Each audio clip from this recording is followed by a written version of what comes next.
Okay, here we are again. It is Tuesday night. You know what that means? That means it's time for the Offensive Charm podcast. Hello and welcome everyone to episode 50. I am Alex. Let's just call me Jazz. I am the Charm. I'm of course joined by one horror Amorata. Hi. Sorry, I was looking at something, and thinking about how much I hate women. So. Yes, of course. The ever offensive Amorata is here for you guys as well. But not just her this week. In fact, we have a very special guest. Do we not, Amorata? Yes, we do. I like him anyway. Would you like to do the honors of introducing him? Oh yeah. So this week we have my fiance, the lovely and talented Cheap Sidian. He's very lovely. You didn't finish the special title, Special Ed. Yeah. Very special ed. The very retard Ed, yes. Thank you. I own what I am. Well, hey, as long as you're cool with it. Wait, I thought I owned you. I thought that was how this worked. No. Oh, we're starting off spicy today, chat. That's how it is. Is that what marriage is now? Is that how this works? Oh yeah, we're gonna be doing this until like the end of time. Yeah. Damn. Well, yeah. That's. Well, I meant in regards to the owning part, but yeah, sure. I put the ring on her finger to let her know that she's mine. Oh, that way. Okay. You know what I mean? I thought she was Very implying toxic. But we went back to, if we revisit this whole retarded thing, really it's just me tricking the black man into slavery. So. What? Huh? Just come out and say it. God damn. So anyway, chat, we got questions. If you want to ask questions, Amorata has set up the questions to be asked at any time, and then we'll get to them all at the end of the show. Though, if you'd like to ask a question, yeah, if you pay us, if you want to ask a question at any time during the show that we will then answer on the spot, you send us a little something on the super chat, and we'll read your message right there and then. Yeah. And it can be any amount. It doesn't have to be like $5 or $10. You know, any amount of money, we'll go ahead and read it off. So keep that in mind as well. Though, just saying. Big numbers are cool. I feel that numbers do get cooler when they get bigger. That is a fair point. Yeah. Size does matter, but not that much. Just a little. Just a little. It's the woman marrying the black guy. Anyway, so shall we? Why do you think I'm dating a black guy? I mean, there you go. There you go. You know, I was sorry. Sheep City, did you want to like properly introduce yourself? You know, to the people what you're all about, what you do, all that sort of thing. Well, I'm pretty much Amorata's do boy. I am her reparations and other derogatory terms for what a pickaninny can be. Apparently. That's a fucking poll. I have not heard that term in years. Holy shit. That's a poll, motherfucker. No, I am generally an artist. It's an old slur, but it checks out. It does. that was going to possible titles, for fuck's sake. Oh my god. Yeah, I'll fire with it. Go for it. But it's an old slur, but it checks out as good. Oh, sorry. Yeah, I do a lot of drawing. Yes. Basically, I'm drawing my own manga right now. Aside from that, I also do commissions for people who would like, memes or concept art or something like that done for them. As I understand it, you are the creator of this meme that is representing you on screen currently, correct? Oh yeah, that and many others. I see. Very cool. Sorry, usually broadcast them on Twitch, and I use them as my YouTube thumbnails as well, because I'm kind of too lazy to throw something together for a thumbnail. But I also stream video games and whatnot. Gotcha. Cool. What kinds of video games, as a matter of fact? A very variety. Started with Power World, played a little bit of Streets of Rage. Streets of Rage is so good. Bro, we gotta play that together sometime. Oh, absolutely. Does the PlayStation one have online? Or no, it does. Right? The PlayStation version? Yeah, do you play on PlayStation or are you on PC? I have Switch and PC. Okay. Well, I mean, I'm sure we can find. Oh, dude, there was a game a couple weeks back that was like this really cool, like indie side-scrolling beat 'em up thing. It's called Wendigo Blue. You ever heard of that one? You ever seen that one? No. Oh, you gotta check it out. It's pretty cool. Like that, I think if you like side-scrolling beat 'em ups, I think that's gonna be up your alley. Plus, I am Emeralda a says fan we of should hang out beat-em-ups. anyway because we apparently have a similar hyper fixation of a recent variety. But we'll get into that. We get into the weeks. Easy. Yeah, you guys can share lots of information about that. Absolutely. Let's It's go. one of those situations where it's like, oh, you know, this is so and so. You guys have similar tastes in things. Go ahead and talk amongst yourselves. This is what that is. A little bit, you know. Don't look at me like that. Answer the question. I mean, we both like games that involve large weapons and large creatures of a certain variety. Me trying to for like sure. dodge the topic as hard as possible before we can actually say the name. Something You know, we're about, both like, I don't know, hunting these gigantic monsters or whatever. something of that sort. Yes, we're both black. You know, Yes. Right. Yeah, we both got facial hair apparently. Yeah. we do. I have a little bit. I got a little chin thing here. You're I both like to keep the younger rest than me. shaved, but I'm not great at shaving usually. Wait. Oh geez. Wait, how old are you? Me, 35. Oh. Okay, well, I mean, that's no bigger gap than like my actual parents have, so whatever. Well, to be fair, remarried, right? Like, but parents are remarried to each other. My original parents, the birth parents, were a little closer, but yeah, I don't really give a shit, to be honest. That ain't my fucking thing to get all huffy about. That's a Twitter thing. That ain't me. Right. Jazz is the baby on the stream. I am. For once, it is odd. I remember It is- at one point in time. I remember I used to be the baby on like everything, and then I got to a point where I was just like, I hate being a baby. and then you aged 5 years on the spot, so you'd be the oldest Yeah. one. Yeah. But you know what? It's oddly refreshing for me because, as you know, I'm kind of well involved now in the VTuber circles and whatnot, and most people there, while they're older than you would think, usually aren't as old as I am. Usually somewhere in like their mid-20s or some shit. So I'm typically the oldest one in the room. But then I met Rada here, and that very swiftly changed. So Now I'm always the There oldest you in the room. yeah, you and fucking Helmsman, because Helmsman's also Yeah. in his like fucking early 40s or whatever. So yeah, it is what We it try to is. get along so well. I guess so. But all that aside, I think we should probably go ahead and jump straight to the weeks. You know, because Yeah. the sooner we wrap up here, the sooner me and Sheep City can go get back to that game we were playing. But Rada, would you like to start off the week, since I think we're going to be taking a minute with our end? I'm as far sure as you the weeks two go. will have quite a bit to say. Realistically, this week was just another kind of slow week. My puppy went to her home.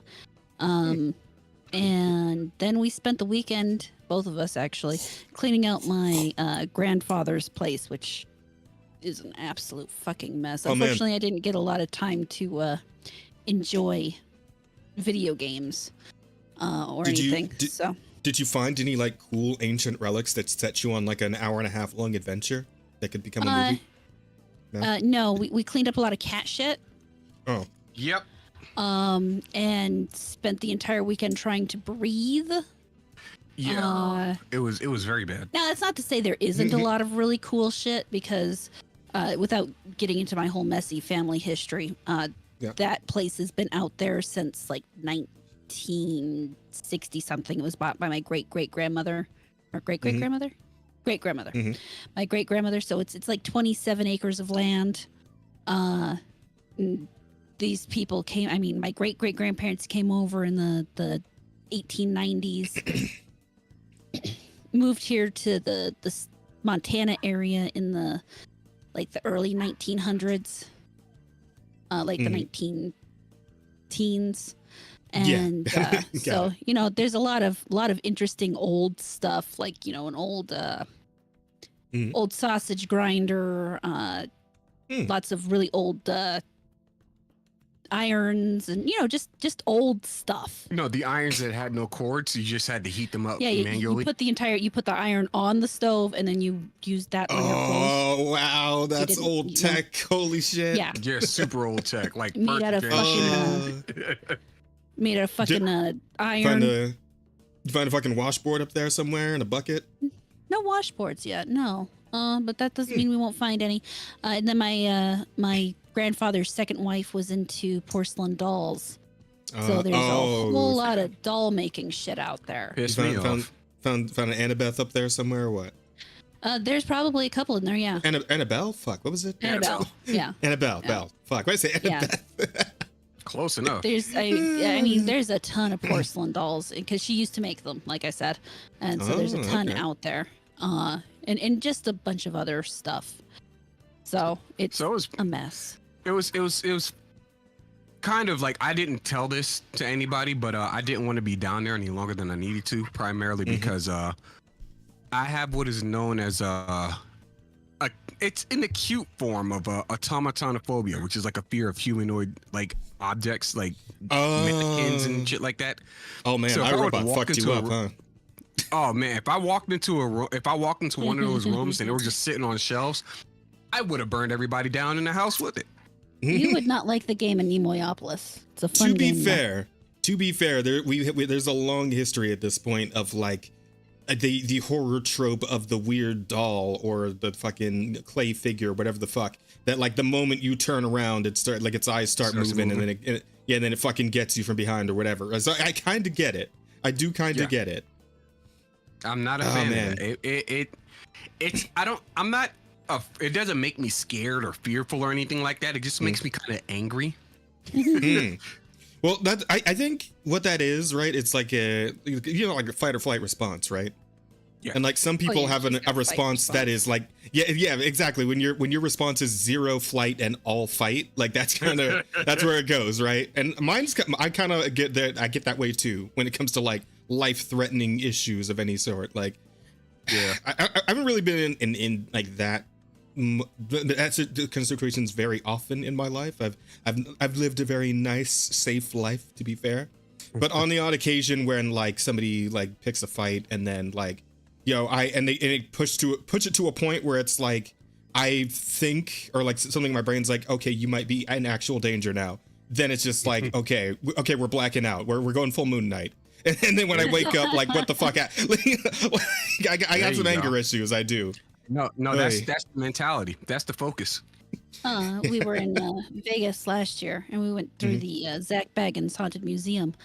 And there's this one point, you go through this, circuit. They have a circus freak there who, puts the. Actually, I think he's a geek, technically, not a freak, but he, does the drill thing back into his sinuses and all that. And then you go up through a whole other thing and walking down this thing by these scary, weird-looking clowns. Kind of like a and catwalk. over this little hole in the ground, and then we're just passing over the hole in the ground, and this clown jumps out from behind us, and well, he was right behind me, so jumps out from behind and jumps behind him, and he almost hit the clown.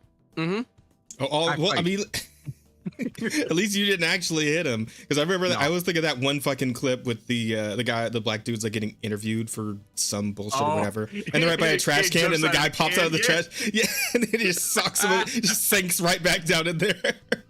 The clown's smart enough. Like, you can tell he's been trained, or we're pretty sure was trained, because she stood a good bit back. So if he had tried to swing, she'd have been pretty safe. And then there was the other room where you enter this little taxidermy room, and it's just, a little box of a room. And we're standing in the back of it, and the person in the front's talking, and then you hear this rumble behind us. He lets out a manly yelp. Thank you. Thank you for calling it a manly yelp and not a scream. Because it was a manly yelp. And assumes a fighting stance as the wall behind us starts to swing open. No, at least you know he's ready when shit pops off, right? Like, I fight at a moment's notice, at the drop of a hat. We're down. We're ready. The fists are up. We're looking around. We're seeing what's going on, and then we're acting accordingly, right? Correct. Yeah. I'm not really too worried about if something pops off. He'll be in the middle of it. He won't. I'll probably freeze and he'll fight. So, or I'll fight. I'm not sure exactly which. I haven't had to figure it out. That's good. We would prefer a world in which we don't have to just fight randomly in the streets every time we go out, right? Correct. I mean, who knows these days? Right. But all that aside, but yeah, that was basically my week was spending the weekend in the old dirty house, getting rid of a puppy, and yeah, I did my normal stuff. I made my videos, and yeah, that's what I did. Hey, sick. Very good stuff. We love to see it. Now, I suppose we can get to our week, and I already combine me and Sheep City in here because I do believe we have both taken an interest in something recently. Nothing too big, nothing gigantic, earth-shattering, anything like that. Nothing that's sold in million copies or anything. Yeah, just something that it came out last Friday. One of those things where it drops on like a Thursday night and everybody's like, oh, excited. Fuck, what was it called again? It's called Monster Hunter fucking Wilds. Yeah. Monster Hunter Wilds. Monster Hunter Wilds. Monster Hunter Wilds. Monster Hunter Wilds. Monster Hunter Wilds. Monster Hunter Wilds. Monster Hunter Wilds. Monster Hunter Wilds. Yes. Oh fuck. I'm gonna lie. This is actually one of the I rarely get hyped for video games. Yeah, same. I've been playing like Monster Hunter World for the longest. I played Rise a little bit, but I wasn't that big a fan of the controls and some of the other extra mechanics. And they announced Wilds, and I was like, all right, we're good. We got this. Well, because the way I see it is that the Monster Hunter series, at least since World, is kind of going into two different directions sort of deal, where we're going to have the more realistic style games where it's going to be something like World or Wild, where it's a little more grounded, a little more heavy. And then you'll have something like, say, Generations Ultimate and Rise, where it's a little more like fucking Street Fighter Turbo sort of deal, where it's it's a little faster, there's a little more wacky shit in there. You got your super moves and all that shit. So that's kind of where I figure is going on there, And I liked Rise for what it was. I honestly very much enjoyed Rise. But me, I just get on with anything that's on Monster Hunter. To be honest, I just love Monster Hunter. Is World where you jumped on the series or?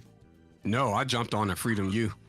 Oh, okay. You've been in there for a while. Yeah, I started. I started in fucking 4 Ultimate, 10 years ago. Okay. So. That's still a decent amount of time. I did fuck around actually with Freedom U on the PSP, but I fell the fuck off because I didn't have anyone to play with and I had nobody to teach me, so I just didn't know what the fuck to do and I just ended up not having fun. So I fell the fuck off that game. But 4U was yeah. Well, go ahead. Go ahead. No, I was just saying 4U was just a little more manageable, a little more accommodating, accessible, I suppose. So yeah, that's where I managed to find, and of course the insect glaive came into existence with 4U. So I was like, oh shit, all right, this works for me. I can work with this. Yeah, this makes you feel like I'm actually doing it. Yeah, because the mounting became a thing. I finally knocked a monster over because when I first played 4U, what happened was I went to do a go collect fucking 5 popo tongues or whatever, and then a fucking Tigrex showed up and kicked the shit out of me. I'm like, usually how that goes. It's like, what was I supposed to do? And I was like, I don't know. I don't know if this is for me, dog. I don't know if this is for me, dog.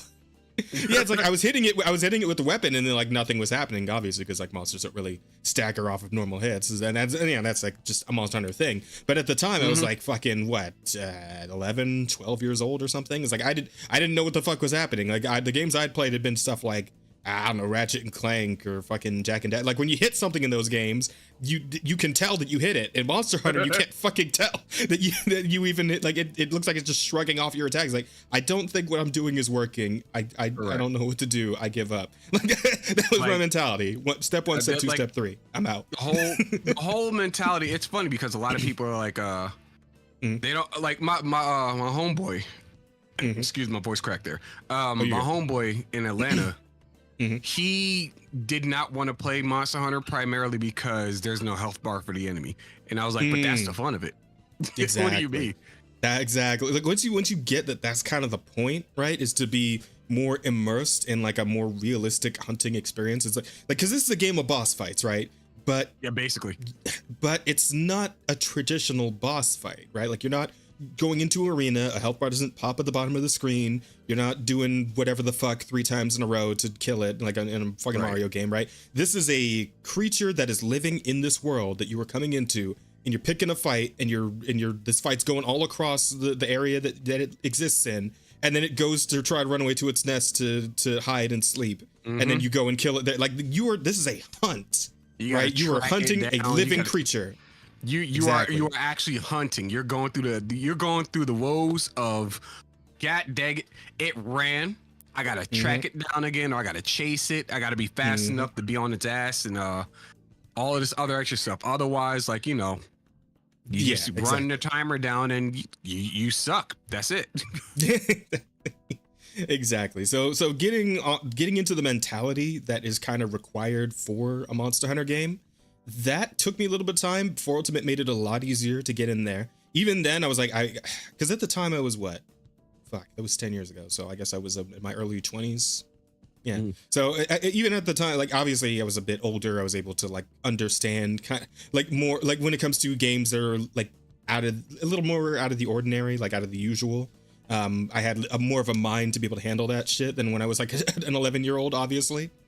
So I was able to like persist a little bit and like kind of come to understand what the gameplay loop was and how things work, and like, oh, this armor and this weapon and upgrade this, upgrade that, all that shit, right? So when I was able to wrap my head around that a little better, that's when the whole series just really opened up for me, and I like gained this incredible excitement for like any time I hear about anything Monster Hunter, unless it's on mobile. I don't fucking give a shit about anything mobile, but like even the side games, man. Like I really got into like stories and stories too, right? Fucking love those games. But but of course when Wilds was announced, like, oh god, yes, pretty much. And then of course I think the moment it was announced, I like got down on my knees and I clasped my hands together, closed my eyes, and I prayed. It's like, crossplay, please, please. Hello, I'm a fucking hold. Exactly, because we were coming like when this game started to exist, like we're coming into the era. It's like, okay, if you want to be big in the multiplayer scene, like if you want people to really go in on your game, you need crossplay. That is now the status quo, right? You see all the fighting games doing it. You see most of like the shit like Marvel Rivals and Fortnite and whatever else. They're all doing it, and they're like doing gangbuster numbers because people on different platforms can all play together, right? And it's such a obvious brain dead thing, but it's like it still took a while to get there to where everybody was just doing it, and now here we are, right? So I'm very glad. I enjoy crossplay. It's one of the things that I guess like. There are some companies out there like for the sake of exclusivity. It's like I don't know what you're talking about. I mean, as far as exclusivity goes, it should be whatever was made specifically for your platform. Like Ratchet and Clank or Infamous or Sly Cooper for PlayStation, and you got like Mario and Zelda and whatnot for Switch, Nintendo. Those can be on your your platforms. That's cool, fine, and dandy. But then when you get a game that's across like it's multiple platforms, like what do you bottlenecking Call of Duty for? Like just open it up to crossplay. Same thing with everything else that has the same like kind of functionalities. Absolutely. And the thing about that is that like we're kind of moving into an era now where like exclusivity is kind of dying anyway. So crossplay just becomes like the logical conclusion for where we're going now, where like shit's just going to be on every platform anyway, so you might as well just give everybody the ability to play together no matter what platform they decide to roll with. And I love it. I love the fact that that's where we're headed. It's fantastic. It's fucking great. And especially for Monster Hunter, I said it over and over again going up to release, and I'm like, I'm telling you guys, all Monster Hunter ever needed to just take over the fucking earth was crossplay. And now it has it. And lo and behold, like fucking, I'm playing the game the night of release, and like 30 fucking minutes after the game comes out, I look over at Steam DB, 700,000 people. Yep. Right. And by the time the sun rises on Friday, like the true day of release, we're already at 1.3 million on Steam alone. Just Steam. That's how that goes. And then we find out, like some of the other outlets have been putting out, I think it was like a fucking, what was it? Oh my god, me forgetting all the names of the outlets all of a sudden. But several outfits were letting people know that it's like, yeah, okay, the game's crossed like 8 million copies. It's been 3 days. Yeah, like different like, it's been 3 like days. PC Gamer and whatnot, Polygon, Kotaku, so on and so forth. So on and so forth, exactly. And I'm like, oh my god, this is all I ever wanted. This is all I ever wanted, man, was for this series to just pop the fuck off like this, because I knew it could, and I knew it would if given a fair shot, a fair chance, and some crossplay. I'm glad it did. I'm glad it did. I'm glad like Monster Hunter World really set like a precedent for what the Monster Hunter franchise is. It's like for the longest time prior to Monster Hunter World, it was all about elitism. If you're not playing like the meta weapon, you may as well just sell your game. Like that's basically what a lot of people were functioning off of for the longest. And I'm sitting here like, well, I'm gonna go ahead and main the dual blades because go fuck yourself. And then they came out with the insect glaive, and I was like, well, I'm gonna go ahead and forget how to use the dual blades because go fuck yourself. But like the whole world made it, for a lack of better terms, accessible to a broader audience, a bunch of people who want to get invested in Monster Hunter because it's one of the biggest franchises in Japan, and a lot of people were upset about how easy it was or whatever. And it's like, well, I mean, you can always play on a harder difficulty, just like invite people into your game, then kick them out like mid hunt. Then you're fighting that super strong boss who's now adjusted for a multiplayer fight with your longsword. Have fun.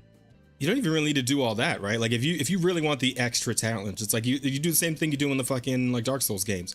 Go in with no armor, take a fucking starter weapon, and then there you go. You got your challenge. You fucking figure it out. So it's like, you don't even need to bother doing all that crazy shit. Just go with no weapons or armor, and then you're fine. Which you is got all the challenge you need. I say that as I'm like, I'm not prying the door open. I'm just kind of like holding the door open in a sense for people who want to get invested in a Monster Hunter. But I'm also like a gatekeeper to a lot of other stuff. It's like, I don't come in here changing things. Just like enjoy what we get. That's that's the thing. That's the thing. And it's like Monster Hunter is always going to be Monster Hunter. I don't think there's going to be a point where it's like they're actually going to change the very, like people, and there have been some people complaining about this game saying they've already like taken the soul out of it. And it's like, no, they fucking haven't. You overdramatic They haven't. bitch. They made it a little more accessible, and that's a good thing, right? It's still a Monster Hunter game. It's still really fun. And in late game, which I've gotten to at this point, I've cleared main story. I'm Hunter rank 37 or so now. And they put fucking everything in here, bro. We got tempered monsters, we got frenzy monsters, we got apex monsters, we got the fucking milk, the milk sucker monsters or whatever the man. The fact they call that shit wyvern milk, that's just comedy. Oh my god. Put children in the game? No. Wait, yes. what? Oh. Sort of. Well, okay, yeah. Well, Nata's there, but who cares? But like that's one of the things that made me happy about Monster Hunter World, for example, was not only did they keep adding new stuff over like the course of the better half of a decade. They also did like crossovers and stuff like that. Like they brought in the Behemoth from Final Fantasy. They brought in the I want to say it was the Ancient Lesson. From Witcher 3. Yeah. And just all kinds of Capcom shit. You got the Mega Man for your cat. You got the Dante for your hunter and the Resident Evil, fucking all kinds of fun shit. Oh yeah, I forgot about the Street Fighter emotes you could actually kill the monster with fucking you can hit him with like an actual Hado. Yeah, and the Shoryu. Oh my god, it's amazing. Hado Shoryu. You had the Ignis as well from The Witcher that you can use. Yeah, absolutely. And I'm like, okay, this is fun. I enjoy this kind of stuff. And then it came out with Iceborne and added a whole bunch of extra stuff. I enjoy like the long game for Monster Hunter as it is. Because like people are comparing like this to World, and like some people are like giving due diligence saying, oh, like base World versus this is like, I still like World a little better. I'm like, I mean, I feel like maybe World did some things a little better, some things a little worse. Overall, I think I might like Wilds a little bit better than World just in general. You like World better? Or I would say based off of like because I've only been playing for like a few days now. I played on Friday, a little bit on Friday, and I played a little yesterday and today. And based off of first impressions, I personally can do without like the storyline. That's just me. I'm more of a gameplay person. I don't like when games are like basically walking you through the plot and stuff like that. Yeah, the walk and talk bit is I get that, and it's like that's the weird like Sony movie game bullshit that somehow I guess made its way into Monster Hunter. I can skip right past that and be happy. Oh, absolutely, and it would be nice. Like, I mean, it's one of those things where it's like I don't really care for it, but for the overall package, I'm willing to suffer. Yeah, because and especially now that I'm actually in you know, like post story in late game, and I can just go hunt whatever, whenever, do all the cool like side quests, and like, you know, hey, go hunt this thing for me, and I'll give you a cool new like thing for your cat or whatever the fuck, right? And it's like, yeah, this is where I wanted to be the whole time, and I had to work a little bit to get here, but you know what? It was the story itself. I didn't hate it. You know, I know a lot of people are like absolutely shitting on the story, and now they've been through the whole thing. It was okay. It was all right. I can give you that. I can give you those points. It's like the what it is with me is like the original, like every Monster Hunter game I played was just, you know, new land, go find monsters and you know, fight them. That's it. But now they're adding in a little bit of like a little bit of story, and I'm like, personally, I can do without it, but I'll suffer through it. That's fine. I don't mind it. I mean, I'm finding out about monsters I haven't fought before, so cool. And World was kind of inching towards that, right? Yeah, I just don't want Monster Hunter personally. I don't want it to become like, you know, just a cutscene, a whole cutscene. Fucking Horizon like Zero Dawn. Right. Yeah, but one of the things I can give points to Monster Hunter on, in comparison to something like Pokemon, for example, is that Monster Hunter gives you story, then opens the whole game up for you to do whatever you want. Whereas Pokemon just basically walks you through the whole story, and that's the game. That's all of it. There's nothing left to do. And that's one of the things I always tell people about Monster Hunter is like, it's not the story that you should be focused on as far as like, you know, gameplay and stuff like that. It's the long game. They're going to add more stuff later. Yeah, there's going to be more plot, and that's fine. But they're going to give you more monsters to fight, more challenges to do, more like, you know, armor sets and weapons and whatnot. Get excited for hunting the monsters. Get in here. Exactly. And that's the thing, right? With because people may have made the jokes, right? It's like, oh man, you got through the story, great, you finished the tutorial. And here's the thing, though, in this game, that is 100%, 120% true, because like you don't even get to be high rank until you clear the main story. So, and not until you fight the fucking final boss do you get to actually leave low rank and go into high rank, right? So it's 100% true in this game. And like I don't know, it's just like, because like I was saying, what's it called? World was kind of like flirting with this a little bit, this whole like story driven kind of thing, where it's like you had actual characters. They were actually like, there was actually voiced dialogue, right? You actually hear people talking and shit instead of making weird like Monster Hunter language noises like in previous games like Ultimate and Generate. Yeah, exactly. So people actually talking now. They don't have names yet, like they're just the fucking the ace hunter or the commander or whatever like they don't actually have names. And now in this game we have characters with names. They got a little more story to them, like and it feels like the scope is smaller than World was, right? Like World, you got like this big giant this crew that you're running with. We're exploring the new world. There's all these people involved. It's like this giant fucking operation, and yet in this seems a lot more focus. Yeah, like you got a much smaller team. The focus on the characters is a lot more focused in. You know, everybody's got a little more personality. They have actual names now, and your hunter talks, which is that's like, holy shit, our hunter talks now. Yeah, it's like, yeah, it's kind of wild, and I kind of like it. I kind of like the fact that our hunter has a little bit of its own personality now. It's kind of cool. Now, I did make the joke on my stream where I was like, I like my hunter being like a big meathead. I don't like knowing that he's actually pretty smart. I don't like that person. Well, I mean, and you can kind of, you can still kind of, exactly, but you can still kind of play into that. Well, damn, she's taking shots every shot she gets. Holy shit. Oh no, that's yeah. If I didn't, he'd think I didn't love him anymore. That's, you know, fair enough. But what I was gonna say is that you can still kind of like lean in that direction, because they do give you some like dialogue options whenever you're going through the story. Where like I find it funny. It's like sometimes with the dialogue options you can be like, okay, but how does this help me hunt though? It's like, oh, look at all this amazing fauna and flora. Oh, it's all so pretty. Can any of it help me hunt better? Like you just go like full fucking Vegeta with it if you really want Vegeta. Just Vegeta everything. Oh, finally a good fight. Exactly, 100%. Buddy. And I'm trying to think of like it's funny, like Alma, for example, when you ask her like, you know, what does she do for fun? She's like, I like, you know, doing archaeology. I was sitting there thinking to myself, it better not be like, you know, watching birds and like looking at trees and stuff. She says she likes archaeology. I was like, so you like looking at pottery? Come on, man, what are you doing? Well, okay, listen. like think of the world that she exists in. What the hell else do you do? Fight monsters. She likes to pick up but if and pretend that she can catch up.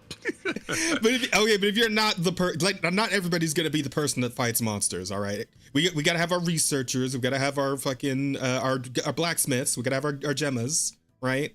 Like not everybody's gonna pick up a weapon, so you gotta have other interests. Sure, and, I guess. And to be fair, we're kind of archaeologists too. Like we're always bumming around in ruins and like picking up random bullshit to trade with people for other stuff. Like we're a bit of archaeologists ourselves to like some extent. It's There's different. a difference between an archaeologist and a grave robber. Yeah, we're grave robbers and hoarders. Okay, fair enough. But you get my point. You get what I'm saying here. Like she's allowed to have a very mundane.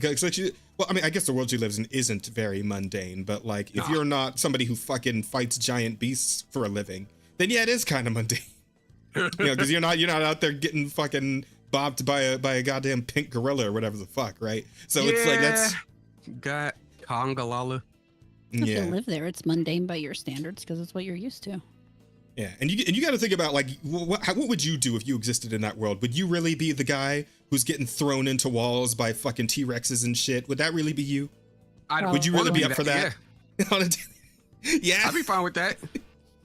I'm not trying to be like the Wind Tribe people. I forgot their names. I forget also the Wind Tribe. But I know ones you're that talking allow about. you to ride the sacreds. Like, Yeah, I'm not trying to be them because they're walking around like they have tools that can push back against these monsters. Like they're called weapons. I want to know what a weapon is at the bare minimum, as opposed to going in like they so maybe a blacksmith. They can hold their own. Like, yeah, it's called fighting back. Because I'll be honest, man. I don't know if I'd be that person. Being really, really real here. Would I be the guy running straight towards a T-Rex armed with a tiny weapon? Well, in comparison to the T-Rex, I don't know if that'd be me. I don't know if I'd be that guy. Like if necessity demanded it, like it's attacking my village or some shit, yeah, maybe I'd jump in. But like, am I the guy who goes looking for that fight? I don't know. I don't know if that would be me. That'd be me for sure. I just couldn't say, because I got to think of like the mindset of somebody who lives in that world, who has to deal with all that shit on a daily basis, and how like while hunters can survive some crazy shit, that shit still has to hurt. Right? Oh yeah, for sure. Like they somehow managed to not break any bones, but like fuck, that still has to sting like a motherfucker. I don't know. The most damage you get is like low health, and then or low health bar, and then you faint. That's it. Yeah. I mean, Although you get poisoned, but you get over that in like 4 seconds.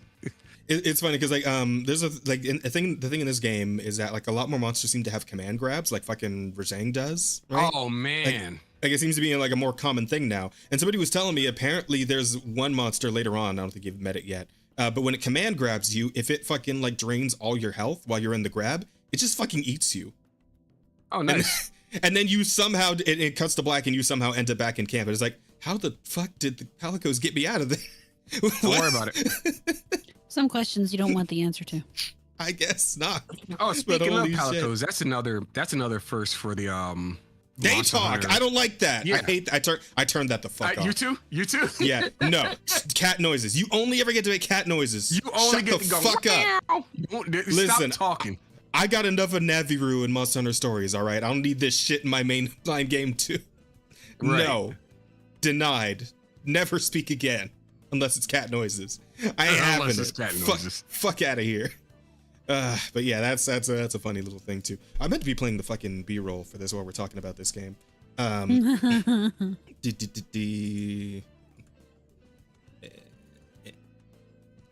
just found somebody's footage and just play that while we talk. But yeah, I'm really digging a lot of the new mechanics of it. The wound system is really cool. I like it a lot. The wound system people really fucking clutch. I love it. Yeah, I know people say it's like, oh no, the game's too easy because all these wounds you can just pop all the time. And it's like, but like, I mean, I really like it though. It makes the fight feel more real when I'm actually like cutting holes in the motherfucker and then like making him explode with a crazy attack. It's the logic I have with like D&D. It's like the wound system understands the rule of cool.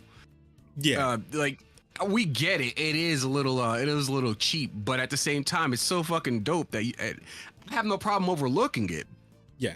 And it makes a little more sense in terms of like, hey, I'm swinging this giant fucking like like 2-ton sword at a monster, and I hit it right in the head, and somehow didn't split its fucking skull because this is a video game and the fight can't end in one blow, right? So, but like this is kind of a nice little compromise in that regard, where you're still cutting holes in her fucker. Not to actually, you actually get that dialogue with Nato when you're talking to him about something. He's like, isn't that weapon heavy for you? And you're like, your hunter says, nah, I mean, I'm used to it. I don't notice anymore. It's like, there you go. At one point in time, it was heavy. You just got used to it. Monster Hunter humans are absolutely just built different. Like for sure. They're capable of shit no normal human should be able to do.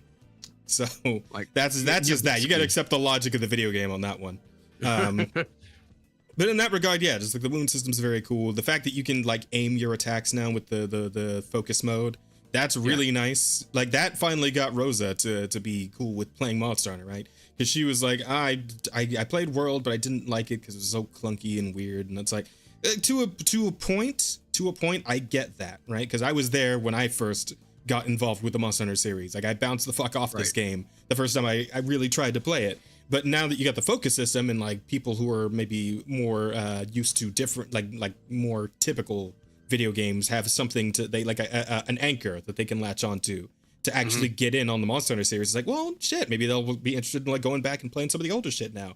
You never know, right? Sometimes that's all it takes is just somebody to open the door for them. And it's like, that's kind of what focus mode is. And I appreciate it for that. And I also appreciate it for the fact that now I'm not whiffing my shit anymore when I'm like doing a big combo and the monster suddenly gets up in the middle of it. Like, fuck, I appreciate not being frustrated by the fact that I'm not just whiffing my bullshit anymore. When I get like the biggest hit of my combo right at the end, I don't even connect and I just lose out all of that damage. Like, fuck, that's irritating. And I don't mind admitting that's irritating. I have that trouble still.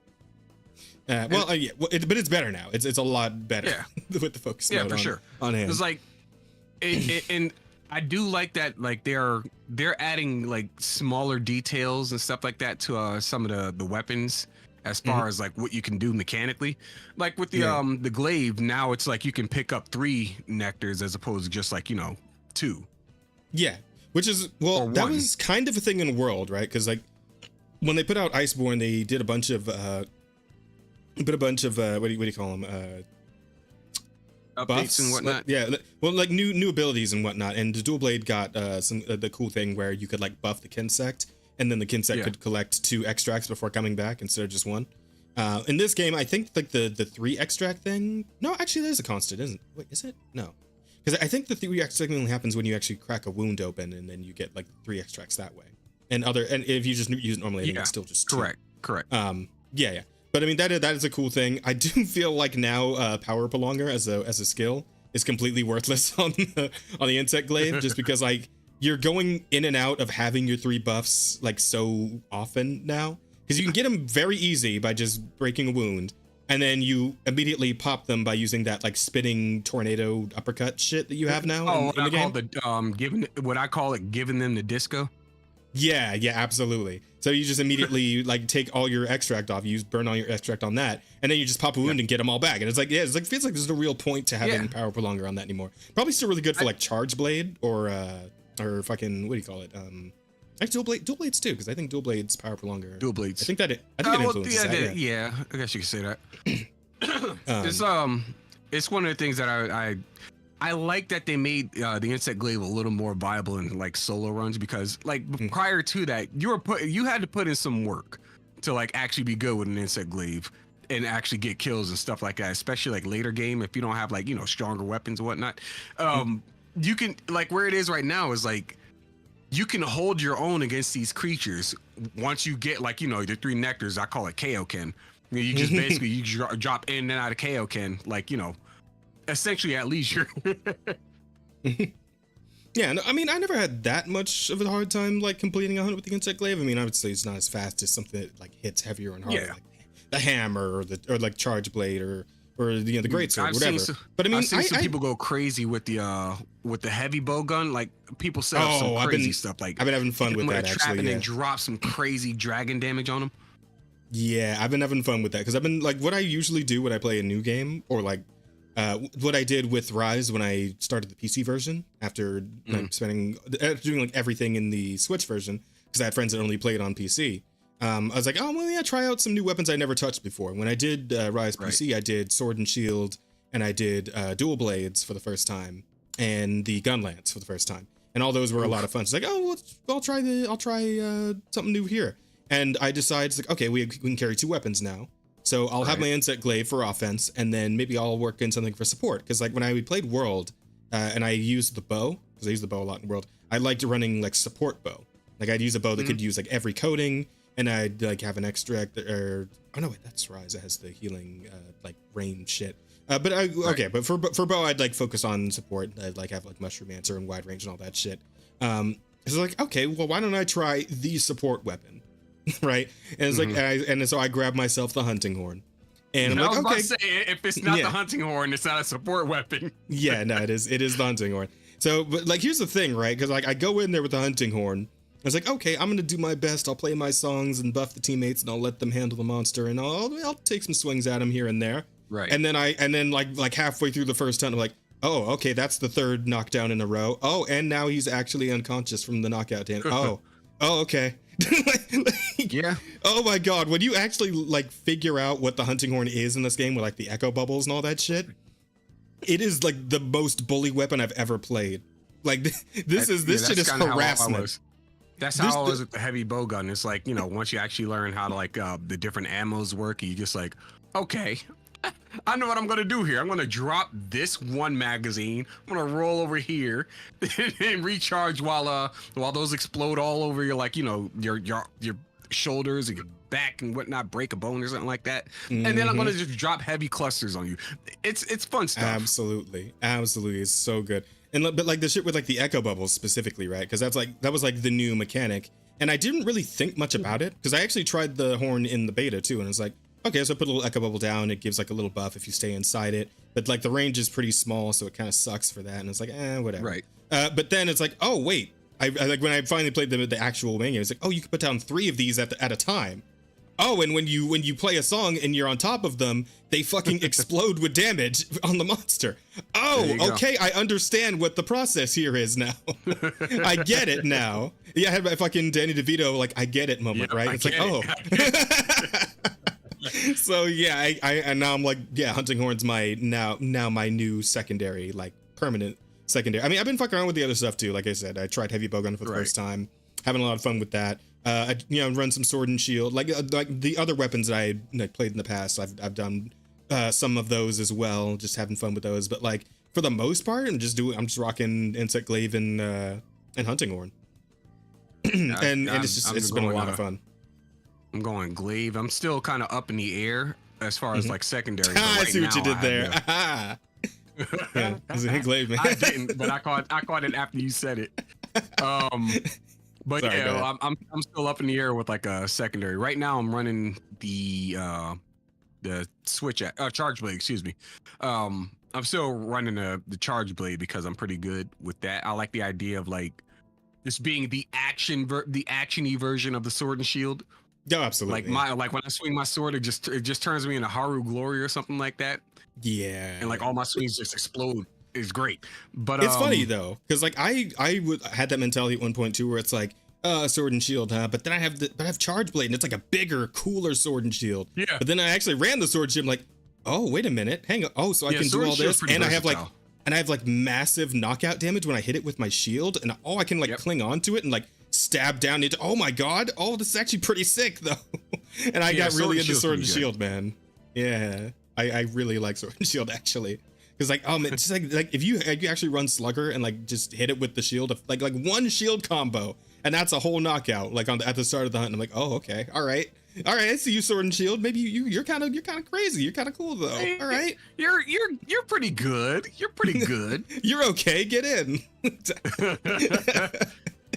Now, I'm personally like when it comes to like weapons and stuff like that, I've tried heavier weapons. I'm not a fan of slow moving. I'm not a fan of like slow mobility. I gotta move around.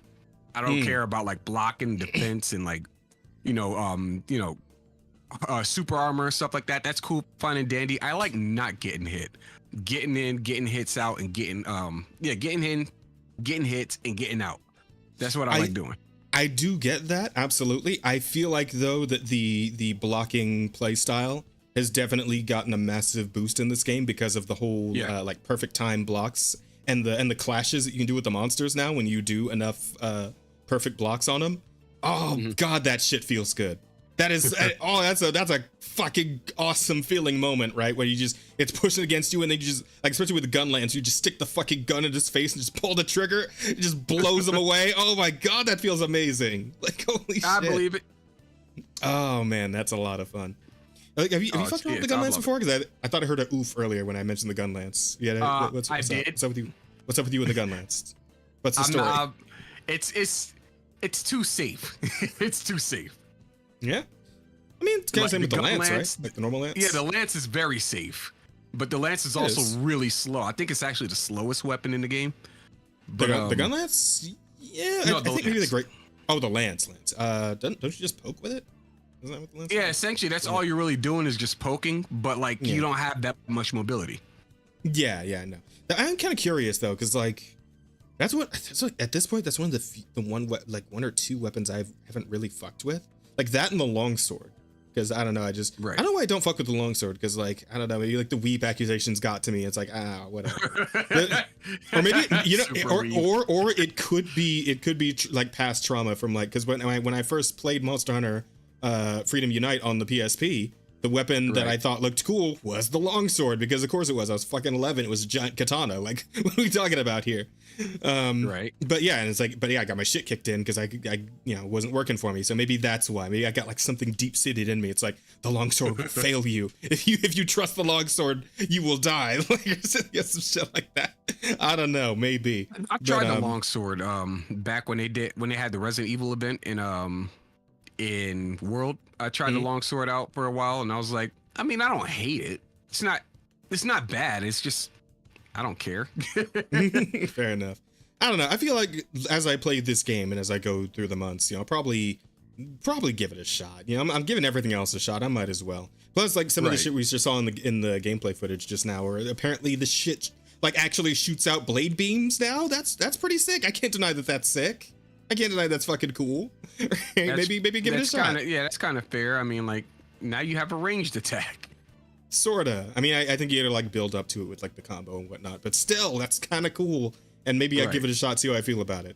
But yeah, it feels like the time for it, especially when you have like two weapons you can hot swap between with your sacred. It's like, might as well try out some new shit, see how you feel. And you can always just switch back to your other weapon if you don't like it, right? So stuff like that. But yeah, and it's like, God, the game is just beautiful. It's so fucking beautiful, just in general. I love the environments. I really like the final area, which I don't think you got to. Where are you at again? Hunter rank what? 3, I think. Oh wow, you're real early on then. Yeah, you got a minute before you get there. I don't have too much free time to play. Go ahead. Yeah, I don't have too much free time to play. That's fair. At least not to the degree that I would like to, and that's fine. No, I got you. But I mean, if you probably like finish the whole like base story of the game within like a day, if you ever get the chance to just like sit down and play for like just a day, you'll get through it. But yeah, I mean, the world's really nice, and again, I like I said, I appreciate the fact that it's a little more drawn in, a little more focused on just a handful of people and their stories and whatnot. And yeah, in that regard, I do appreciate the story for what it is. Like as a hunter, obviously, I just want to get to the end game where all the cool shit is, and I can hit stiff with stick. I can acknowledge that within myself, that I just want to get to the end, because like I'm an old head hunter at this point. Not the oldest head, that probably you, but like I am an old head hunter. It's been 10 years. I think I get the title. But yeah, so I have to acknowledge that within myself. It's like, I'd rather just get there, but it's like, you know what? They worked on a story here. They put a lot of time and energy into it. I'll let them, do their thing, and I'll follow along. We'll get there. So there's that. That's fair. Yeah, but I'm really digging the game so far. I'm very excited to see where it goes.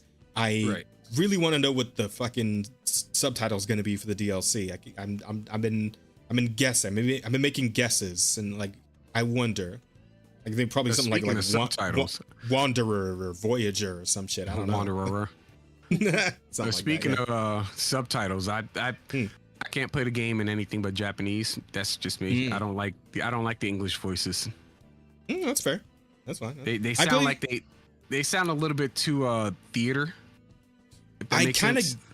I kind of get what you're saying, and I wonder if that's because like when you're talking about any game that is like the base is Japan, right? The base is the Japanese version, and then they have like dubs for other languages. Like those actors have to like match their own like speech to the way the characters' mouths are already moving in the Japanese version, and like the way people like the Japanese language is spoken in a completely different cadence than English is typically. So it's got to be kind of difficult to try and work that out, right? And they're kind of just doing the best they can.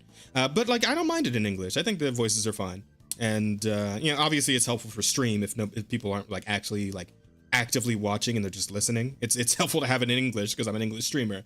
So yeah, but I do get where you're coming from though, because I'm sure it's very the performances in Japanese are fantastic. I'm sure. Yeah, but I mean, I understand that. I understand what you're saying about that. I still play the Japanese. I'm like, look, man. If I have to listen to these voices, if I have to listen to English voices through this whole game, especially with all this extra dialogue that I don't care to hear about, I'm gonna jump out a window. That's just me. All right, fair enough. But yeah, it's good stuff, and I'm looking forward to playing it. I can't stop playing it. I want to play it more, but I'm gonna play it when we're done here. Play it all day tomorrow, etc. and on. Monster Hunter all day, every day. 1,000 years Monster Hunter. We're in the era. It is time. And yeah, every time I open Steam, you're playing it. Yep. Oh fuck. Wait, me or him? Because I'm playing on a console. You. Me? Oh, wait, how you opening Steam and seeing me play on console? I don't know, because I guess I just see you in Steam because you're playing something else. So. I mean, my Steam might be open, but I was. I don't know. Yeah, maybe I'm just hallucinating. That's a possibility. Possibly. Maybe he's right. Maybe it is. Maybe. But yeah, I'm looking forward to seeing what else I still have to discover. I know there's a few monsters I haven't seen yet in the late game, and I think aside from the ones that were shown in like the pre-release footage, I know Gromagala is waiting for me in there somewhere. Oh man, I don't know if Zenogre's actually in base game, because I saw. Because somebody posted like the like Zenogre's theme is in Wild somewhere, like that got leaked. So I assume like if he's not already in base game, he's probably coming later. I just don't know. I haven't seen anything about him since like on Twitter or anything. So I'm assuming he's just not there yet, maybe, which sucks because I love Zenogre. That's my boy, and I know he's gonna be in there at some point. But I wish me personally. Base. One of the monsters I want to see in the game I haven't seen in a long time. Well, since 3 actually was is Zamtrios. That's one. Zamtrios. I thought you were about to say fucking Lagiacrus. No, like Lagiacrus is yeah, a lot of people are asking for Lagiacrus to come back. That's like, always the one. Everybody's like, where is he? And I'm over here like, but Zamtrios is like an ice land shark. I want that guy. Zamtrios is fucking sick, and his armor was really cool too. So I would love to see Zamtrios again. It's so great. I just don't know where they put him, because like the Zamtrios kind of exists where like there's frozen water of some kind, like a lake or some shit like that. But like you haven't been there yet. But I'll just say the ice area. I don't care about spoilers. Okay, yeah, the ice area in this game is like all mountainous, like it's all mountains and shit, right? So that's like the one thing I'm like, how's Zamtrios like hang out here when there's no water to swim in or anything, you know? Right. I believe that was one of his like attacks too. Like he dived down under like the thin ice and then pop back up somewhere else. It's like, but there wasn't really like an area in this game for him to do all that. So maybe they'd have to like, I don't know, in like a DLC possibly, you know, where they add new areas to the game and all that. Iceborne 2? Iceborne 2, perhaps. Maybe. Because Iceborne had like new areas that weren't just like ice though. Is the thing, right? Like they had the fucking guiding lands and. Yeah, the idea of Iceborne was just I'm forgetting the name of the ice dragon off the top of my head. Velkhana, there we go. Yeah. I think Iceborne was the idea behind Velkhana. Of course, you had the guild itself was in an icy area, but yeah, you did deal with like a lot of other creatures outside of ice. Within Iceborne. Bear actually brings up an excellent point in the chat there. You could always do a subspecies like sand Zamtrios again, which would actually be fucking perfect because the first area you hunt around in is a giant fucking desert where there's sand everywhere. So yeah, sand Zamtrios would be perfect. You can absolutely put them in there. Yeah, I mean, I just love Zinogre, so I'm cool with that. It would be cool to see Lagiacrus again, to be honest. Like, I know a lot of people love and want to see Lagiacrus, and honestly, I do like that monster, so that would be cool to see him back. I think I think one of my biggest disappointment about Wilds is that they didn't introduce a new weapon. I think we're long overdue for a new weapon. Yeah. And if we're gonna bring in a new weapon, personally, I want some gauntlets. I want some knuckles. Yes, like, I wanna this guy gets it. I want to go in and be like Ieyasu Tokugawa. I want a Dempsey roll. Yeah, exactly. 100%. That's what I've been saying. I want to Dempsey roll a Brachydios in the face. That's just me. Like, I want to hit him, and my fist explodes along with his forehead exploding at the same time. There's a big explosion in his face, and I'm like, yeah, take that Shoryu weapon to the face. Good luck. Absolutely. Here's the thing, right? Like, what if in the DLC though? Because you never know, right? Because the DLC always ends up adding like either like some big new crazy new mechanic or some. Well, I mean, we've only had like 2 instances so far of games doing this, where like World and Rise, but in both cases they usually added something like some new mechanic or some new like, something tax or whatever. Yeah. So why not a whole new weapon class, right? Yeah, could happen. This might be slight cope. This might be slight cope on our end, but you never know. Look, we haven't had a new weapon since I think it was the glaive. It was the glaive and the glaive, the charge blade, and the switch axe all came in together. I'm pretty sure all 3 of them were. We haven't had anything since like for Ultimate. We haven't had anything in like a decade. Come on, hook us up. Yeah. Somebody told me that apparently the what's it called, one of the PC games like Monster Hunter Frontiers or some shit. It was like an MMO Monster Hunter thing. And apparently it had like a Tonfa weapon type that never made it into like the main games that were on like consoles and whatnot. So that'd be kind of cool if they brought that back, maybe. Because I mean, obviously the code's already there for it, so it could. But but like you, I would love just a big giant set of punch gloves that do knockout damage, and you could do Dempsey rolls and uppercuts and all kinds of shit. Because like why would they not go for that? Like give it the fucking Shoryu, like give it some other crazy shit from Street Fighter, probably, you know, just all that good stuff. Oh, you can give him some stuff from Ieyasu Tokugawa in Sengoku Basara, because that's a Capcom franchise too. Oh, it is. I forgot. I only played one of those games. I played the first one, and that was it. Those games are so fun. I love like beat 'em ups, and I love hack and slash games. So, absolutely. I'm with you. Honestly, I think if we get a new weapon down the line, the next one is likely to be a mid-distance range weapon. I could see a big ass boomerang happening. A boomerang could work, because I think of what was her fucking name in Dynasty Warriors? Zhurong. Oh, okay, her too. Yeah, Zhurong had like the giant fucking boomerang in the game, and like she could throw it and all that shit. But she could also just like swing with it, right? Like it was also just like a melee weapon. So that would actually be pretty cool. I could go for a boomerang, like a giant ass boomerang you can throw and melee with. That would be pretty sick. I could do that. That'd be fun. I can see that. It's got to do like pierce damage when you throw it though, and it comes back like pierce shots from the, yeah. But I mean, I want it to hit multiple times when you throw it at the monster and it comes back. Well, yeah, that would be more of slash then, because pierce is more of like, you know, in out, as opposed to slash, which is just like, you know, swinging like severing kind of thing. Well, no, I just mean that because like when you use like pierce shots on like your like a bow gun, like a heavy bow gun, like it actually hits multiple times as it goes through the monster. So I want that for the boomerang, but like when you throw it and when it comes back, it just hits multiple times. That'd be sick. I think. I mean, maybe that's too much. Maybe that'd be overpowered, but I don't know. Like we're spitballing here. I mean, might as well go crazy. Overpowered as it is. Let's be real. They gave us the wound system. That's overpowered. So we may as well get more overpowered. Fuck it. Gotcha. Tonfa, Excel Axe, and Magnet Spike are all weapons that haven't appeared in more than a game or so. I feel like I might have actually heard of those second two, but I haven't heard them mentioned in a long time. Excel Axe and Magnet Spike. Huh. I need to look up footage of actually, fuck it. Why don't we just look at that? I'm curious. Since we're having a conversation anyway, might as well see what the fuck is going on here. You know that moment where you're sitting around and you're listening and you realize how right you were? About what? How well you two would just get along with this conversation. I mean, hey, if you meet a fellow monster hunter, especially if an old head monster hunter, then like you just know there's a million things you can discuss about the game, about all of it. Okay, so this one's the Tonfa. It's one of those moments where it's Ooh. like, like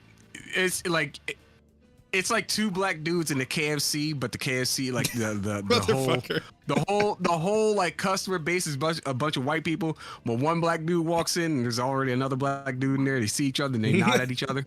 It's kind of like describing his last Tuesday. So this is interesting. It's kind of doing like a lot of almost insect glaive-ish stuff here. And like, are like dual blades? Like this, it looks like he's in a demon mode or some shit almost. Yeah. Like, is Tonfa just like dual blades but physical instead of like slash? Wow, yeah, wow, Jesus, what the fuck? You should never come down. Like, what the hell is this? What is this weapon? What the fuck? That's okay, called that's mastering the combos. What the fuck is this? That's crazy. But the fact you can even do all this with the Tonfa is like, holy shit. This is like a Dragon Ball Z game I'm looking at. It's not even Monster Hunter anymore. It's the air strafing that really catches me left field. I'm just like, you just slid to the side midair. That's kind of crazy. Exactly. Like, it looks like fucking Dragon Ball Z or something. And like, he fucking recovered in midair too after that was a knockdown hit. He just recovered midair. Hang on. Wait. Let's see that again. You want to know something funny? Yeah, he's like a fucking midair Ukemi. What the fuck? Yeah, basically. What's the name of this game franchise? God Eater is like that as well. But God Eater's shit though. I really don't like God Eater. Like, I played God Eater 3 and it's like, man, I don't like this as much as I like 4 Ultimate. See, here's the thing: is that you started with 3 instead of 1 or 2. Oh, we're 1 and 2 better than 3. Is that what happened? No, one had a better story. 2 had better gameplay than 1, but 3 is better than both of them.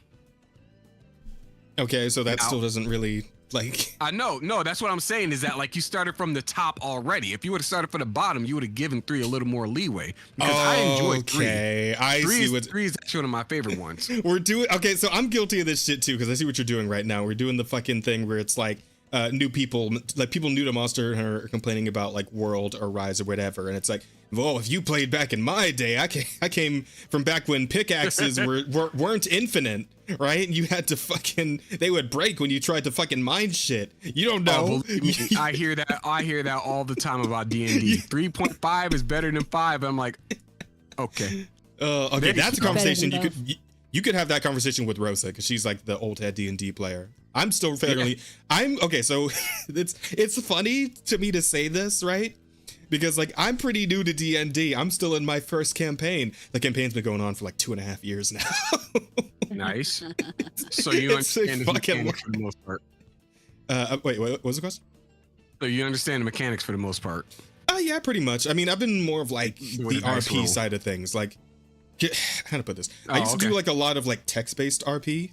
Like I used to be in like those communities and do a lot of that. So like at a point, like there was a point where like I saw D&D and it's like, oh, it's the stupid basement dwelling neckbeard shit. I don't want to do all that with the dice and all that nerdy fucking nonsense. And then like Rose is like, but like try it once and I think you'll like it. And it's like, and then I got in there and like I discovered that there's like also like a pretty decent like RP aspect to D&D. And it's like, oh yeah, okay. I mean, yeah, and I started getting into character. I started like building up a little more lore around like the guy I made and all that shit. And it's like, and now here I am, like 2.5 years later, I'm like so invested in the campaign we've been doing. And it's like, okay, well, I guess I get it. Again, another fucking Danny DeVito, I get it moment, right? I get it.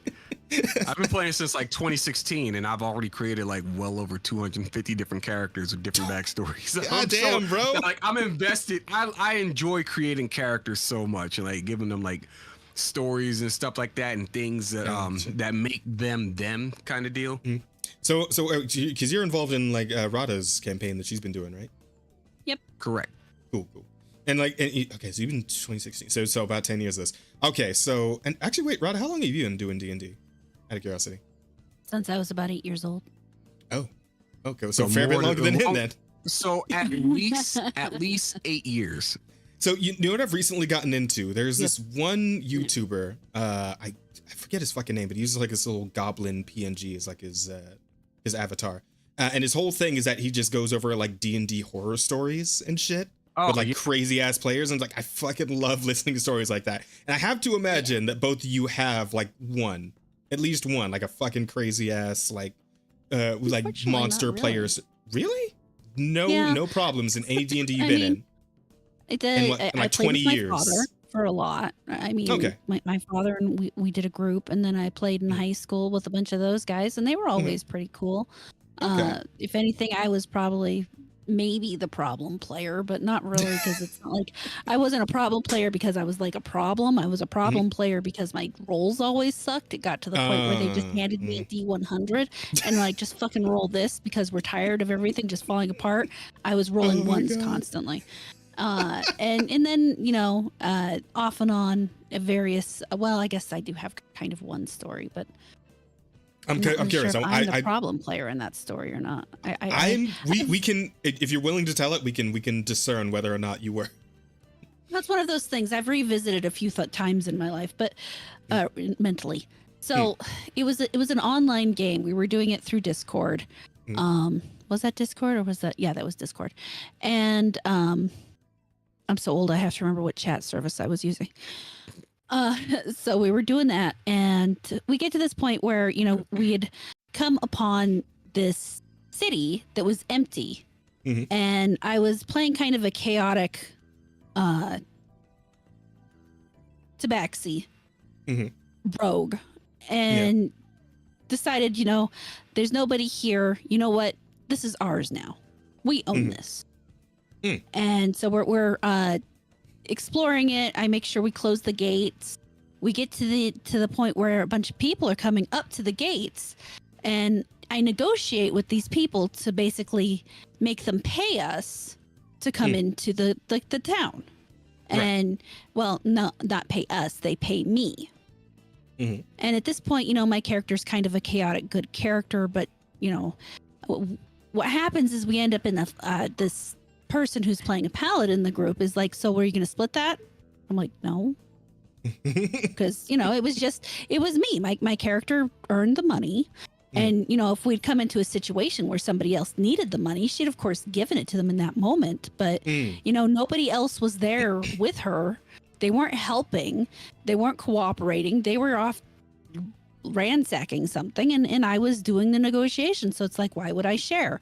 And it turns into this big fight about how everything should be shared equally and blah blah blah. And so at that point, I kind of just quit the game. You're not the problem. Thank you. Yeah, I don't think so either. Like if you're kind of just like acting in character and that's like how your character would handle that situation, then yeah, it is what it is. Yeah. Well, it's funny because you say you listen to those horror stories, but how many of those horror stories are someone just saying, but that's what my character would do?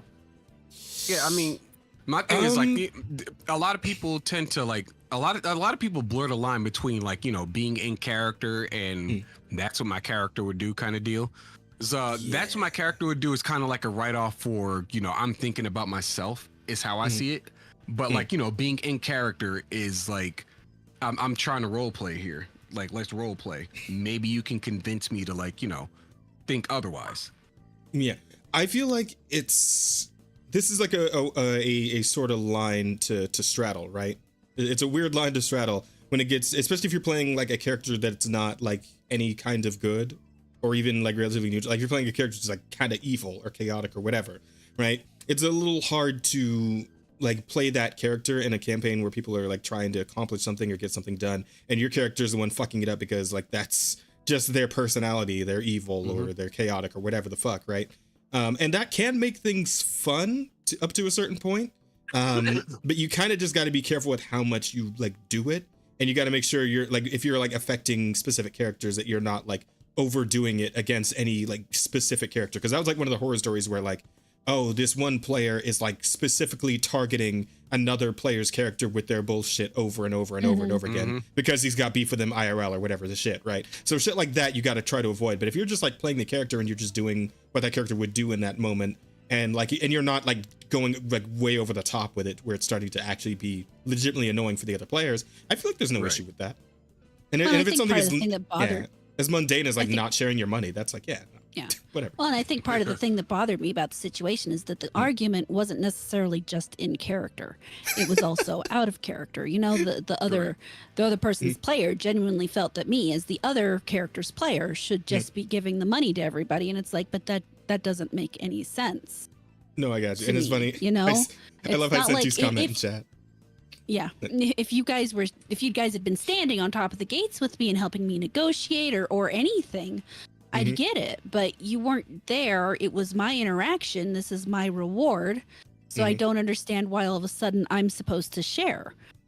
No, absolutely. I do get it. We're on your side on this one. But Libertarian Rogue versus Kami Paladin is absolutely going in the fucking possible. Yeah, that's actually a really good title choice. That's a good one.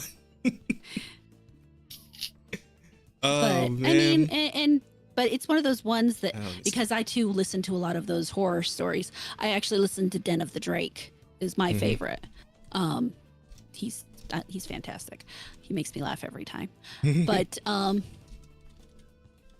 you know, you listen to them and I guess I'm one of those people, like I do the same thing because I'll listen to stupid Reddit stories from other people doing stupid shit and I'll think of things that I did in my life that kind of echoed the situation and I start to think, or I stop to think, am I doing the same thing that this person says they're doing or the same thing that the person in the wrong said they're doing? I just like to make sure I'm not that person, you know? Yep. No, absolutely. I get you, absolutely.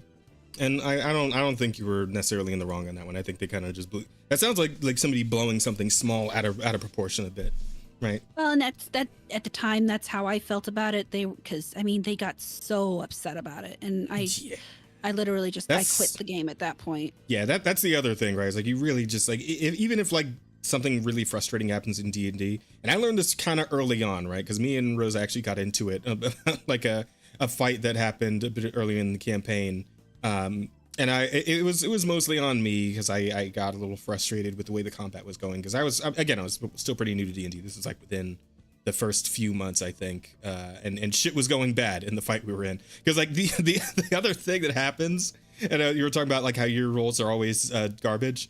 The thing that happens with Rosa, right? Because she's our DM, which means she's like always playing the enemies, but she's also playing some NPC characters that are helping us. Like she's playing both teams. She's on both sides. Right. But the thing that happens is that like very often when she rolls for NPCs in combat that are helping us, they're shit rolls, and she rolls nat ones weirdly often. And then whenever she's rolling for enemies and bosses, like fucking nat 20s, like crazy. Like she rolls really good for enemies and really shit for NPC helpers. And I don't know how this works, how this happens, but like, yeah, I started getting a little bit frustrated at that. But you know, and like she like later on when we were like hashing it out, she like admitted she didn't handle it well either because she like started yelling and you know I was frustrated, she was frustrated, and we had a whole thing. But like, you know, because me and her are best friends, we kind of managed to talk it out and be like, okay, all right, I know like I should trust you more as the DM to be able to get us through all this shit, and I should, you know, not be getting too frustrated because it is just a game at the end of the day and all that. So, you know, it is nice when you can just actually be adults about it and talk to people about it and just, you know, squash it outside of, like, you know, talk about it outside of the game and you know, just come back to it fresh next week and everything be fine. But there are some people who just cannot do that. Even if they are adults, they let the game get like way too deep in their own head. They got like some sort of, they got some sort of like ADHD or some kind of what do you call it? Some non-flashback. Yeah. Well, I was gonna say like some like acute autism kind of thing that's factoring in or something, like, you know, whatever the fuck, right? So there's things like that. Yeah, exactly. So it's like you give grace as much as you can for that sort of thing, but it's like at a point you got to also be able to put your foot down and be like, okay, you got to realize what you're doing here. You got to squash it. It's just a game, etc. So yeah, properly so that everyone is on the same page. Yeah, exactly. It really helps to just like talk everything out beforehand. If a problem comes up, you pause the game, discuss it, all that sort of thing. But man, when those horror stories pop off, they really fucking pop off. It is nuts, man. That shit is great. I gotta send you guys that channel that I was listening to, because there's some crazy shit in there. Oh man. I imagine he ends up reading a lot of the same stories as Den of the Drake does. And actually, I think, depending on who it was, I know Drake just did a crossover with two other guys, and one of them was a goblin. Oh, okay. So maybe it was like that guy then. Tier list, a homebrew tier list thing. Like Treasure Goblin or something, I think is his name, something like that. That sounds right. Yeah, but man, look it up. This one fucking story, man, like the long and short of it was that like some dude and this girl were playing together, and then they were dating, but then they broke up, and the girl left town, but the game went on without her. When she came back to town, one of the other players was like, "Oh yeah, what's so and so has been playing your character this whole time. You told us you were going to be coming back," and she's like, "Oh no." Like, holy shit, that's so fucked. Oh, no. Oh my god. Yeah. Oh shit. It's like, Oh, yeah, it's like there's shit some- like that is crazy, bro. I couldn't imagine taking it that far. There's some insane fucking shit out there. I mean, Hmm. stories about people getting just about stabbed. Drake read one the other day. Or was that Drake or was that the Doge? Could have been the Doge. Might have been the Doge. But he was reading one about a guy who actually put meth in one of the other guy's coffees. Oh. Jesus So fucking he spiked Christ. the guy's coffee. He spiked the guy who the story was about. Had his coffee spiked with meth. He was a paladin. His coffee was spiked with meth, and he ended up just going on a murderous rage and killing everybody. And then he thought he was going to die of a heart attack as the guy is sitting there laughing at the fact that he spiked his coffee with meth. I'm sorry, That's pretty illegal. when you say murderous rage, you mean like in game or out of game? In game. In-game. Yeah. Okay, He didn't okay, actually kill Jesus. anybody. It wasn't Okay. a real murderous rage, but Holy shit. outside of his, his DM said, you're going to end up being an oath breaker, and he's like, he didn't care, but that's because he was on meth. Gotcha. It's all fun and games till Till you're on some meth. Yeah. yeah. Until somebody spikes your fucking drink over the game. Like, what the hell? Unbelievable. With some fucking meth of all. Come on, fam. What are you doing? Also, The scary I'm- thing is he was actually talking about forgiving the guy. Couldn't be me. No, Yeah, I don't know about if you that put shit. meth in my coffee. We're done. What We're you probably just did, done. sir, That's what you probably just it. did is not only is it illegal, it's immoral. And dangerous. What is wrong with you? Yeah, I don't know about all that.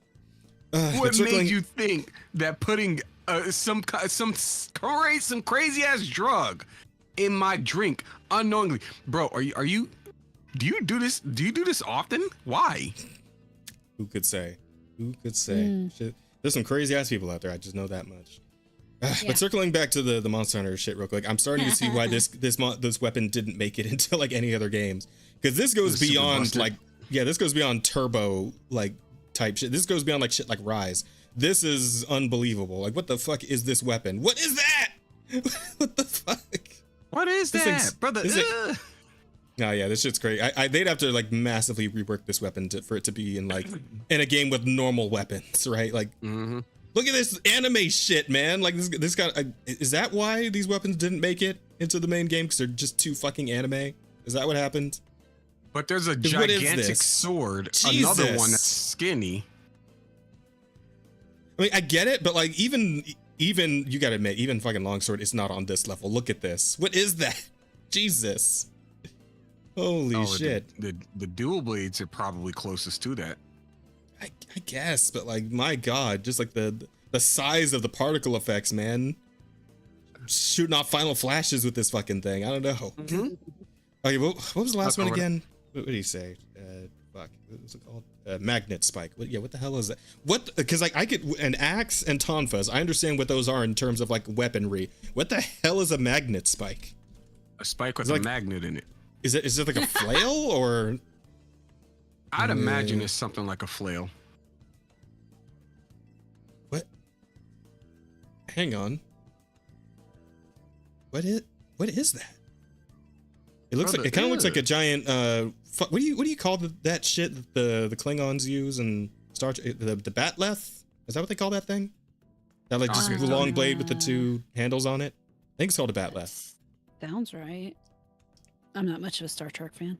I'm not. Fair enough. I'm not either. Oh, and it's a transforming weapon. Okay. Oh well, there you go. And you Get can the fucking fuck you outta can, here. you can suplex it into the monster. Wait a minute. You can suplex this gigantic piece of metal on Into a top monster's of a head. monster. That's amazing, actually. Holy shit. And that just be a move for the hammer. It should be. That fucking baseball swing, that should be a hammer move for sure. Which I mean, it 'Cause kind of what's her is. name? Olivia basically does that. Yeah, like you kind of Cracking get that. gigantic creatures across a temple. Yeah, like, and when you do like the spinning slash, you can kind of end in a baseball swing, sort of. But yeah, so Yeah. that's a weird, interesting weapon, though. Wait, did you just pull out a gun? What is that? Yeah. What? Okay. Yeah. Oh, I see what you mean. that's the magnet part. I get it. Okay. Just seeing the actual actions and stuff like that. This is very anime. I understand why I didn't make God it. damn. Yeah, this was in Frontier, which I never played because I think it was like a PC, like Japan exclusive thing. Thanks, Japan. Hoarding all the good shit. Honestly, though, because this shit looks amazing. It's a lot of fun. Okay, interesting. So yeah, I don't know. I'm still for the gauntlets, to be honest. But I mean, if they wanted to bring any of those weapons back, I mean, they'd absolutely have to adjust those a bit. But other than that, I mean, yeah, I'd be down. But anyway, all that aside, I think that's more or less everything I have to say about Monster Hunter Wilds at the moment. Again, I'm still working my way through late game. I'm gonna see what else there is to say about it next week, because I'll probably be talking about it again. But yeah, I'm really digging the game. On console, right? Yes. Yeah, so that makes sense. So I'm playing on PC. Oh, okay. There are some processing issues. I'm pretty sure yes, we should discuss that. So that's the news. We'll open the news with that, right? People are pretty upset about Monster Hunter, as a matter of fact, in the wilds, and specifically the PC players are not having a great time because it's got some issues, some technical issues that need to be worked out. A lot of tell us your experience. What's your experience been? My personal experience, I play the game on medium to high settings, and that's primarily because I'm not so much of a PC snob that I have to play in like ultra 4K 120 frames per second. Mm-hmm. That's me. Yeah, that's her.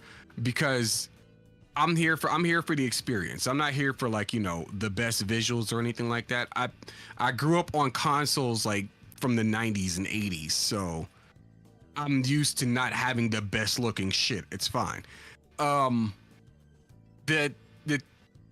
do still run into like the occasional hiccup. Like there'll be some issues with loading. It'll get like, the what they call the PS1 graphics popping up in the game. That'll happen every now and then. There'll be some screen tears, some frame drops. I've had issues with the last couple of days booting the game up.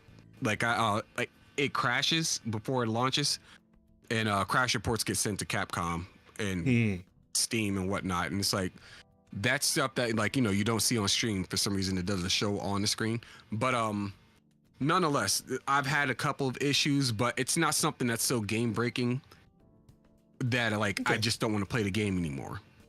Yeah, basically. So, from what I'm hearing, is just like a lot of like lower end PCs are just having trouble like running the game at all. I'm hearing about a lot of crashes, like in the middle of like hunts and whatnot, which obviously is like the most frustrating shit in the world. You're in the middle of a hunt and the game just crashes on you. It sucks shit. That's awful. Pretty much that. I mean, this is where my PC snob comes out. But if you're running a lower end PC, you kind of have to expect you're going to have some issues. Yeah, that. Absolutely. Well, they did put out a benchmark test for the game, so I think a lot of people were going off of that. But I think even like some people, even with higher end PCs, like people running like 4080s or 90s or whatever, like even they've had like some issues here and there with the game. Like it's weird. It's been, and I think it might also have to do with the type of graphics card you're using, because I'm hearing like people who use fucking like GeForces are typically been okay, and then people who use like AMD or like they're getting screwed.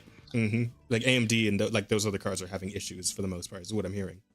Well, that's not surprising because a lot of games are actually optimized to run on NVIDIA because of the deals that they have with the various companies, especially if you happen to have an Intel and NVIDIA environment on your PC. One moment. Oh, you're good. And I just had to clear my throat. Oh, you go for it. And I didn't want to do it directly into the mic. So you're going to have that kind of thing. But then you have to remember how many of these people have remembered to update their drivers. How many of these people have remembered to update their computer in general? That's going to be a big problem.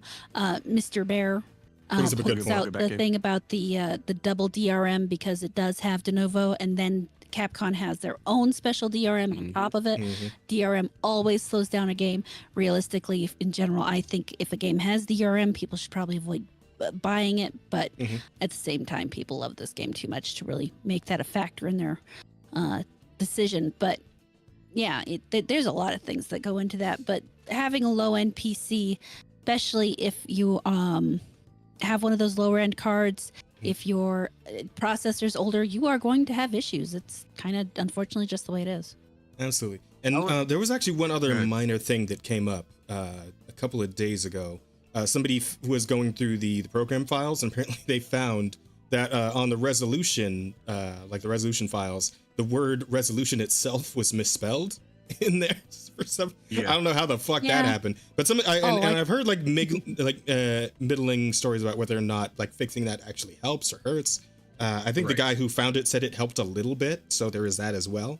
And I imagine Capcom will probably go in and fix that as well at some point. I'm sure too. that the next patch they release, it'll be fixed. It's one of those things people who haven't actually spent any time coding don't really understand, because when it comes to coding, when you have something, you can have a period. Literally, your period can be one space to the left, and it will fuck up your entire code. Yep. And you don't know that it's that period until you've gone through the code 100 times, because you know it's like reading your own writing. You go through and you read it and everything looks fine to you, then you hit send on that tweet and you look back at it and you realize you had a typo. No, Yeah. I got you. It's just like that, because you don't, for some reason, you just don't see it until it's too late. And while I'm not trying to make an excuse necessarily for while I'm not trying to make an excuse necessarily, I do think that there are a lot of different issues involved in coding for PC, or involved in coding in general, that most people just don't think about. Absolutely. Because again, like I'm playing on console. People who play on PlayStation have no concerns at all. As far as I know, Xbox side, no concerns. But you know, like if you're talking about a console version, like obviously it's just like every console's the exact fucking same. Build, So yeah. Capcom doesn't really need to worry about like any weird variations or anything. Whereas you get into the PC market and suddenly like there's every fucking combination and permutation of all these different parts under the goddamn rainbow. And I feel like I want to give them grace as well, because like they've had these issues before. I think when when World came to PC, there was a similar kind of thing where when it first dropped, it had a lot of issues as well. They managed to iron all that out. Now nobody has any issues with the PC version of World. Same thing happened with Rise, I'm pretty sure. So I would imagine that, you know, given a little bit of time, they're probably going to be able to squash most of the issues for most people and smooth the game out for everybody. And as a matter of fact, I found this article here. Apparently they've already responded about the PC issues. So let's go through here. Capcom has responded to widespread reports of Monster Hunter Wild's performance issues on PC, troubleshooting advice, move frustrated to not among the fans who feel the developers avoiding admitting to poor PC optimization. Which, yeah, again, like there's only so much they can do to like certain shit's not gonna come up until the game's properly out in the wild. Right. This guy. But yeah, so it's like it's something they're gonna have to iron out as they go, and they probably have everybody on it, because again, this game's exploding in popularity. The last thing they want is a fucking like bump in the road to kill the momentum of this game right now. So they're probably gonna be on top of it as soon as they can be. And as far as like giving people troubleshooting advice, that's just like, okay, they're giving you something in the interim while they're working on fixing the problem at its source, right? Like, don't get pissed off at them because they're trying to help you like in the moment, because like they can only do so much in the moment. They need a minute to like, you know, sort shit out. So I give them grace on that one. You know, we'll see where we're at like a couple weeks from now, how much they can do to help the PC port of the game. I think they'll be fine though. I think it'll be all right. Like within a month, it won't even be an issue anymore. Right. Probably wouldn't go that soon, but yeah, You don't think so? they'll figure it out. Oh, Probably not a month. It'll take a little bit of time though.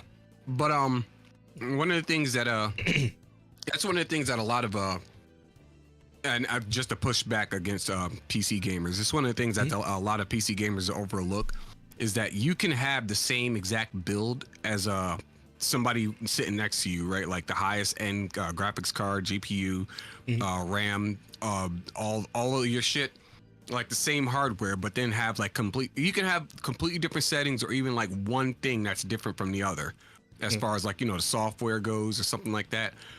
And that could fuck with your shit. Like there's a lot of variables that goes into like, you know, optimization, I guess you could say, when it comes to like, I mean, you can have something as simple as one person went in and ran a driver update on their graphics card, and the other person didn't. right.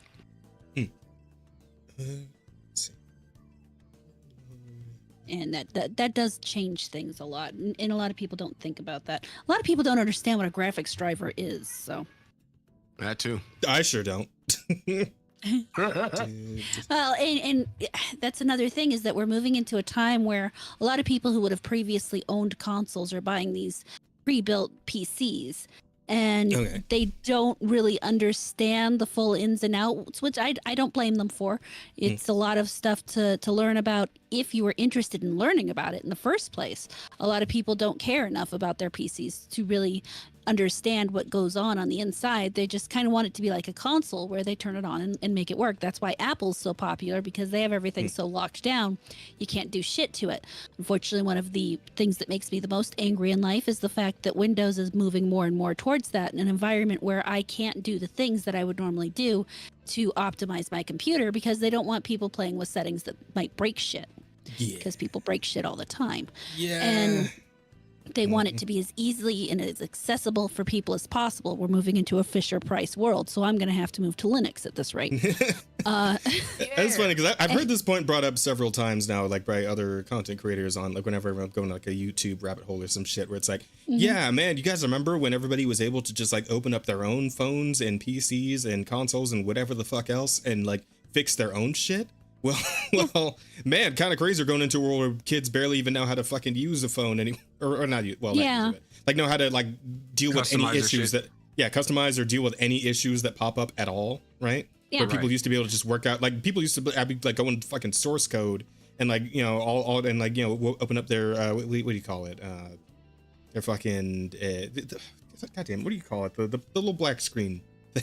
See, even I don't really know. So Yeah, the, like the DOS window. the DOS window, the script, all that. Yeah, it's like that's a skill set that is going away from like the people who use computers, and it's like I suppose that was sort of like a subset thing to begin with when personal computers started coming into play, and like and like more people were getting into them in general. It was becoming like a more wider population thing that was already kind of a bit niche. But like I mean, even those people are kind of starting to die out a little bit. So depending it's on like, how old. I'm not dying. Are you kidding me? Well, no, I'm sorry. Like the I mean, but what I mean is when like you say, that skill set is dying out a bit. I mean, it wasn't really Like- that niche if depending on where you start from. That's the thing. It depends on where you start from. So, for True. example, growing up, one of the big consoles, I use quotations because it was actually a home PC, was a Commodore 64. And at that point, if you used that, you had to know how to use the command prompt. You had to know how to enter the commands. And honestly, as in matter of fact, when I went to when I was in elementary school, we had to do the same thing. Even our Apple computers there, you had to use the command prompt to be able to open up these things. To be able to open up freaking Oregon Trail, you had to know the command prompt to get to it. In dysentery. Yes, and how to command prompt your dysentery and all that stuff.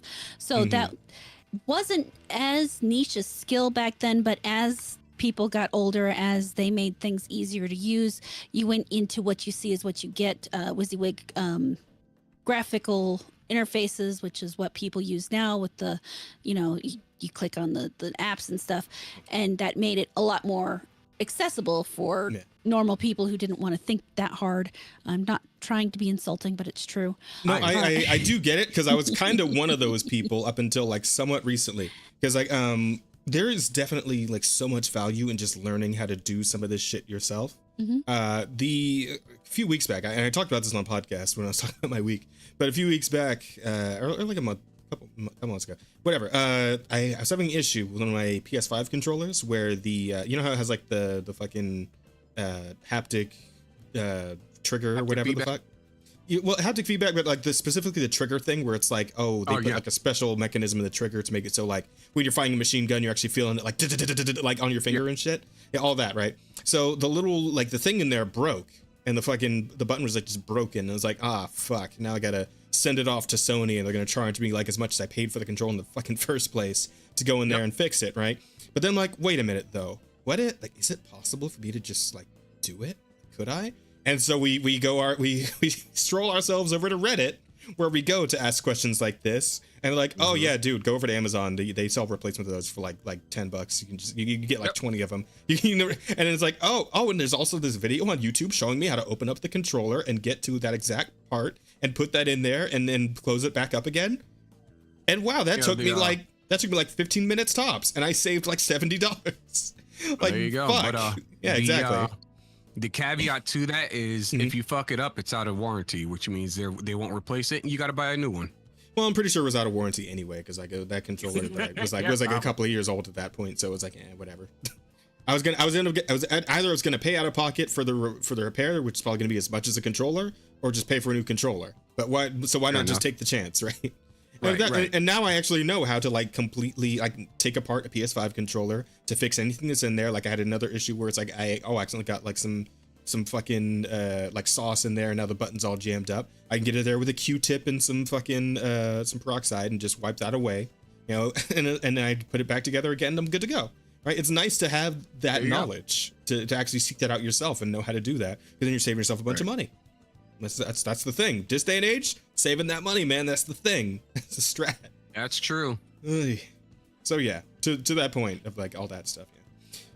But I don't envy Capcom's position, having to like try and, because what they're essentially doing here is trying to make a cure-all solution for these people that don't know how to like fix this shit themselves, and like, you know, and to a point like don't like have the funds to upgrade, because it's some of it's like you could go in there, like figure out like how to clear your cache or like, you know, dust out your whatever the fuck, you know, whatever you got to do that you can do at yourself as like just with household shit and knowledge, right? And not just like, oh, you just need a new graphics card. You've been running a fucking you're running a 1060. You need a new graphics card. Yeah, shit like that, right? So there's that as well. But I just don't envy them that, having to try and sort that out while still making sure the game like runs well, like for everything. So makes sense. But to fucking Bear's point earlier, you mentioned, oh, they'll probably have it worked out by the time they drop the expansion, right? I don't think they should take that long, because I looked it up just now. Apparently, it was 9 months between World dropping and Iceborne, right? They really should try to not take 9 months to fix the PC version.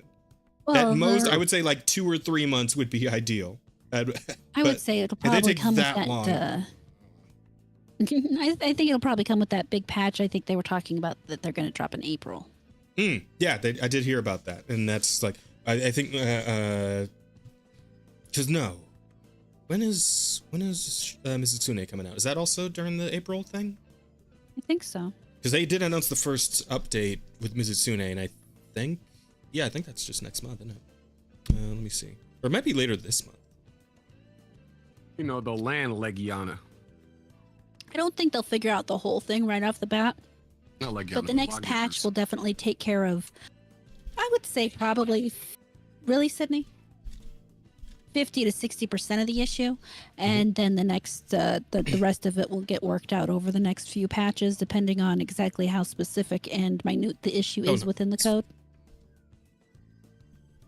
and how large of a population it catches as well. So, I mean, right now you're catching a larger part of the population with some specific issues, and then each iteration would be a smaller subset. I get you. Let's see. Spring 2025. You must Mizutsume. Is an actual date, or just say spring of 2025? I don't really have a specific date. There's currently no concrete date. Okay, all right. So, you're probably right. I mean, some say April, May, possibly. We'll see. I mean, game has a lot of content as is right now, so I'm not too. You're only going to come out with more. Exactly. Tons of free. Like the cool thing about Monster Hunter, right, is that even if you don't get the big DLC, right, they also just drop a shit ton of free updates with new monsters in there as well. So you know, you still have some cool new stuff to do, even if you don't like shell out for the expansion pack. But like the other thing about Monster Hunter is that I feel like you talk about DLCs and expansions and all that shit in a lot of other games, and like how you don't. So a lot of people say it's like, I don't feel like I'm getting my money's worth on that.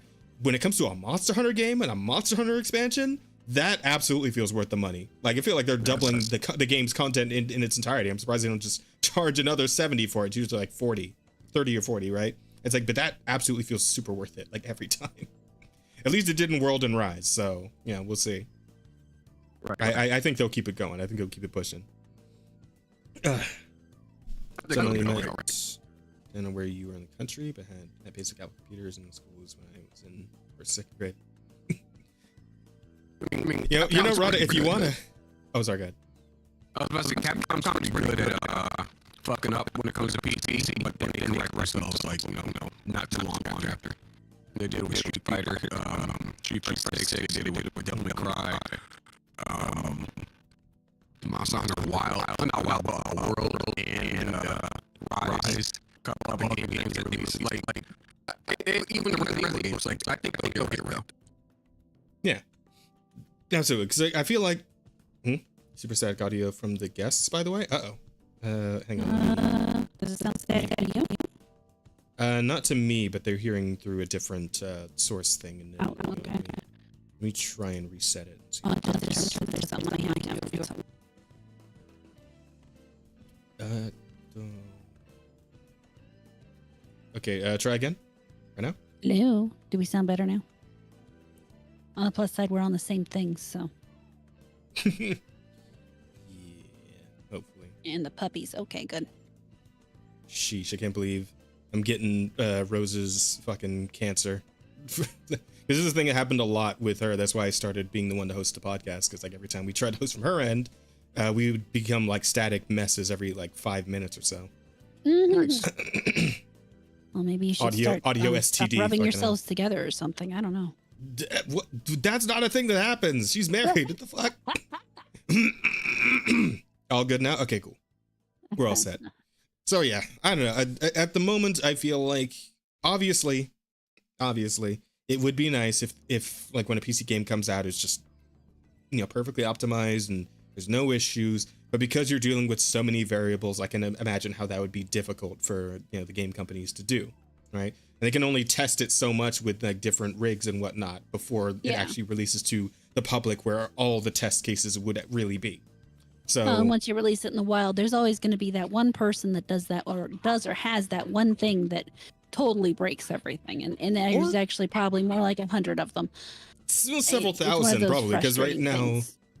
Yeah, because right now the game on Steam is sitting at like a 50-something% rating, just because of all the like people complaining about like PC issues. I believe that's where it's at. If I don't know, let me see if that's been updated at all. I mean, I do think it would be nice if they had it so that whatever their minimum standards are, it works perfect on the minimum standard, and it works perfect on exactly the setup you see in the minimum standard and exactly the setup you see in the maximum standard. Outside of that, you're always going to have variations. Yeah, I mean, I got faith in that they'll address it as quick as they can, but it's just like, yeah, it's not a great look. It kind of mars the whole like massive boom in popularity that the game has been getting. But life ain't perfect.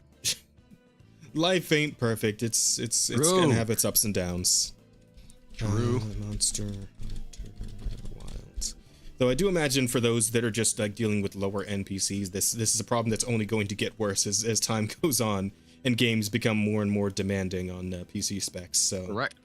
For them, this is just going to be the tip of the iceberg. Yep. But for those high-end PCs that are still having issues, that's a problem. They got to address that. There's only so much you can do for low-end PCs, but for the higher ones, like if you paid for a goddamn 4060, 480, whatever the fuck, like you should be able to just play the game, right? like goddamn. Well, you think so? Having any issues? You would think so. Let me see. Yeah, it's still mixed. I would say being realistic with the higher end like hardware and stuff like that, you have less of a chance to run into issues. Doesn't mean that like you won't catch the worst of it. It just means that like you'll be able to boot the game up at bare minimum, more than likely. And I guess some of I was just scrolling through them real quick, and I guess some of the complaints are also just about like the way multiplayer is set up in a Monster Hunter game. And this is one of those old head moments that like you and me would have. Yeah. Oh fuck. Yeah, Sheep. This is one of those old head moments where it's like, oh man, you guys don't even know. This is how it's always been, but it used to be even shittier to try and get all your friends together in the lobby and imagine playing on a fucking 3DS. Yeah. Oh god. It was horrible. Yeah. But to their credit, I do believe if they're especially if they're going to be doing this thing where they're like investing more in having like a story in the early game, but you still want to play with your friends, obviously, because like Monster Hunter is like the heart and soul of Monster Hunter is multiplayer. and is Right. working together to take on the monster. So if you're going to be doing that shit, you gotta squash this thing where everybody's got to look at their cutscene before they can actually like join each other on the hunt. That shit is awful. It's terrible. From getting more into World. Yeah, that shit is terrible. They really need to just make it so you like everybody can look at the cutscene together, and they'll just see their own hunter in the main character spot or whatever, right? Or but fuck, like you gotta figure that out because that's not great, and it's not gonna work going forward. They got I don't know if there's some kind of, oh, we're trying to prevent you from progressing through the game faster, we're trying to prevent you from getting like, you know, later game stuff early. It's like, why should that matter if you're gonna make me go through the story anyway, right? Like I should be able to, as like an HR2, go on this hunt with like a bunch of HR 9s and 10s, regardless if I've seen the fight, regardless if I've seen like the cutscenes between 2 and 9 or not. And then, you know, I go to my own story and then experience it for myself if I want to. Like that should be a thing. Yeah, I get that. I sort of like oh, go ahead. After you, bro. Because I think I know what you're gonna say. So after you. I was thinking. I feel like they should really have it so that you can just beat the storyline alone fast, and then you can go do off whatever. Because, I mean, the storyline's mostly tutorial anyway, isn't it?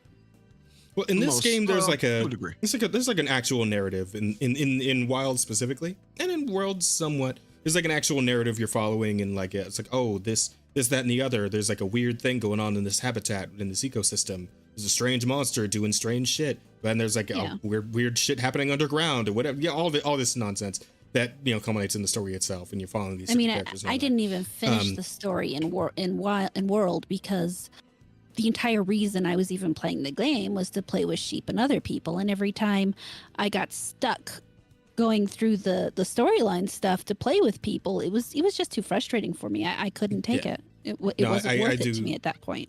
I do get it, and that's like the one thing they really got to think about for the next game. Hell, even for the expansion of this game, because I assume there's probably going to be more story stuff in the expansion like there was with Iceborne and World. That's something they really got to think about, is the ability to let players just like be linked up in a link party and like go do the story and just like go watch the cutscene together and then just be right there ready to hunt, right? Like if you want to watch a cutscene, that's fine, but if if the hunt happens right after the cutscene's done, like we just need everybody to be there already. Like figure that out. That needs to happen. That's where I'm at with it.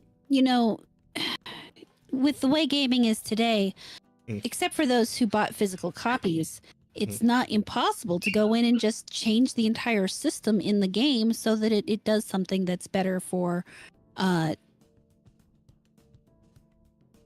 everybody. Oh, via modding? Like, so you can just delete the cutscenes from the game via mod? That would be something, but I don't know, man. Possibly. Because they delete it, but... They did, I saw all kinds of crazy weird mods for Rise, so you never know what people are going to come up with.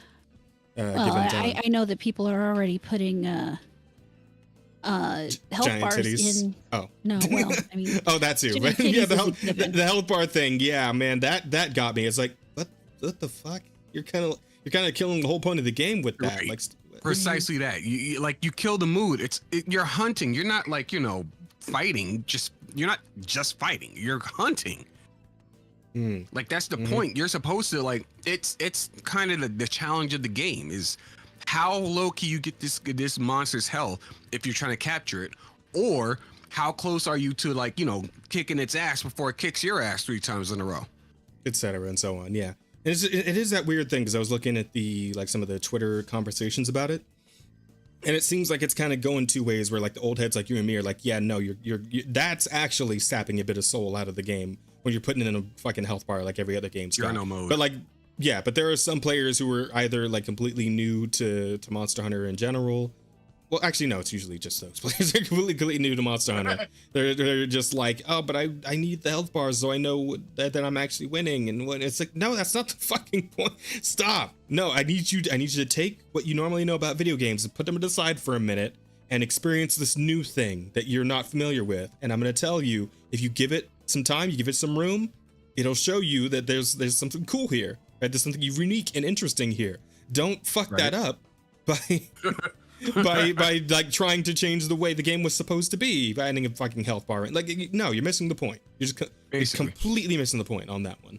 So yeah, that's That is what that is, but I don't know. We'll see how things pan out in the next couple of months or so. We'll see what happens with that big update in April, if that's when that's happening, or May. I don't know. We'll see how long it takes for Mizune to get here, and if that happens to solve anything. Somebody told me as well, I believe it was Devin, told me that they're looking to add a hub, like a gathering hub, like there was in previous games. So I that actually could be read nice. that in the same article where I read about the patch is that they're planning. They've dropped hints that they're going to do that. Yeah, so Gathering Hub might smooth out multiplayer for some people, at least like post, story mode. So yeah, hopefully that'll be helpful to them. And I always like having a Gathering Hub; those are usually fun. I like the one in World and Rise, etc. But yeah, stuff like we'll see. We'll see how it plays. I think it needs some time to sit and simmer, but we'll see. Other than that, we have a bit of a. I think it's twice I did. Whoops. We have a bit of an update on last week's story about the rumors that Kathleen Kennedy would finally be leaving us, and apparently that was a giant fucking lie, and we're stuck with her forever. I don't know why anybody believed that. The way I'm seeing it, based off of like her response to it, is like it's a no, but yes, but no, because it sounds like she's saying she won't retire, but she is looking to be, stepping down at some point from her role. Yeah, but she also discussed a successor. Yeah. And that successor would most likely be somebody who has a very similar mindset in how Star Wars should be run. And if that is the case, well then the whole franchise is still fucked, isn't it? Oy vey. So let's go over the details here from the jump, just so we can lay it all out for chat here. Kathleen Kennedy denies retirement rumors in Deadline interview, claims she's not leaving anytime soon. I will die making movies. Oh, well, not too soon, Kathy, not too soon. Bold. After weeks of speculation about Kathleen Kennedy and her rumored retirement from Lucasfilm, Deadline has now published an exclusive interview in which Kennedy flatly denies she's leaving anytime soon. This comes after Puck first reported that Disney was planning for a departure by the end of 2025, with the Hollywood Reporter and Variety following suit. Yeah, so with these bigger reporting firms putting the story out, everyone thought it's okay, maybe there actually is something to this time. Maybe we're allowed to believe, right? Right. The fucking Hollywood Reporter, right, and Variety are going with the story. Can happen. Yeah, but apparently not this, unfortunately. We'll see. So anyway. If only. Now, Kennedy is pushing back, stating in no certain terms, I will die making movies. That statement may sound definitive, but as with many Hollywood narratives, the reality is more complicated. While Kennedy insists she's not stepping down, she does confirm that Disney and Lucasfilm have been working on a succession plan for years, something that would only be necessary if a leadership transition was indeed on the horizon, which it fucking should be. It's like fucking 70s, man. Damn. Stop. Please. I mean, she may literally die making movies. Literally. Yeah, that's right. Meanwhile, Deadline's reporting reads more like a public relations push than an independent piece of journalism, seeking to reframe the discussion in Kennedy's favor. I mean, for all we know, though, we might be stuck with her for another 30 years. Hollywood, they've got their weird fucking child soul devouring voodoo bullshit that lets them extend their lifespans. Alive. Yeah. How the hell is she could end up in a Futurama jar, that's why. It was how the hell is she younger than, you're sitting here, you think of yourself at some point, you're how is she younger than me now? Exactly.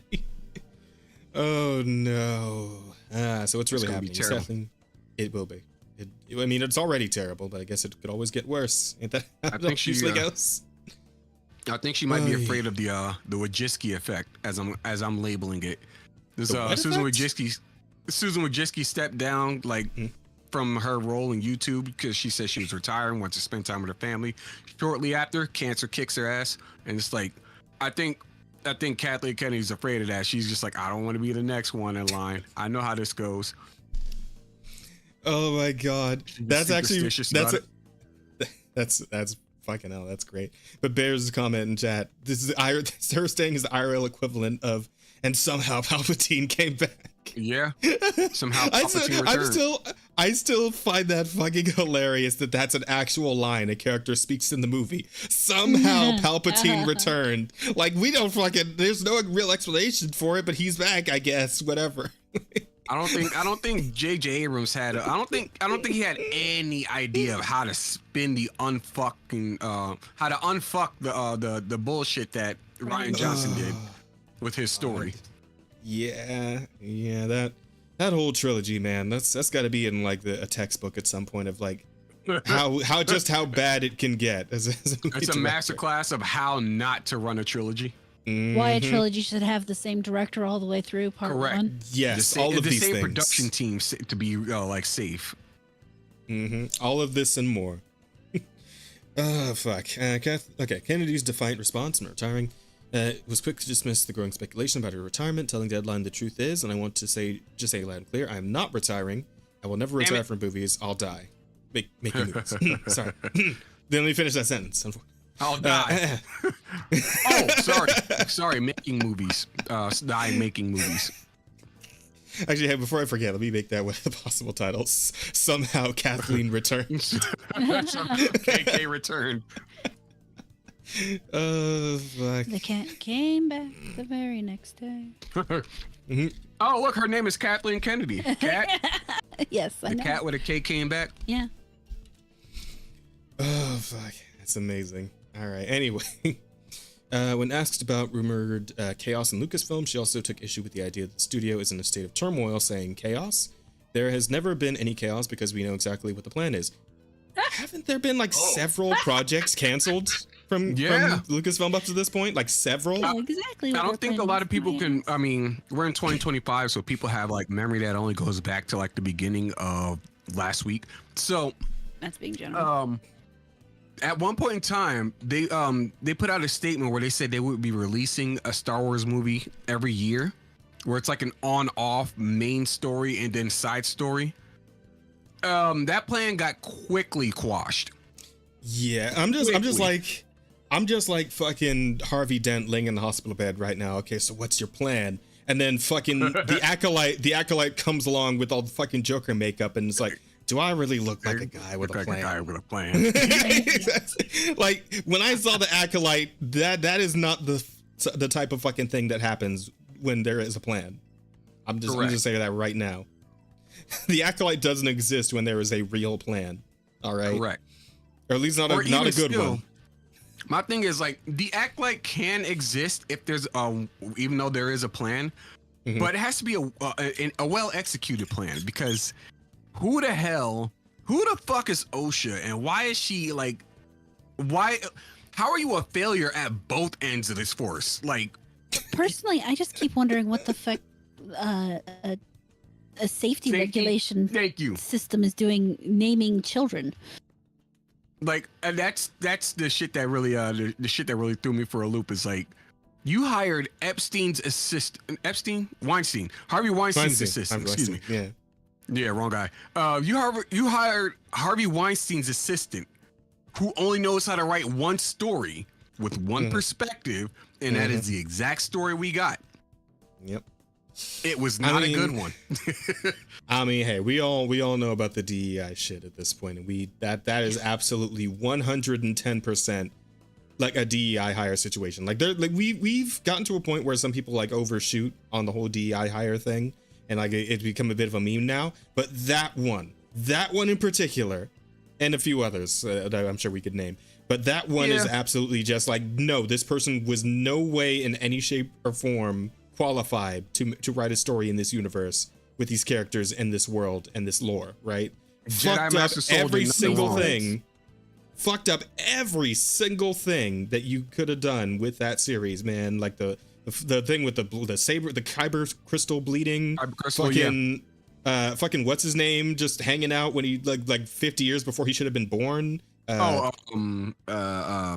Plo Koon? No, Plo Koon's the other guy. Plagueis. I thought it was Corona. No, not Plagueis. The other one. The fucking banana head guy. Ki-Adi-Mundi. Yeah, that fucker. Like, why the fuck was he there? But this is like 100 years before he should have been born. When they came up with some goofy excuse as to why he was there. Yeah, they literally changed the fucking lore of like how long his species lives. Like live, yeah. They just changed the fucking wiki. They did so much in that series that like that just basically pissed off a lot of Star Wars fans. Like personally, first off, Grandmaster Soul did nothing wrong. He He did did nothing wrong. All he did was what he was told, and he got screwed for it. Yep, pretty much. That was BS. Pretty much.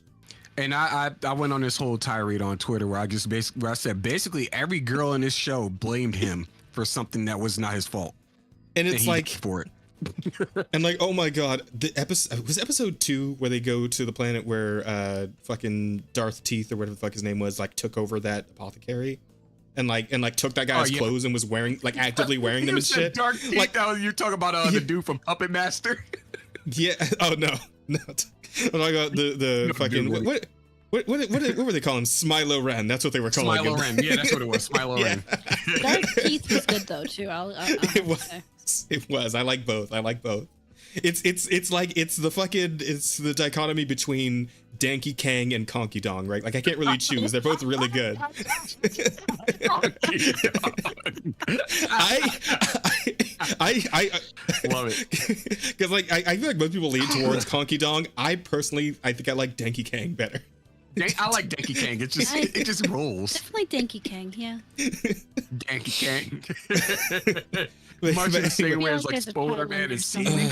I love it. Oh fuck. But no, okay, so like the second episode like just got worse and worse and worse as time went on, and like the idiot decision of, hey, why didn't Soul just mind read that guy when they already knew that he'd replaced the guy who was there, that he was working with a guy who killed one of their Jedi Masters. Like they know this guy's a fucking accomplice. Just Jedi mind trick him or do anything with your mind power and like immediately discover that he's a fucking Sith.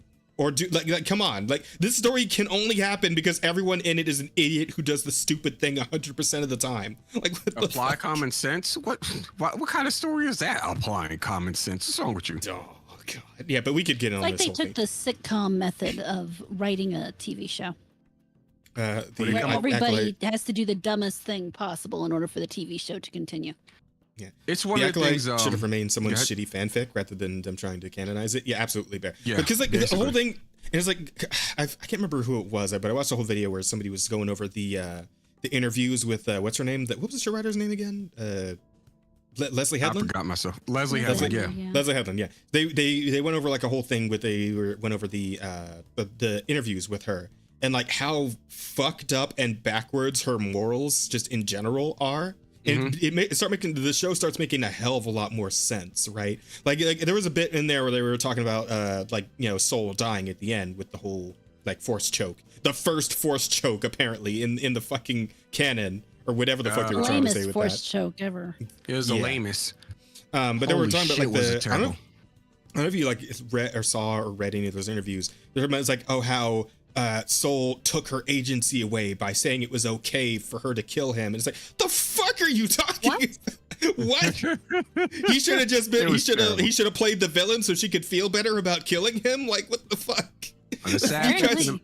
Jesus Christ! And like she was talking about like her own fucking family situation, how she had like a weird relationship with her father. It's like, oh, okay, all right. This was the fatherless Star Wars series. Then is that what happened? All right. But she based Osha and May off of her and her sister, or something like that. And it's like, well, everybody can tell who is who.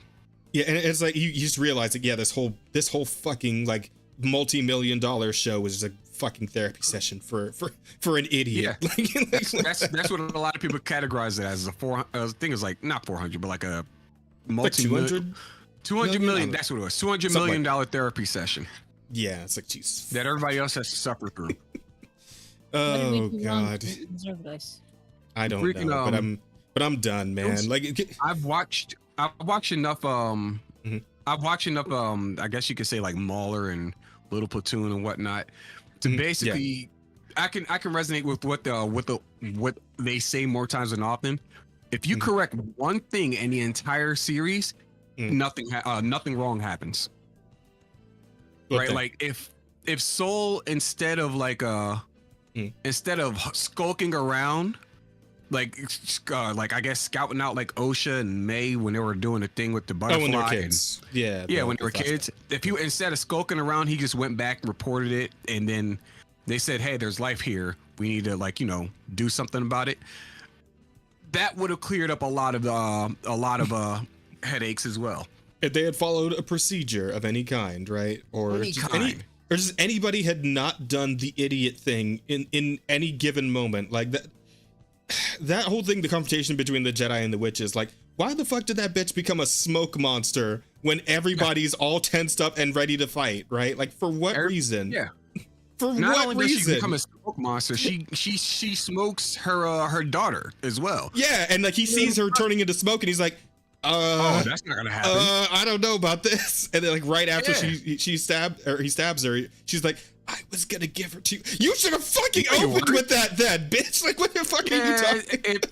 If that were the case, then we would have put her through the trial or the Jedi trial or whatever, and test them as Jedi, so on and so forth. See that they have high M counts, discussed it, and then it would have went from there. Look what happened with Anakin, but that happened before Anakin, but still, it's like.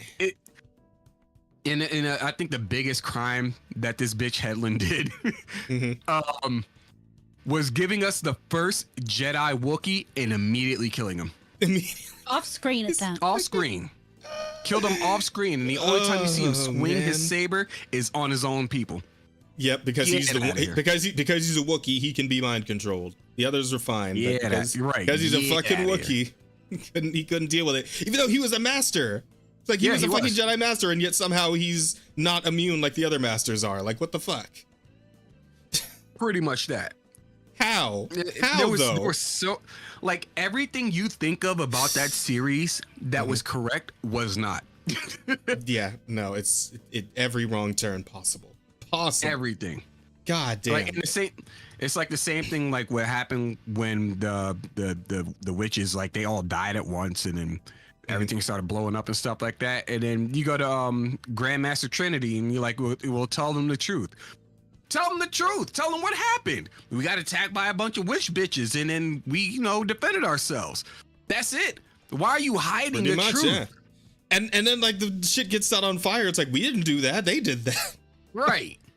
Somehow in their fucking giant stone structure. Stone the fire and metal catches fire faster than wood does. Like, what the fuck? It makes no fucking sense. It's like we had to know, right? Because the fucking fire in space in like the first episode. Oh my god, that stupid campfire. Yeah. And it's funny because a lot of people are sitting there, they're like, oh, well, you're saying, okay, well, what about the originals? It was like, well, there's a difference between an explosion and a fire. Like, an explosion can happen and then immediately dissipate. This is a fire that's still there. I mean, it is possible for something to burn in space if, for example, that an oxygen tank is shooting oxygen out and there's a spark there, it will shoot a flame out. Like a jet of fire, right? Like a fucking campfire. Yeah, exactly. Or you could have even listen, you're editing the video. Just change the fire any color, and people will go, "Oh, that's cool." Yeah. Come on now, what are we doing? Yeah. We're not doing much with the 200 million we got. I know that. We're not doing much. God damn. Oh man. All right. Well. We gotta get off. We did this whole conversation like several episodes ago, and we could spend all night talking about this fucking show and how stupid it is. That's just the Acolyte alone. Imagine thinking about Ahsoka. Oh god, no. I didn't even watch it. I couldn't do it. Let's not do that. Yeah. So anyway, let's see. She admits she has been in discussions with Disney CEO Bob Iger and studio head Alan Bergman about a transition plan for years. She's transitioning too. Damn. All right. Rip. I thought she Kyle Kennedy on the way. There we go. Is she going back? Shut up. Maybe. Can you do? Wait, is that? Oh yeah, do transitioners. But they don't like you do transitioners though. They don't. It makes sense. That's Kathleen Kennedy is just Joel Osteen in the wig, so it makes sense. Fucking hell. She confirms that an announcement about Lucasfilm's leadership will be made months or a year down the road. Okay. She acknowledges that she is actively involved in choosing a successor and has been in lockstep with Disney on the matter. And I think that's kind of the problem, to be honest. Oh, yeah, there she is. There's good old Leslie Headland right there. The whole Acolyte crew. Look at them. Look at them all. That ugly ass Pepto-Bismol suit. So, okay. On average, how many careers were killed by the?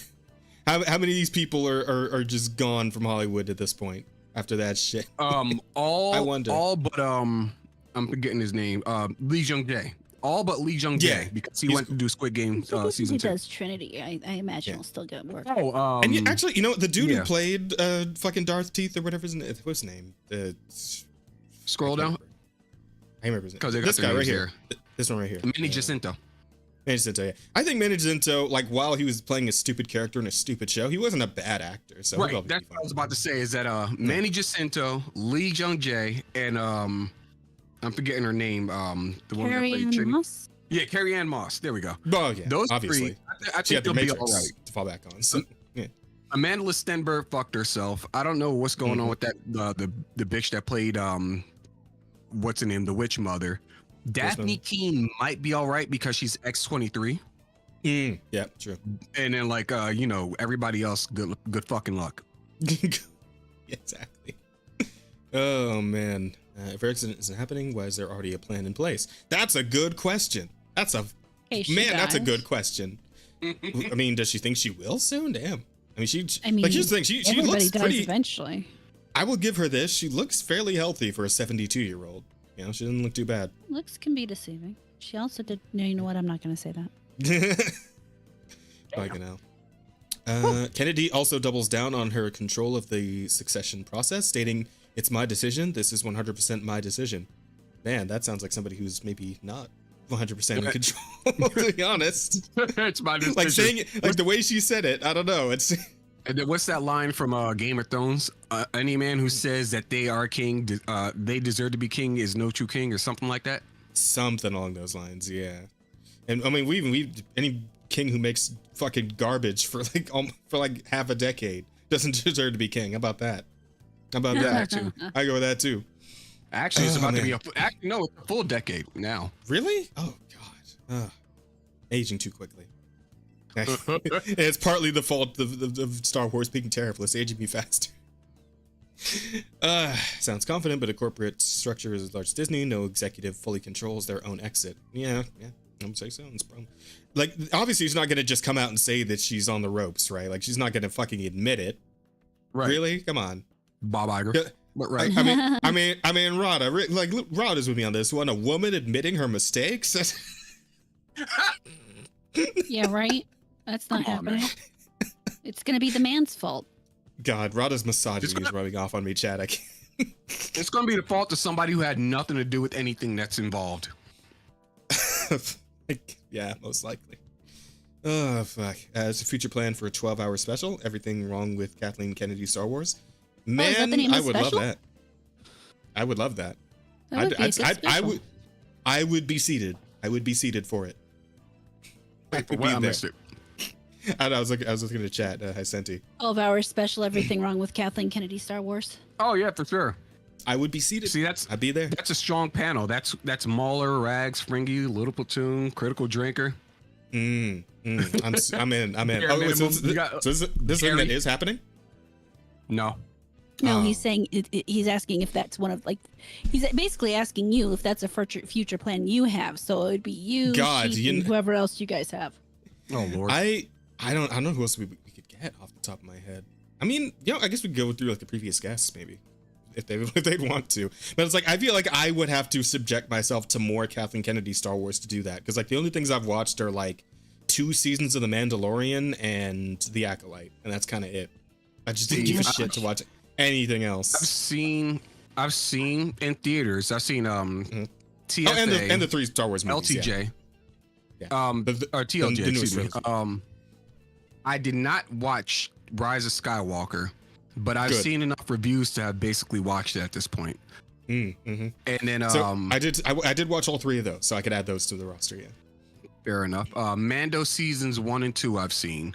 Mm-hmm. What is? I didn't stick around for Lizzo. Same. Jack I've seen a Black. couple seasons of Andor, and I heard Andor was good, actually. Episodes. I've seen a couple episodes of Andor. Yeah, I heard that Andor's was a good. slow burn, but it's good. Okay. And then everything else I've kind of watched vicariously through other people. Yeah, same. Like most of the other Star Wars media I've consumed just listening to like Platoon's rundowns or something, you know. or Disparu going Jay through it. Longbow. Yeah. A lot of those guys. Fucking Despot of Antrim, all those guys. Yeah. Fucking love Despot, man. Despot's like wrap ups of like the worst of woke awards at the end, like that shit. Oh, it's so good. I love it. Oh man. Plus the rundown of what was that transgender movie that came out that was like got lambasted from like every direction. What was it? Oh, you're talking about something Perez. I can't rember. Yeah, Amelia Perez. Is that it? Amelia Perez. Yeah, the Amelia Perez with the transition song and all that stuff. Like, why is it a fucking musical on top of everything else, man? It's so fucking bad. Oh, Everybody wants to be a little shop of horrors. Honestly, I feel like that's what they were really going for, and God, did they didn't miss the mark Levi entirely. Stubbs, just saying. Like, just imagine that one gif of fucking like XCOM 2 where like the guy's like standing right in front of the alien and like the gun is touching its face and he fucking aims off in the other direction and shoots. Yeah.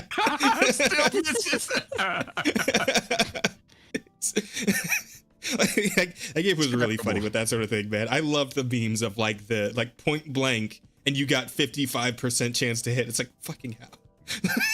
Yeah. It's really funny. I like the descriptive ones where it's like, you know, the gun is mounted, it's bolted down, it's aimed direct, it's fixated on the target. The target won't move. It's also fixated in place. All you have to do is pull the trigger backward. You don't even have to pull the trigger. Just press the button. How do you still miss? Like, what are you doing? And ladies and gentlemen, that is Star Wars under Kathleen Kennedy. Perfectly explained. Basically. There you go. You had a money printing machine. All you had to do was put the original cast, the original trio on the screen once minimum. And that didn't happen. You instead killed Han away from his wife, killed Luke away from his sister, and then just Carrie Fisher Leia one, they didn't die. have control over that. Yeah, because I mean the actress actually died. So Yeah, the actress couldn't do so died much there. At that point. They could have done it, given her a better death. Send off, yeah. I think at that point in time they should have fired Ryan Johnson when he thought to himself, "Oh, we'll just have her like Mary Poppins herself back to the ship." Excuse me, sir. Sir, get out. Oh man, no force training, but she can somehow keep herself alive in open space and float herself all the way back to the ship, all in one go. To be fair, if you read like, you know, extended stuff, she did do Jedi training with her brother. Like, you mean the comics that they fucking wrote off? Yeah, the comics they decanonized, but to keep pulling shit from those comics over and over again. Basically. Come the fuck on. If she hadn't died IRL, I feel like they would have kept her around. She would have become Rey's mentor. Yeah, I could see that happening. Yeah. And Luke would have still been dead. It doesn't matter. Yeah, of course, because they need him to die so that Leia could be the mentor. You know, strong women's all around it. Strong women's all around. You know, like Ahsoka and oh man, you're talking about. I already forgot her name again from Acolyte. Osha. Osha. Yeah, that was such a shitty fucking ending. Now that I'm thinking about it, like, Osha did everything wrong. May did everything wrong, and they were just allowed to walk away with it. Like, get the fuck out of here. Crazy. Yeah, that's been the issue, man. We replaced all the good characters with bad shit. So yeah. Oh, okay, but yeah, that's talking about Star Wars. I'm gonna make Amrata pop a blood vessel. Yeah. Sorry, what? I stopped paying attention. Yeah, we've been through this over and over again, so it is what it is. But yeah, that's kind of the main deal here. She denied it. Apparently, there's a plan in motion, and we'll see how things go. I guess they're still working on that Rey movie that nobody gives a fuck about because nobody likes Rey. Supplied it. We shall see, man. Decline Star Wars and Disney Plus. Oh yeah, like that show. Every show at Star Wars is eating hard shit. The Skeleton Crew's eating hard shit. The Acolyte was the Acolyte, obviously. Yeah, canceled after one season, right? Because nobody fucking cares, bro. The Mandalorian went down the shitter after season 2. They fucked up the Kenobi series too. That was the other one I watched. Kenobi was so damn bad.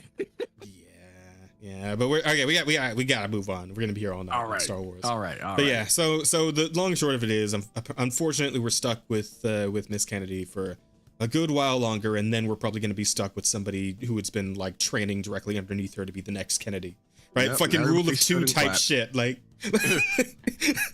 Her Charmin obeyed Shinoy. That's what it'll be. Oh no, man! Ugh. I'm calling it.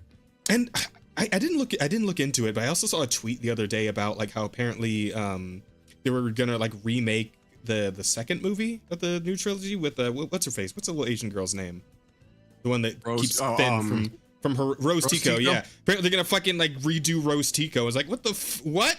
Why? The movie already came out. What the fuck you? I didn't watch any of these movies, and I know Rose Tico was possibly the most hated character just after Daisy, or whatever. Daisy Ridley. Her real name. I think Daisy Ridley as an actress is okay. It's just Ray as a character. Nobody. Yeah, Ray. I don't remember her name because she plays a good Plank. I just mean in terms of personality. Like she's at the very least. Yeah, Plank. You mean Johnny? Johnny 2x4? No, Johnny 2x4 is a better Plank than she is. No, what I mean though is that like at least personality wise, she isn't like insufferable the way most of these like Star Wars actors have been. Are you talking about She's not shitting. Yeah, Daisy Ridley. Like she's not actively shitting on the fans. She's not trying. She like fires are happening, and she seems to actually be trying to put them out instead of throwing more gasoline on them. Like, well, goddamn, what's. Yeah, well, not Rachel. Well, that's a Disney branch. I was gonna say that chick from the Acolyte that did the song. Yeah. You're talking about Amanda Stenberg. Yeah, Amanda Stenberg. Well, from what I understand, the actress for Rose Tico is actually a really sweet person too. It's just everybody hated her character. Yeah, everybody hated her character, but the media spun it as people were hating her specifically and stuff like that. Yeah. To be fair, we both know that is actually probably true. Look at what happened to the whole the Kylo Ren and whatever the stupid chick's name was, when people were actually sending him death threats or sending his wife death threats. Sending his wife death threats. Fucking married, and they wanted her to be with Daisy in real life, and it's like, you people are mentally ill.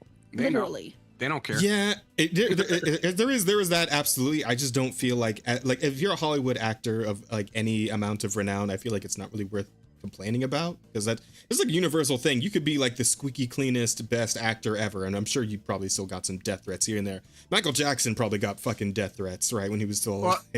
If we're talking about squeaky cleanest, I would say even someone like Chris Pratt, who does nothing wrong at all. All he does is exist as someone, as a God-fearing Christian man who probably votes for Trump, and everybody hated that man. They changed his character up, put him in the background in the movies, made him gay in the comics. It's like, what are y'all doing?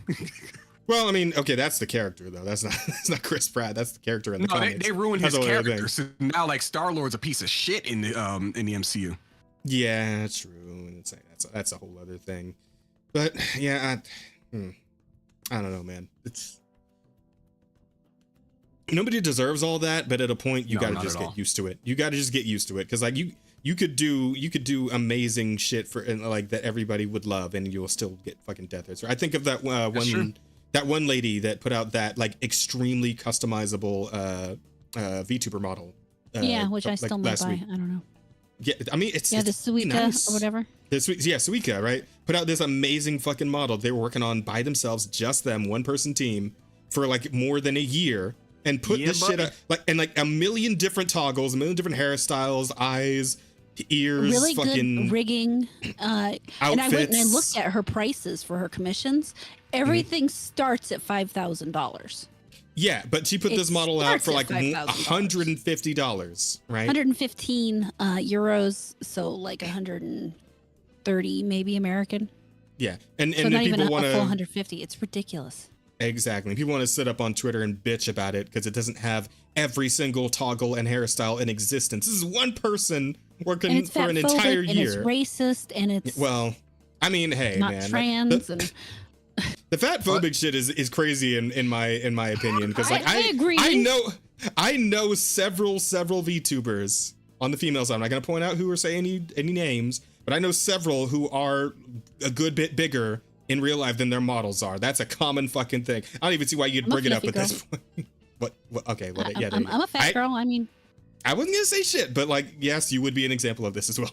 Yes. I don't care. It is what I am. On the inside of this tentacle monster, I am a fat chick. It's just the way it is. There you go. Yeah. But like, and it's like people just don't understand. It's like, yeah, this is a piece of art, and like you can move it to some extent, but putting a fucking like a customizable slider to just change the shape of the model, like, could you fucking imagine how fucking difficult that would be? Well, I don't think it's even possible for a VTuber model at this point in time. That wouldn't be a slider. That would have to be like a toggle, where it has progressively fatter layers on top of other layers you could toggle off and on. Or something, a thick outline. There you go. A thick outline. Yeah, like I don't know, like that is beyond like one person's expertise. Like this person like didn't even feel comfortable making quote unquote black hairstyles because they didn't.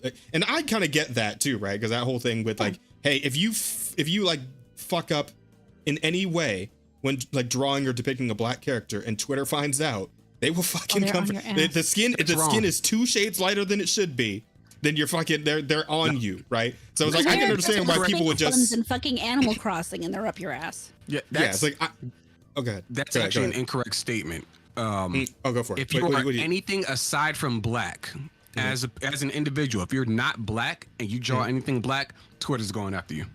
Okay, yeah, so you can see why people wouldn't even want to like take the chance anymore, right? But but now it's a fucking damned if you don't, because if you don't even try, then you're still a racist, right? If you do it and you fuck it up in any possible way, you're racist, and if you don't do it, you're racist. Like, so what the fuck do these people want from you, right? So at a point, you just gotta like throw your hands and be like, all right, I'm just gonna do the best I can, and whoever hates me for it, fucking whatever. Yep. Move on. I just try my best to not get political on other people's stuff, but exactly. No, socialism. Trust me, we get into a bit of political shit. It's fine. By all means, speak on it, brother. Speak on it. There you go. It's just basically socialism. Let's call it what it is. Yeah. Like it's entitled. It's entitled for sure. That too. It's people who basically latch their wagon, they hitched their wagon onto something that was once a big name in the news, in media, like, you know, like a Trayvon Martin situation, for example, or George Floyd. It's a BLM thing. Oh, well, what about black people? What the fuck about black people? You weren't in the party, so what? You weren't in mine, so what? Why don't you make your fucking own? How about that? Malcolm X told us to make our own. What happened? Jazz, you just called woman fat with her husband right there. No, I didn't. Rada did. No. She called herself fat. What do you mean? Fat. The fuck? I didn't do anything. I was trying to be. I was trying to be discreet when I talked about it because I knew that Rada fell within that category, but I wasn't. I wasn't trying to point her out specifically. Like, damn. I know what I am. He knows what I am. If you didn't like it, you wouldn't be here. I'm looking at both of her right now.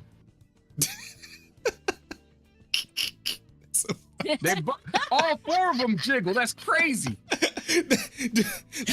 That reminds me of one of my favorite fucking fat jokes.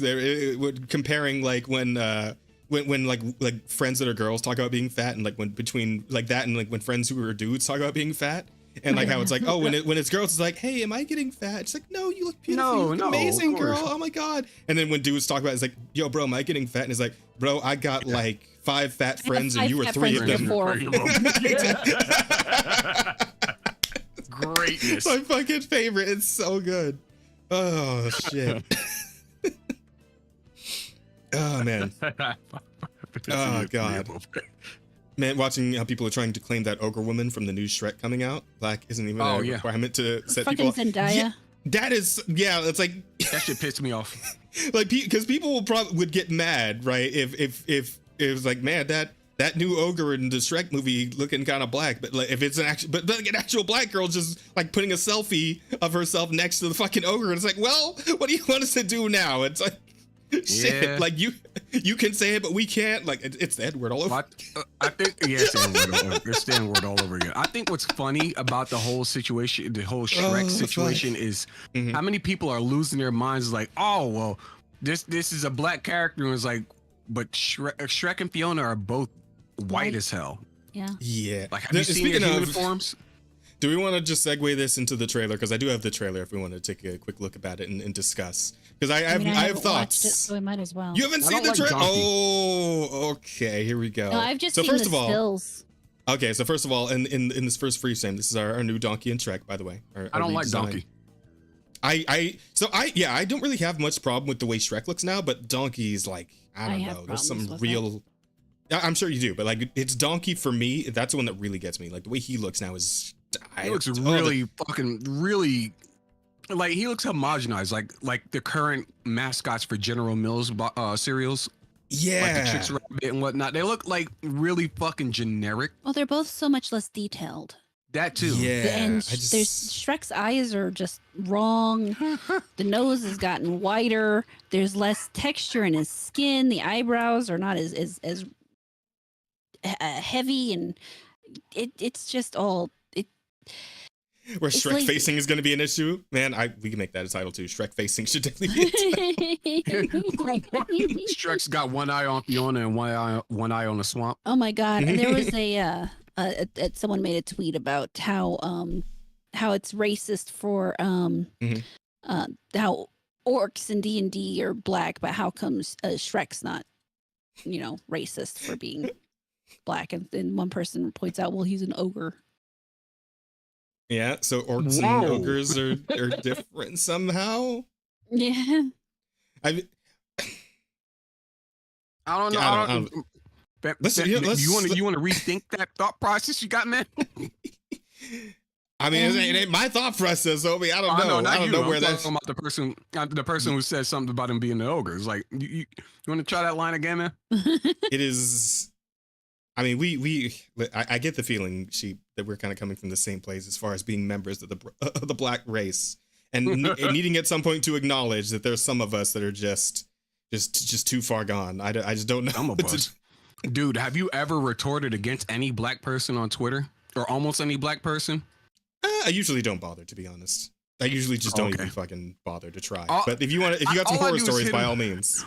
All I would say something along the lines of, oh well, I don't see a problem with it. Of course you wouldn't. Then he throw like a raccoon emoji up there or something like that. Yeah, I figured as much. Yeah, Of course. I mean, like it's the mindset. It's the hive mind, basically. If you're not pro-black on their caliber, you're not black enough. It's weird. Oh yeah. So no, well, I've never been fucking black enough, man. I was told back in high school that I spoke like a white dude. I'm like the whitest black dude because I would just like whenever everybody was like sitting around chatting and shit, I'd be like reading a book. There's a line. I'm like, God damn. There's a line from one of Earl Sweatshirt songs. It goes, too black for the white kids and too white for the blacks. Yeah, absolutely.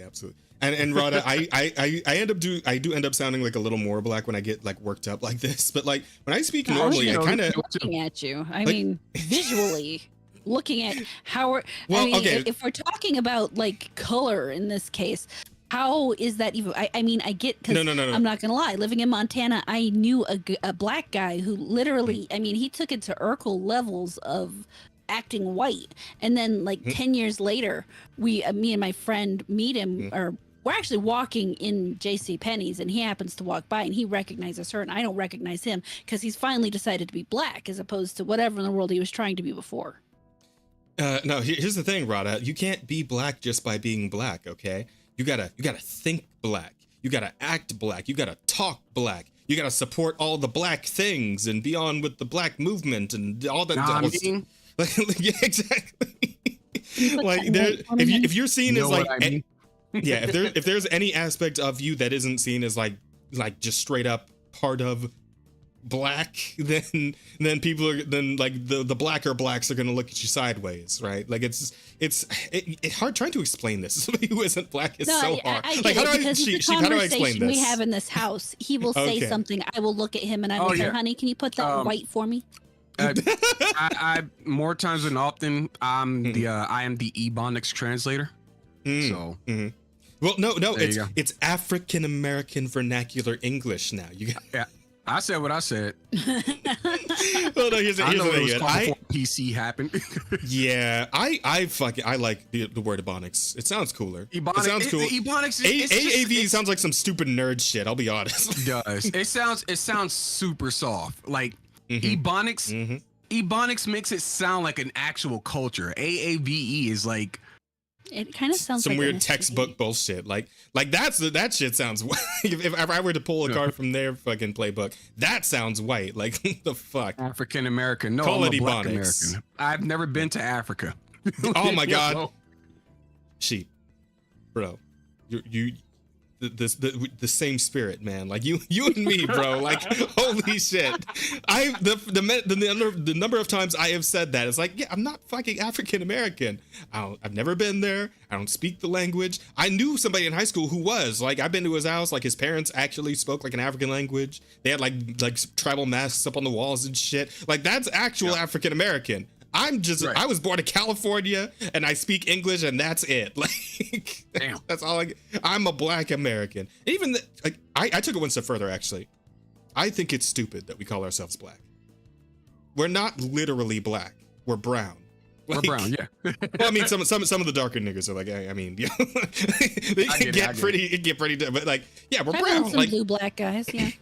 Yeah, so calling these mean, people like, black and these people white, it makes no fucking sense, and it's why I kind of like I much more appreciate the way like the Japanese understand black and white, right? Like you have the jokes with like the whole thing with translation where it's like don't shoot, this man's not black. Talk about like Black Goku, right? Yeah, Black Goku. Yeah, and it's like because they not understand.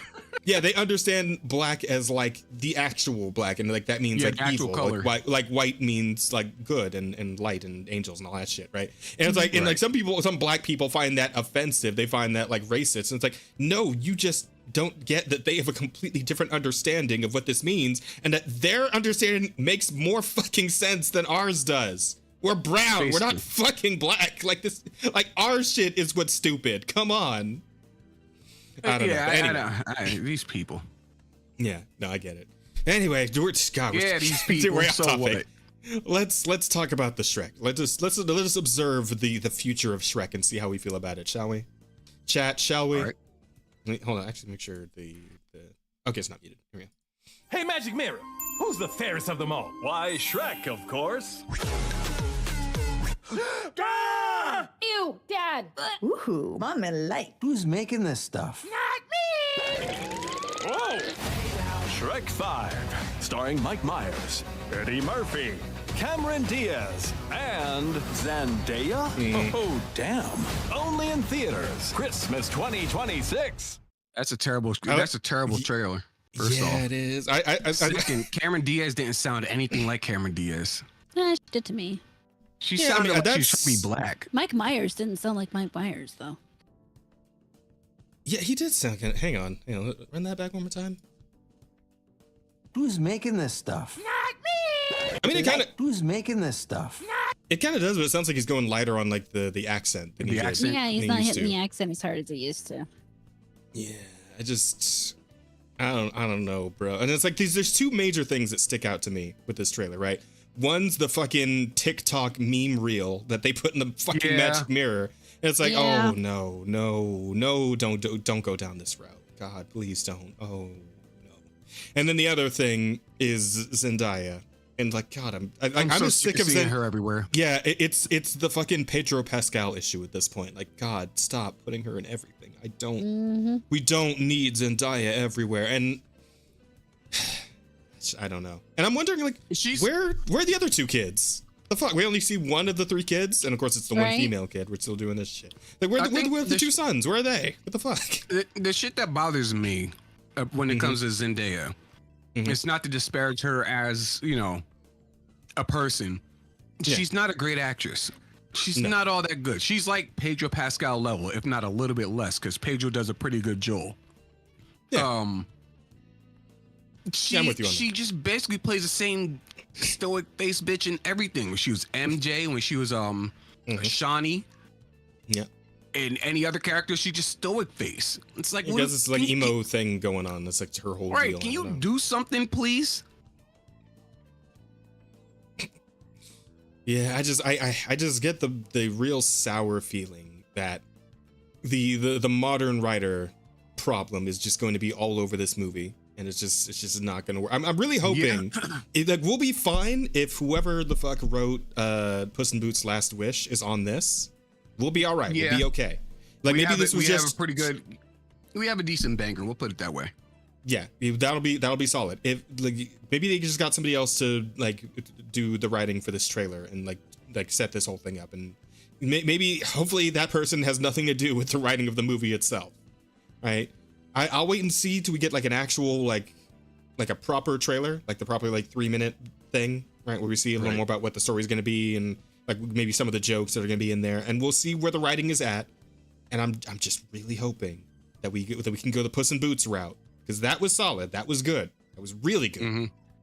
Probably one of the best animated features in a while, in several years. But Freaking, what was I about to say? Something along the lines of I am holding out not hope, the opposite of hope.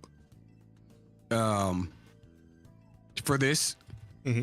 Like I'm basically erring with like caution, primarily because you look at other productions that, you know, they had their time, and then like all of a sudden they now have like a sequel or something like that. Like Coming to America 2 was garbage.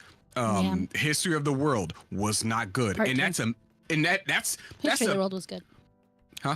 History of the World Part 2 wasn't good. History of the World Part 1. Yeah, History of the World was good. History of the World Part 2 was not. And the same thing, Coming to America 2 is like... I didn't see it. I didn't watch it. Was that other... Beverly Hills Cop, Axel Returns, like, that was okay. Like, it was better than the third Beverly Hills Cop, but it came nowhere near the first two. Nowhere near them. I did just like Bad Boys 4. Was it 4? Is the one that just came out? Like Bad Boys 4, they kept the kept the same energy from the first three, and it's like, all right, that's fine. It's good, solid movie, honestly, pretty good. But yeah, it's like the sequel to Independence Day was garbage. Yeah, so I think Bad Boys 4 is probably like the exception and not the rule on this sort of thing, where they're bringing back movies from like the early 2000s, like for a sequel 20 years later. It's like, I don't know. And Bear makes a good point too. Who is this even for? The OG Shrek came out in 2001, and frankly, the kids who grew up watching that didn't statistically have kids themselves. So Yeah. It's a Disney adult kind of issue at that point, I think. Everything's like, made for Disney adults anymore, not for actual children. But that's a whole but like how wax. But if this movie is the vibe shift that this trailer is kind of making it out to be, with like this TikTok bullshit, like it's not even going to be for them for the most part. I don't think. It's like, I don't think so. I'm not feeling it. I'm definitely not feeling it off of this teaser trailer. It's one of the things that bothers me. Like, I actually made a tweet about this I think yesterday, where people use the argument of, you know, it's a kid's game or it's a kid's movie or something like that, and it's like, that's not an excuse at all, because when we were kids, the people who are making this stuff now, we were kids and we saw way better. We had way better. Like, we had stuff that was actually visceral. We had like, I was just talking about this with Murata, Fox and the Hound. Oh man, that movie was great. Like, Fox and the Hound was two friends growing up playing with each other, and they separate, they see each other again, and it's just like, I gotta do my job, man. I'm trained to kill you. And it's like, we don't get that anymore. We get like some soft ass shit. Yeah, it's all very cynical, and it's all very pillowy, I guess is the word. Yeah, like, we don't really get like the I don't think I'll ever see a fucking Disney villain being hung to death like I did in Tarzan ever again. Oh, right? That shit was raw. That shit was raw. Tarzan, what was we're never getting that again. Gaston falling off the castle. Yeah, or fucking Frollo. Yeah, Frollo falling into a sea of fucking fire. Or Scar being torn apart by hyenas. By hyenas and Do you know stuff what like else that. you're not gonna get? Bambi's mom getting shot. Yeah, Bambi's mother getting shot in front of her. Littlefoot's mom dying. All of this stuff. You just don't get this. You don't get villains who want to skin your entire family for money. Like, you don't get that anymore. We did. And to bring up river. Last Wish again, we actually did get that, and it made for an amazing fucking villain. Jack Horner was a great fucking villain. Love that guy. Like every time he shows up, like, you know, Puss's hair stands on end, and it's like, oh, that's pretty cool. He kills several of his own henchmen all throughout the movie. Like kills them. They are dead, right? I mean, Shrek did a really good job, and It's funny because the first Shrek movie came out about that time. I was starting to recognize adult themes and things. So I didn't previously, obviously. So I watched the first Shrek movie, and you have that moment where Farquaad's in the bed watching the girls on TV. And my mind, I actually knew what they were referencing there in that moment. And I was like, oh my God, people let their kids watch these things. And then I thought about it for a second. It's like, oh, I watched these things and had no idea what was going on. So it's really not that bad. But now you have people who don't seem to recognize that kids don't know what these things are. So it's not a terrible thing to have them in the movies. It's Right. sincerity, I believe, is what it comes down to. It's like these a lot of these animated films just lack that sincerity that these movies used to have, and that was present in The Last Wish, right? Subtlety, sincerity, there's that genuine feeling, and Last Wish had it, but a lot of stuff these days just doesn't. It just doesn't have it. And to segue into the next story, case in point, we have some updates on the fucking Minecraft movie, and it's official memes. Official meme photos from Official Minecraft. memes. Look at how funny these memes are. Look at this. It's an official meme. Talk to the people who made this fucking movie. That's what an official meme is. Oh my apparently. God, I'm getting sick. Who was it? I think somebody called Jack Black's Steve. They called him Minecraft Stove. I died. Minecraft Stove had me fucking weak. Oh Lord. That could go in consideration as well, but that boy, I might get a Minecraft stove and just put him on the wall and just put like a sticker that says stove with an arrow pointing at him. Oh God.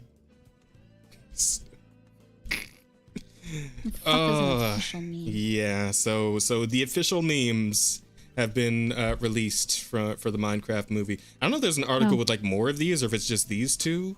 Is there more of this? I hope there's more because I want to hate them more. That one right there, the horse thing, 100% accurate. The reactions to this have been pretty great, actually. The reaction memes are far better than the official memes. Exactly. Do you do fellow kids? How do you do, fellow kids? What you posted was yeah, that's a good one. I'm actually surprised nobody posted a clip of Dr. Evil. I'm hip. Yeah.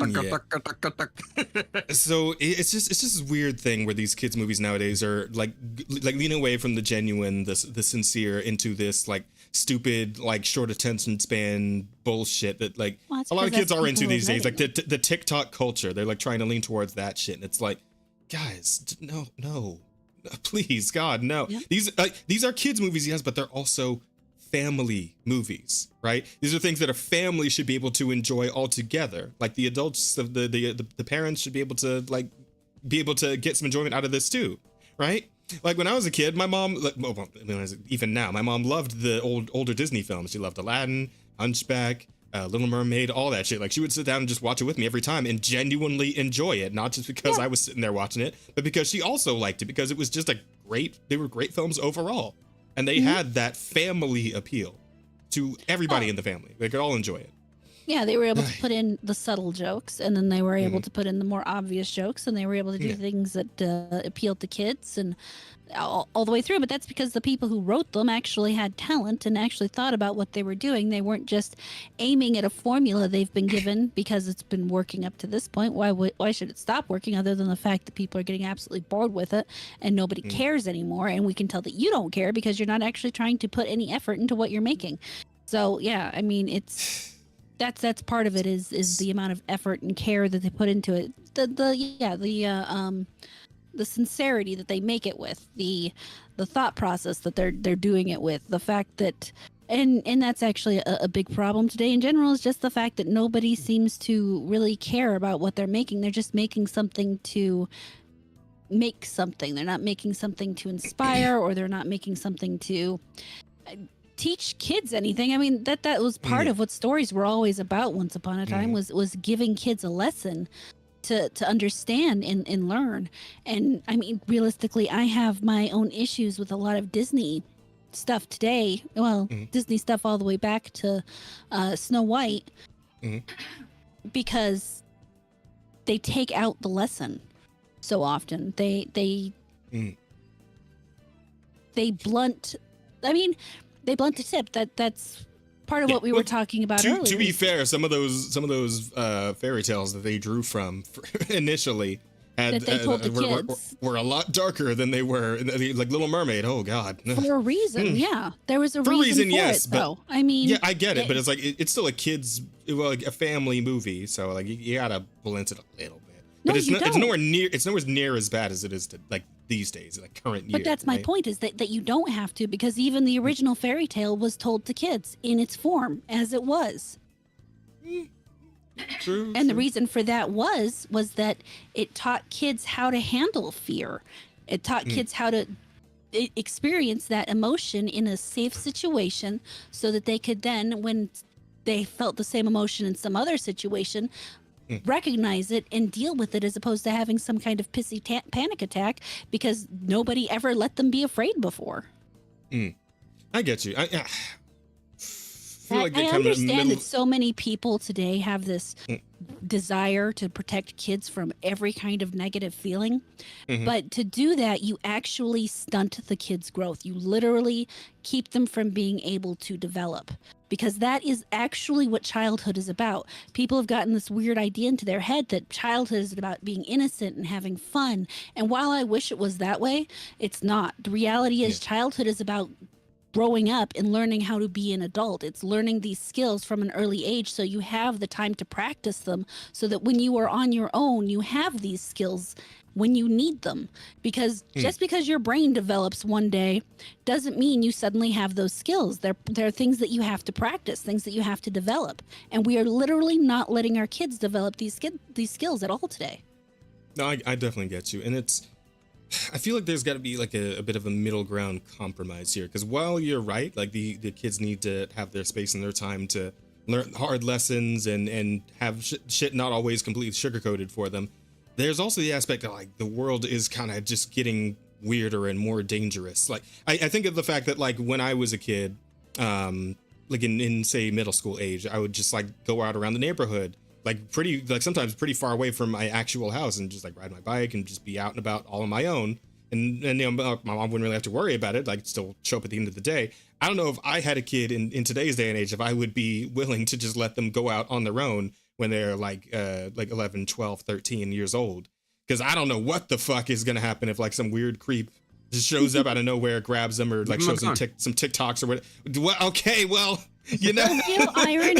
The real irony here is that kids today are actually safer than they were ever before. People have this false idea that things are worse, partly because we are constantly inundated with bad information from the internet, with all the negativity from the internet. But I bet if you were to look at the crime statistics in your particular area, they're less bad than depending on a number of various factors.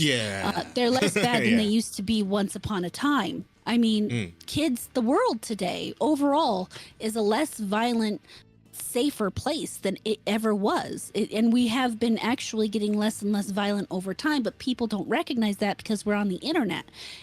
And you're hearing about things that are happening to people hundreds of miles away and internalizing them like they're happening right down the street, which is not what's happening. So you have these crimes propping up, you know, hundreds of miles away from you, and you're internalizing them like they're happening right where you are. And you get this false idea that where you are is unsafe. No, where you are is probably very safe. You're just getting a much wider source of information, so it feels much less safe than it really is. But more to the point, if the world is a scarier place than ever, that is even more reason to teach kids at a younger age more bluntly exactly what's going on, so that they are better able to handle it. True. And I would definitely do that. It's just like wrapping their kids, over protecting your kids in the way we are, or the way they have been, is part of why we are where we are right now. It's why we have the culture that we have right now, because you have a whole bunch of kids who were never taught how to feel a negative feeling and move past it. And instead they're looking for mommy or daddy or anybody to come and make this person who's making them have this bad feeling go away, because for the love of God, make it stop. Anyway, sorry. All right. Yeah, she's going off. She's popping off. I respect it, and I do get it. It's a hard topic to broach, honestly. I think it's hard because people remember that moment when they were little and they were afraid and they don't like the way that felt, but they don't reflect on the fact that they were okay afterwards. Well, that's not necessarily what I'm talking, because I get like the whole thing. It's like, oh, like people talking about, it's like, oh, you can't spank your kids anymore. That's bad. That's terrible. You can't do it. Man, I got my ass whooped and it turned out fine. Some kids need their ass. Yeah, some kids need their asses whooped. Like I've seen kids like hitting their parents with a fucking broom handle. I'd done that shit, I wouldn't be sitting here today. That would just my head twisted right off my body. Like, you know what tends to happen when you don't like actually discipline your kids? You know, the one dude named Jack Doherty? The name is actually familiar, but refresh me. Well, pretty much he's this kid on, I guess, TikTok now. Not TikTok, but Kick now. He's that kid that walked around with the bodyguard just bumping into people and antagonizing them. Yep. You end up with kids like that. Nuisance streamers, yeah. Absolutely. Yeah. Johnny Somali was a kid who was not beat enough. Johnny Somali is another one. Yep. He went to Asian countries looking for that ass whooping, and he found it in some occasions. So there you go. Found the right person. Fuck. Yeah. But I mean, people think kids are much more fragile than they are. I mean, I'm not saying that a kid can handle everything an adult can handle, obviously, but they can handle much more than people have come to the conclusion that they can, because I don't know. I would like to know where this over infantilization for children started, and honestly, it's probably got Marxism to blame for it in a lot of ways. But it's kind of the over infantilization of like at least like the whole Western sphere, like just everybody, not even just the children, the adults too, right? We were talking last week about like, I remember talking about the difference between like a fucking Japanese, not kind of Japanese. They're toddling on the line right now. But like a Chinese game officer, everybody's just locked in. They're sitting at their desk. They're doing their fucking job. And say like a game studio here in America where they finally got like a slip and slide and a ball pit and all that stupid shit. And a crying corner that you can go spend your break in if you need. If you're having emotions and all that. Like fuck. It's not even just the kids anymore. It's the adults too. Nobody can offend anybody. Nobody can like be real with anybody. It's all just, we got to be soft on everything all the time forever. And it's a massive fucking pain in the dick.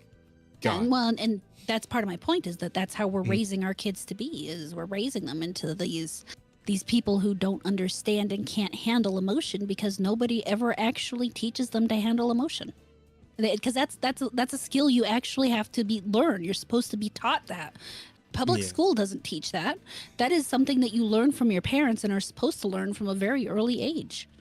I think it might just be like an unfortunate twisting of that whole mentality that was like a sort of common thing among a lot of people, where it's like, I want my kids to have it better than I had it when I was a kid, you know, that sort of thing, right?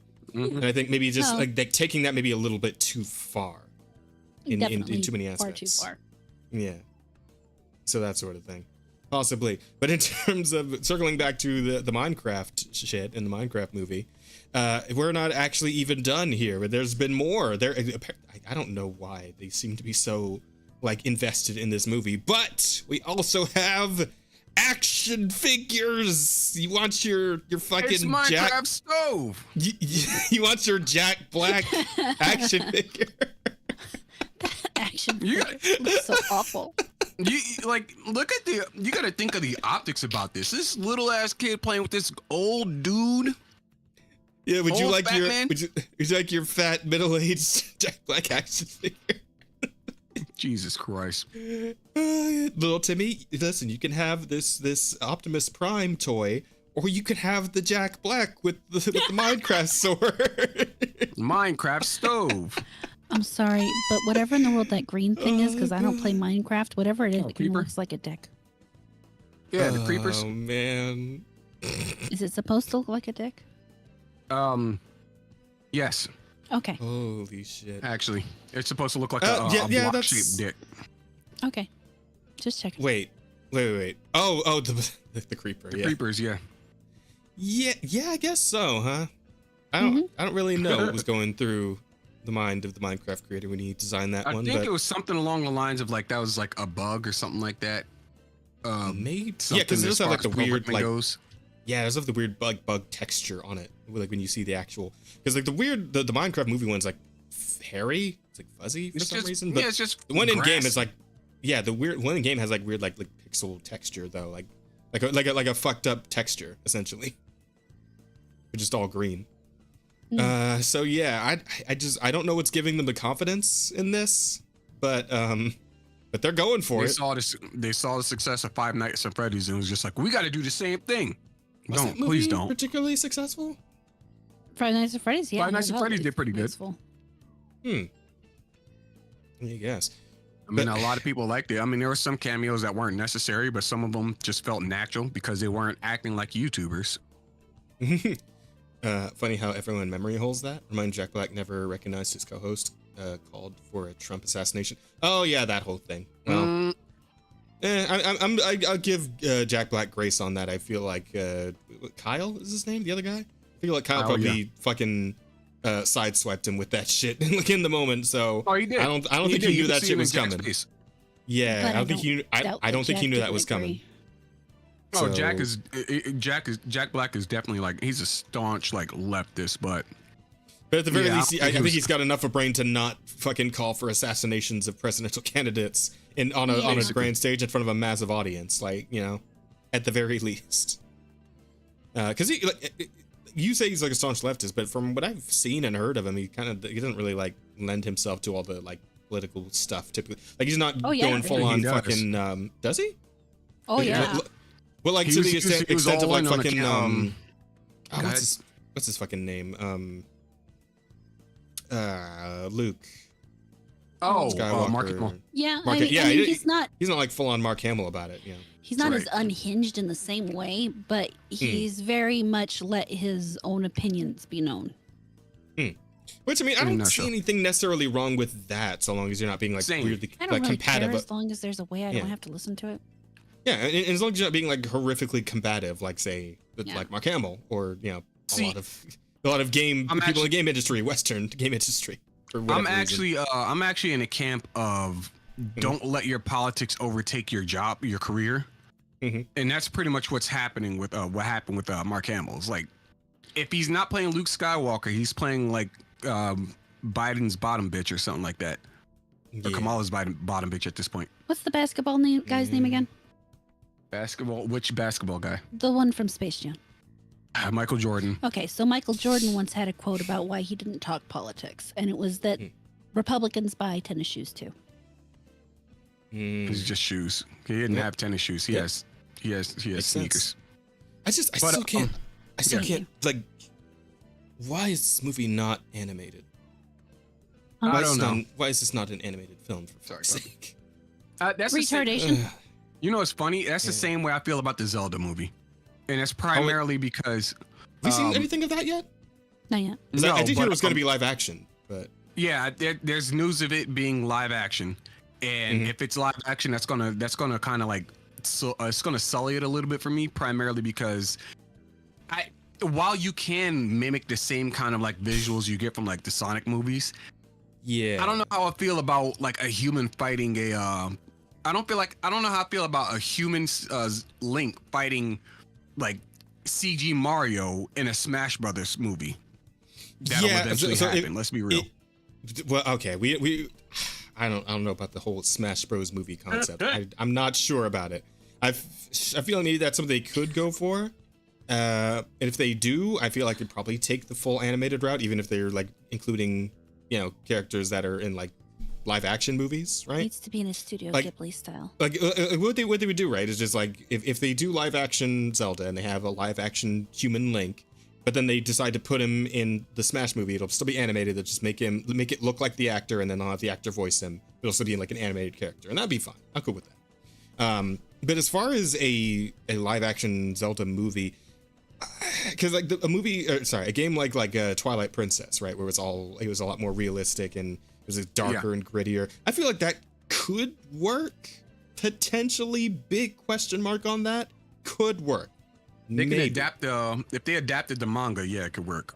Yeah, but A- I just don't have faith in anyone making it. You know, it's A Legend of Zelda movie needs to be in a Studio Ghibli style. That's it.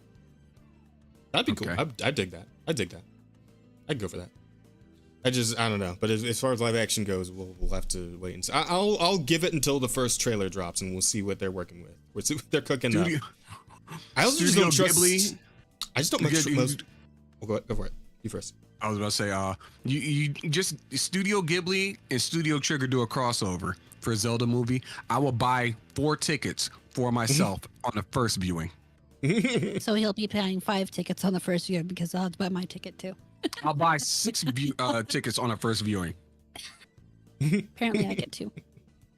I'm like, when I say I'm like Legend of Zelda is my favorite franchise of all time.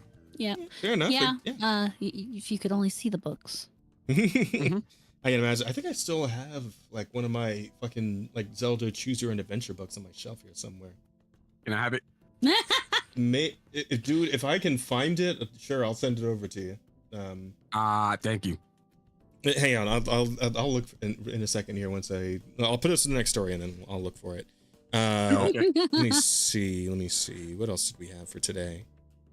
This one was kind of wacky, kind of wild. Apparently, Kotaku got caught doing some stupid shit again. Oh yeah. Grossly misquotes Mr. Beast, leading to that dogpile on bullshit. YouTube star. Outlet Yeah. quietly edits article and buries correction with no apology. Fuck. Wow. Like, Day that ended in Y. They Okay. fucked themselves on that one. All right, here we go. Kotaku. I'll go over the thing and I'll let you two discuss while I look for that book real quick. Kotaku, the gaming website notorious for misleading headlines and a diminishing staff. Wait, aren't they only down to like 10 people or some shit? Less. Less than 10.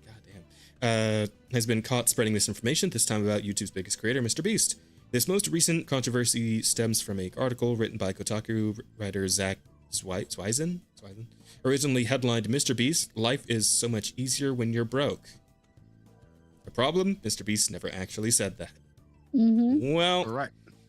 fake. Mr. Beast never said that. He stated in a post that he never said that and that he is being attacked for this fake news. So, like, is this even, like, close to what he did say? Did he, like... What he said, because I actually watched a video and they played the clip. What he said is, Oh, it's right here. life is so much easier, bro, when you don't have to get up every morning. Because he was actually talking about the fact he travels so much and he's always waking up in different time zones, so he's always tired. So he said, bro, and someone I don't even understand how they didn't read the rest of the actual quote, because if you had read the rest of the quote past the word broke, you would have realized that the broke was not the right word. And Yeah.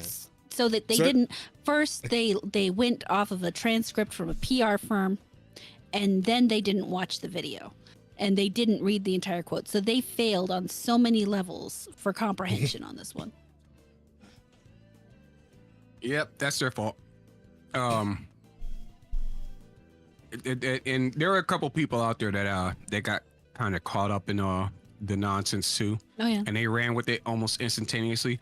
Yeah, it's one of the things I was talking with Amarada on before as well. It's like these people, what I call them headliners. These are people who just read the headline and immediately know what they immediately assume they know the story. Those people kind of bring it upon themselves. Yeah. Yeah, a lot of people didn't even read the whole article. They just read the headline of the story and got upset. So I mean, that's something that happens a lot. It's irritating is that people don't read the whole story and figure out if that's really what they said, which today the number of times they pull that bait and switch, you almost have to, or you get called out by everybody because you didn't read the article. Even though, I mean, I have to agree, because I think the video I wrote was Rev says that, or not wrote, read, or watched. The video I watched was Rev says Desu. And he's pointed out that it's Kotaku, and most people just don't want to click on a Kotaku article. I certainly don't. That's fair enough, but I mean, like at the same time, people tend to not do their due diligence regardless, which I think is that's if you're gonna report or speak on anything, that's the thing that I appreciate about people like Eric July, is that he doesn't approach something without knowledge on what he's talking about. Like, I wouldn't speak on something just based off of a headline. Yeah. If I'm not reading the article, but I'm gonna say something about it, I already know what happened because or prior to the article, which is why I didn't say anything about. I didn't say anything like egregious about a lot of things. If I don't know anything about it, I might make like a joke or something, but that's not a direct reflection of what's being said in the article or what the headline is or anything like that. That's just me memeing. I ultimately don't give a damn, but at the end of it all, like, you have people who take that and they immediately assume that they know what they're talking about. No, that's called stupidity. It's one thing to be ignorant, it's another to be stupid. You're being stupid when you're just taking a headline and then assuming that you are the de facto for whatever's happening here. No, don't do that. That's a bad look. Yes. Indeed. Really trying here for you. See it. Man, On the plus side, those are nice stripes. thank you. I didn't even realize he was standing up. His elbows hitting my hat. Yeah, he's elbowing you right in the head. There you go. I suppose that is one of the amazing things about being a VTuber is just wearing whatever you want. Yeah. Well, Even if I'm on when camera, I'm wearing whatever I want. Yeah, even when I'm not VTubing, as long as my waist is below the camera, then I'm good, right? Yeah. All kinds of old shit over here, though, man. I got like, Oof. I had some fucking. I got most of the series of unfortunate events up there. I got some goosebumps. I got Lemony some Snickers is so good. I got some old Roald Dahl books up there. I got some fucking shit. art. Roald I got some Archie comics. And Damn. I have several Calvin and Hobbes books up there. Nice. Man, all kinds of Haven't fun been and up there in shit. a while, have you? Yeah, I really haven't. It's mostly for decoration at this point. But yeah, shit. I don't know. I feel like it's still somewhere, maybe in a box or something. I'll look around for it and see if I can't find it for you. But if I do find it, you can have it. I'll send it to you. Let's see. Yeah, but I suppose that's all there really is to say about that. It's just Kotaku being idiots again. Yeah. And, well, whose line said Kotaku. line said she's you when you broke, which I didn't say. Now I'm waking up to millions of people believing the lie and hating me. Being famous is so much fun. Yeah, it's like the moment somebody puts out like anything that sounds negative about somebody like Mr. Beast, of course everybody's gonna be jumping on his ass for it. Yeah. And then that guy, most people just looking for a reason. Yeah, that guy he quote tweeted was upset, or not quote tweeted, but took the screenshot of his post. Then quote tweeted him and was crying about the fact that he quote tweeted him specifically about, now he's getting a whole bunch of hate, and no, Mr. Beast deserves it because blah blah blah. He'll just grab some dude at random, like for the he image. just hit search and found a guy who said the first guy who said the thing. And, yeah. To be fair, like he probably could have done what like I've seen a lot of like VTubers and whoever else do when they do something like this and just like cross out the name just so nobody like goes after him. But yeah, it is what it is. I mean, you put yourself out there, you get you get what you get, I suppose. Yeah, this whole thing, Kotaku's half-hearted damage control, following backlash and swift community note fact-checking their misquote, Kotaku eventually revised the article, but instead of issuing a proper retraction or an apology, the outlet did the absolute bare minimum. Mistakes and misquotes happen in journalism. Tight deadlines and the constant race to get news out can lead to accuracy issues, but responsible journalism outlets will take every opportunity to correct their mistake, apologize, and vow to do better in the future. That did not happen here. What did happen? Did anything happen? No, nothing happened. They edited the article and then said nothing about it. Being removed, being flagged community notes. Standing pattern of misleading. Well, that's getting into the past. As far as this story goes, yeah, it seems like they just kind of dropped the ball and then didn't say shit to nobody about it. Mm-hmm. Oy vey. I don't know with Kotaku, man. Like, how much longer before they just die? I feel like we've been on that road for a while now, but they're probably out. In like a general sense. But I mean, like, how long until the website just fucking shuts down? Is what I mean. until it's just gone. It depends. I think it's a race between them and Kathleen Kennedy for who's done first. Yeah, I'd agree with that. And then maybe IGN too. If they keep up with situation. Oh man, something like that. And speaking of dying, man, Doctor Who's going through some rough times recently. I don't know if either of you are Whovians, but I'm not necessarily Whovian, but I have been keeping up with the news and the reviews around the latest season and the latest Doctor. And now people aren't really liking it very much, and it seems like the whole fucking series might just end up getting canceled. And to that point, sorry, real quick. No, I was trying to close the thing. But to that point, it seems that a Doctor Who former VFX studio, The Mill, closes after 35 years as rumors swirl over series cancellation. So, Rip. Yeah. Shit, man. Ripperino. But what were you gonna say, Sheep? I was about to say I can give you an anecdotal story about that. I was talking with my mother, and she said she checked. She watched the new Doctor Who because it's on Disney Plus, and she has Disney Plus. Oh yeah. And she did not like it at all, and she had never watched Doctor Who. Right. She never watched Doctor Who. She watched this, and she was just not in it. Not exactly garnering any new fans this latest Doctor, this latest season.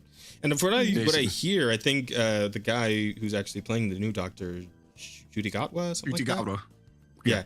Apparently he's out. Like he's just he's like trying to get out of the contract, or he's already quit. I don't know, something like that. Which is unfortunate. See, my thing is like, I don't think he's necessarily a bad person. I just think he was one miscast for the role, and two, given a very bad script to work with, because he's not a bad actor at all. It's very rare that you can find someone who can cry on command. This man cried like every episode. Yeah, that's the problem. I hear that's one of the problems, that he just kept crying. That is one of the problems. That is one of the problems for sure. And that's primarily because Doctor Who shouldn't be a show where the main character cries every episode. It's a man who figures out what's wrong with the current situation at hand, and he solves the problem. He has his help from his assistants and whatnot, and that's cool. Sonic screwdrivers, yep. Yeah, Sonic screwdrivers, got his assistant, and they pretty much solved the problem. Companion. Thank you. Yeah, you get it. We get it. Yeah. You got it. But and I've watched Doctor Who from Eccleston up to I want to say midway through Tennant, and then I watched some of Matt Smith's. And I wouldn't say I'm like a huge fan of Doctor Who or anything like that, but I can say that I'm a fan. I'm enough of a fan to be to have some kind of a voice in the matter. He's not a bad actor. He's definitely better than I forgot her name already. Jodie Whittaker. Oh yeah. He's leagues better. Oh, than that was Jodie the that was the Doctor before him, right? The female one. Yeah. I hear people didn't not much care for her. Yeah. No, I don't. Nobody did. He's like leagues better than her, but again, he's not. He's playing the wrong kind of character for who Doctor Who is. Yeah. Yeah. Well, have you seen the new... didn't she also come along with a lot? Oh, sorry. After you. No problem. I was just say, go ahead. Yo, rock paper scissors. No, you go ahead. Rochambeau. No, I was just gonna say, it's didn't she also come along with a lot of weird kind of passive aggressive man hating? When she was, I feel I saw a lot of clips where just kind of the initials I know the Doctor's being mad, and she's like, I've had an upgrade. I'm like, yeah. Yeah. Okay. And then of course there was the full mask off moment for the Christmas special or whatever the fuck that was, where they had that whole bit where it's oh, shame you're not a woman anymore, because then you'd have known everything like we do, because you know nothing because you're a man. Yeah, all that shit, right? And you agree with the villain. He's like, just blow everything up, and it's like, I agree. Right. Yeah. But Rada, what were you gonna say? I saw some, I don't remember if it was rumors or what, about the next incarnation of the Doctor is supposed to be a black woman, and she was told that she's actually the first original incarnation of the Doctor. Yeah. That's something that they play. They explored that in the 13th Doctor's thing. It was like I think they gave her a name, whatever. I forgot. It was like the something child. I can't remember off the top of my head. Child of something. I can't remember. I'm pretty sure I can Google it real quick. Give me a second. I know that there was some gal who was saying that that's who she was. Got it. It's the Christmas special. The hell is that thing called? Something child. I can't remember. Nonetheless. Forgotten? Yeah, nonetheless. No, it wasn't the Forgotten Child. That's too easy. But But moving on. yeah, pretty much like the first Doctor, I guess you can say in air quotes as I say this, is this little girl who was experimented on and ends up becoming the Doctor through some stupid. It was really dumb. Which had nothing to do with anything. as It- far it as the had nothing to do with Doctor's anything. You were background correct. went. Yeah, I just remembered seeing that article though. Oh, well, that was just the whole thing. It's just letting you know they shut down, and that's kind of it. But yeah, man, They wasted a whole article page just to tell you it's they're gone. It's They- over, they shut yeah. down.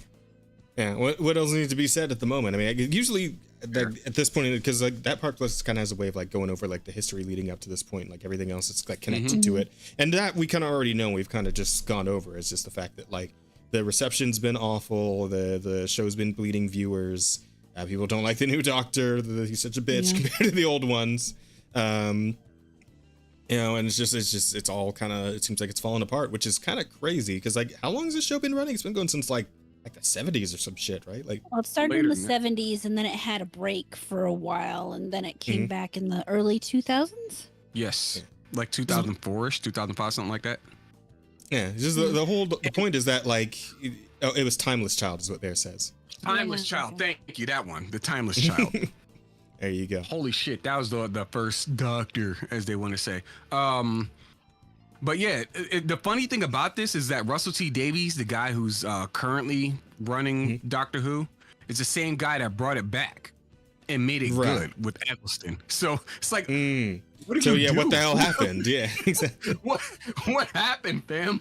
What did you do? He basically came out and said the original one was a black girl and not even a Time Lord. Rather, the Time Lords experimented on her and stole her regeneration powers for themselves. Oh, Basically that. Yeah, that's bullshit. so the Time Lords were evil all along. How about Of that? course. Yeah. Mm. Hans, Just like are the we Jedi.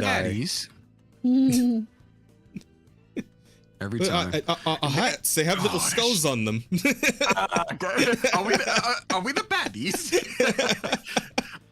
Please don't bring up Star Wars again. I'm about to get pissed off because I just thought about that. They did just frame the Jedi as bad people when they're essentially the balance, right? You From have my the- you have perspective, the Jedi are bad. Yeah, they from my really took that. perspective, the They Jedi took are that bad. shit. They took that shit to heart, didn't they? They really did. Holy God. shit! From my fucking Hey, perspective. but that aside, keeping the Doctor Who for a moment. What are you gonna say? Oh, you go clocked out for a I second completely there. forgot. You forgot who you were talking to him. It happens. Yeah. It tends to happen. The white hot Star Wars rage just completely like stole his Man, thought like, entirely. Listen, I'm pissed off about what they're doing with like Doctor Who, but I'm even more pissed off about what they're doing with like Star Wars, and that's Well, yeah, primarily because you're more because, invested in Star Wars. yeah, I So. grew up with Star Wars, like Exactly. a lot of other people. Like I remember, this is gonna be anecdotal, but I remember when I stayed in New Jersey when I lived in New Jersey, went to the Liberty New Jersey. Science Center, New Jersey. Jersey, I'm yes. hailed in, sir. I'm the northern side. Nonetheless, Yeah, no, I'm fucking with you. Go ahead. I know, I got you. But I remember going to the Liberty Science Center in New Jersey, in New York. And like, it was a lot of fun there. Went to the souvenir shop and I was like, oh shit, Star Wars. I didn't say oh shit, but I was happy about it. Yeah. I got it was like, these figurines. You got Luke Skywalker, Chewbacca, Darth Vader, and I can't remember who the fourth one is. I think it was C-3PO. Nonetheless, Bro. got these figures, and I grew up like loving Star Wars. Watched it. I watched the Christmas special, and I liked it as a kid. As an adult, I'm indifferent. But The fact Yeah, of the matter is, well. I grew up with this stuff. I grew up with Clone Wars. I grew up with the Tartakovsky Star Wars and like a whole bunch of other stuff. And seeing what's happening to it now, I'm just like, I want all of you to defenestrate yourselves. That would be great. I do get you, man, but it's this wave of everything you used to love being ruined, all the studios you used to be super down with, just putting out bullshit. Yeah. And it's just all, where I am now. Yeah, and it's I can't, I feel like I can't even trust in anything that's coming out of the East. It's hard to. There is a saving grace that is Eastern studios right now. Like China's popping the fuck off. Japan's still mostly okay. They're trying though. They're trying to fucking ruin Japan, man. They're trying real hard. Did you see that one interview with the folks on the production team of Dragon Quest? Yeah. I did see that was a while back. Just like they're telling us, politically correct stuff like that, so on and so forth. And it's like, I don't want to do that. I was like, keep that mentality.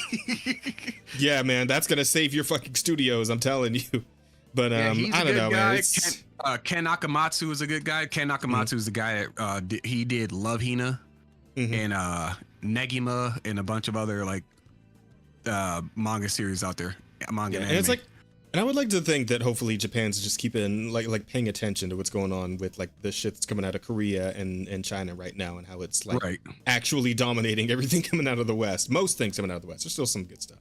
Yeah, that Space Marine game is pretty solid. But I hope they're keeping an eye on that and seeing it's like, okay, the success is doing what the players actually want us to do and not just what we want to do, right? Do what Pocket Pair did and just put out a banger. Yeah, because I went over this whole thing, and it's funny. It's funny, right? Because we were talking about like this whole entitlement mentality, and there was actually a little mini story here. Good old Asmongold was talking about the new studio called a new game called Lost Records, the guys who made like Life is Strange or whatever, and how this game fucking face planted like on Steam. Imagine my shock. Is bad. We'll give it's still a couple minutes, so we'll give the quick rundown of this.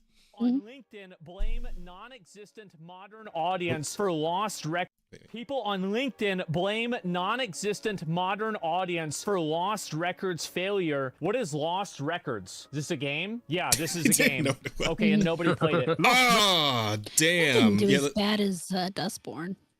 It did as bad as fucking Concord did. It took me a second to remember the name, man. Actually, I think Concord even did a little better than this. Concord was at least like 3K, right? I think 3 or.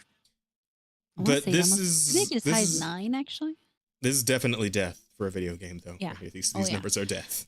Nobody played it. Lost Records is seen as the spiritual successor of Life is Strange. What and the has been shit is developed by that? the same studio that This is the game. This is the video game. Why? worked on the original game. Hold on. I was Go back. browsing the Lost Go back a few frames to that one chick with the camera. Uh-huh. It's like they took the image of Sydney Sweeney and just like bloated her. Like this chick looks like Sydney Sweeney, but like not. You know what I mean? Fat. Let's just say it. She looks fat, like a fat Sydney Sweeney. What the hell are they doing? Why do they hate that girl? I'm What is she reading the dialogue on the screen. That's painful. How can you resist this? According to SteamDB, Concord peaked at 697 concurrent. Point that out. Wait, no. There was at least a few thousand in there, Bear, from what I remember. That can't be right. There's no way. What, There's no way it was only 697 for Concord. No. Wait, am I thinking of the fucking... Correct. Am I thinking of the beta test, maybe? Where the free beta test? Is that what I'm thinking? Probably the beta. Oh yeah, the beta test. A few thousand? And the actual game only peaked at 697 because holy shit. Yeah. Oh man, maybe.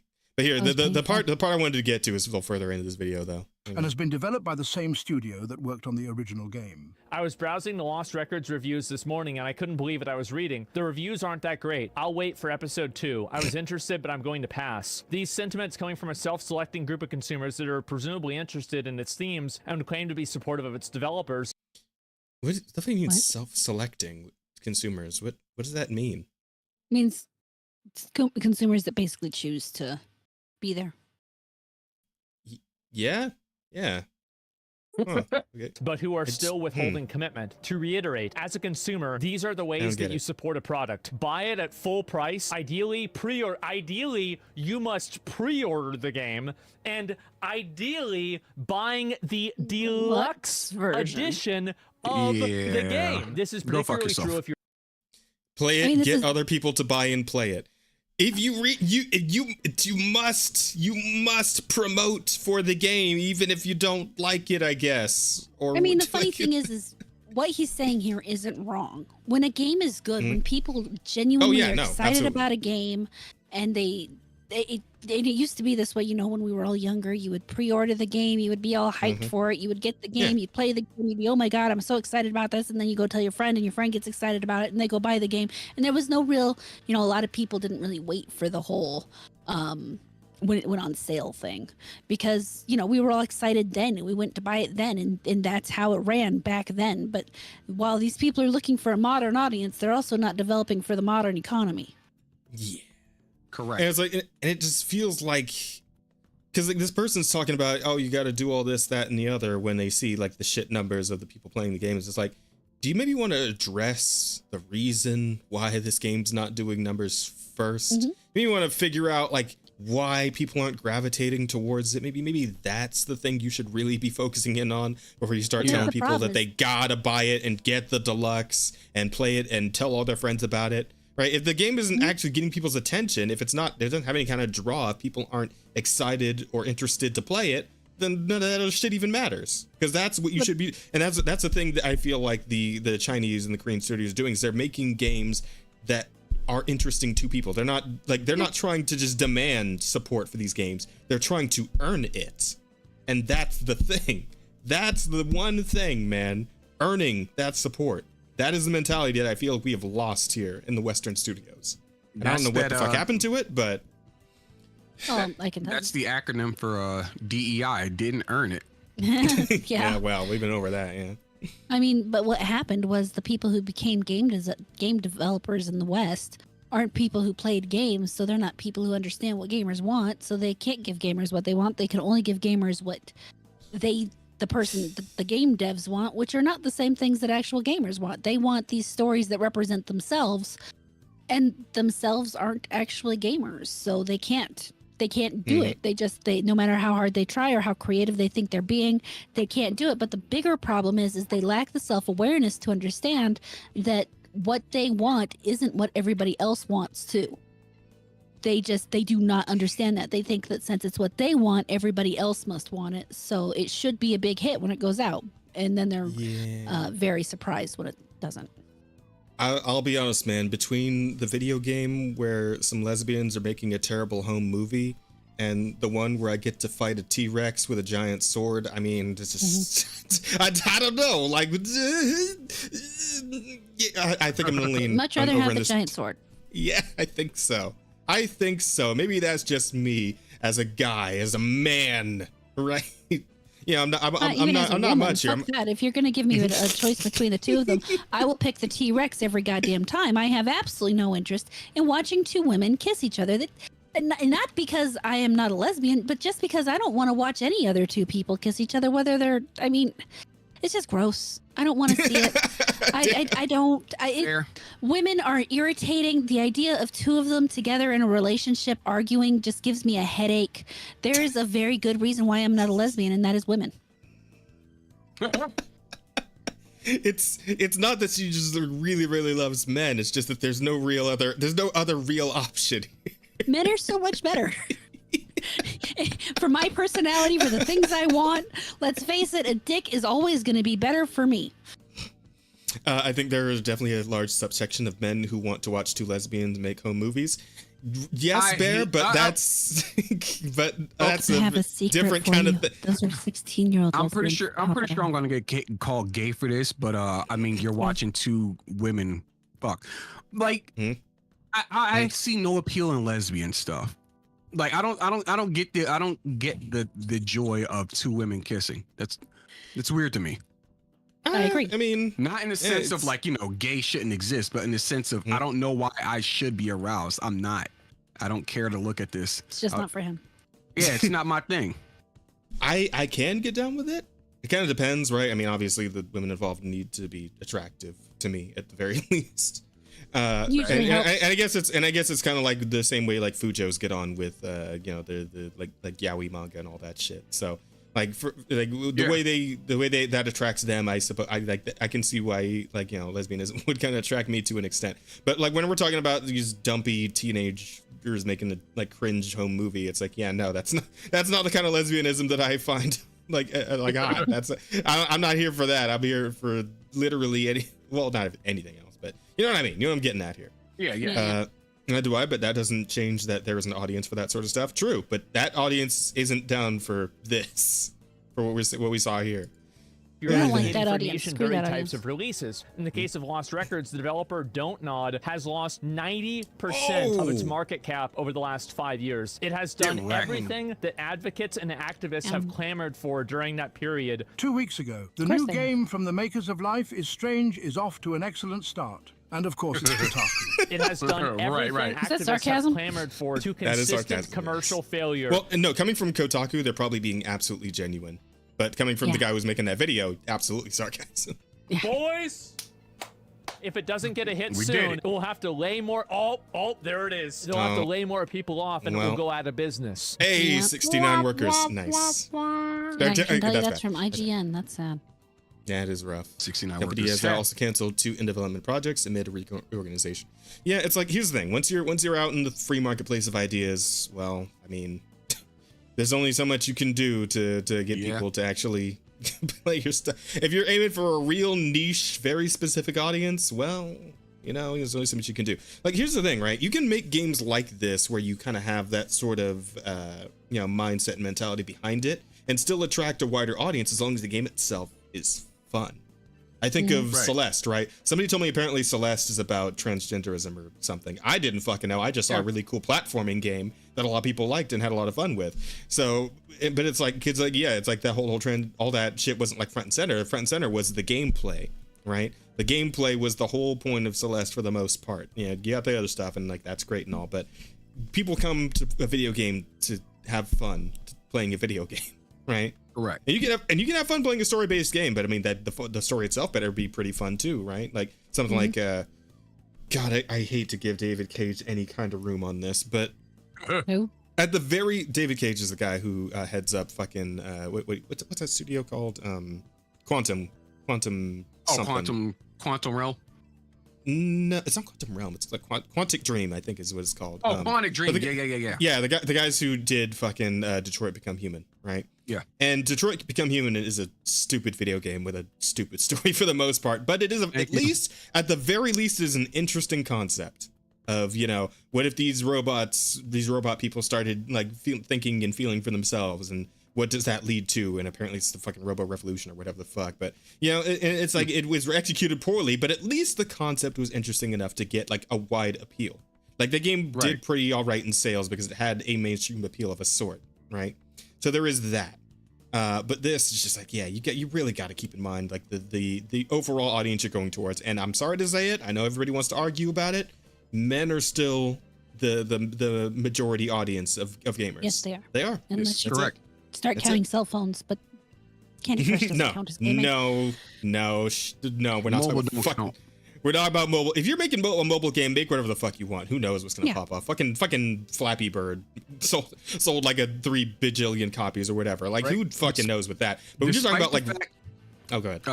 I was about to say, despite the fact that like your mother basically plays a lot of mobile games, she's a gamer because she grew up in that era. No, my mother's a gamer because she played video games. Well, that too. She actually, she has a Switch downstairs. She has a couple games. She has a nice PC that she hasn't used. But let's face it, she's also in her 60s and hasn't had the time for gaming. She spends most of her time on a computer at work, and at her age, she doesn't want to do it quite the way she used to. But my mother's still a gamer. She would sit down and she will still play Mario Kart with us. I mean, she will do the gaming thing. She understands when you talk to her about gaming, the mindset behind a lot of what you do. I mean, let's face it, the reason I am a lot of the way I am is because my mother taught me to hate women. Damn. Unless it's something absurdly complex game like ZZZ, it doesn't count. Well, that's the thing. Even like the mobile gacha space is kind of starting to like shift a little bit. And I bring up something like Stellar Blade, right? That was the Nikkei studio that put that out. Like, because they decided, like, oh, maybe there might be something for us if we get into like single player experiences. And wouldn't you know it, Stellar Blade popped the fuck off when it came out, right? Yeah. You know, it not as far as like say something like Black Myth Wukong, but like that game went fucking crazy. People love Stellar Blade, looking forward to more updates and all that shit. Right. What's it called? The guys who make Snowbreak, which is a plus like Wukong phone, was on PC too. yeah, exactly. Which Stellar Blade's coming to PC. It's getting there. Yeah, And I think it's something like Snowbreak, which is like a heavily sexual, but it's still got gameplay, but it's very sexy coded. That one. And that's a gacha game that's like on PC and I think mobile as well. But they are also the studio that just put out Mecha Break, which is that fucking team-based mech game that plays all like Armored Core and is actually really fucking fun and really good. And that's definitely not a gacha game. That's moving into more of like the multiplayer competitive scene where like some like Marvel Rivals exists, right? It seems like these gacha studios might be getting ready to branch out a little more into other stuff because they realize like there's a million gacha games coming out and only so many players, so we're gonna really start to compete for that space with our ongoing gacha games. We might need to branch out a little more to get some other revenue streams going. So maybe even the gacha space of like the mobile platforms is going to be evolving a little bit, right? But all that aside, to factor in Candy Crush players and Cookie Run Kingdoms and all that shit into like the overall gaming sphere and like what you should be aiming for when you're making these AAA games with these massive budgets, right? You really aiming for a male audience. I'm not saying gotta do it, but it is a good idea when you're trying to aim for the mainstream gaming audience, because that is still mostly dudes and women that like things that dudes like. Let's be real here. When it comes down to it in the end, I don't think it's about aiming for male or female. I don't. I think it's about aiming for something that's good. Because you can write with a specific audience in mind, and I don't necessarily think there's anything wrong with that. But in the end, if you want to write something good, you don't really want to be obsessed with who your audience is. That's part of why all of these things that these people do turn out wrong, is because they're thinking more about the audience than they are thinking about what they're making. They're thinking about who we want to please and not how can we make what we're making actually good. And so many stories out there, might be male skewed to some degree in terms of who they appeal to. I don't believe when the creator sat down, I don't believe when Tolkien sat down to write Lord of the Rings, I don't think he was thinking, I want guys to just love this. No, that's not what he was thinking at all. He was actually thinking, I want to create a series of mythology for the people of England that everybody will love, that I can pass down to my children. That's what he was thinking. He wasn't thinking male versus female. And to create something good is going to have a mass appeal. And we've seen that time after time. Look at what happens with games like Dark Souls. Initially, the whole Souls-like thing was a niche product because only a small number of people really wanted something that difficult.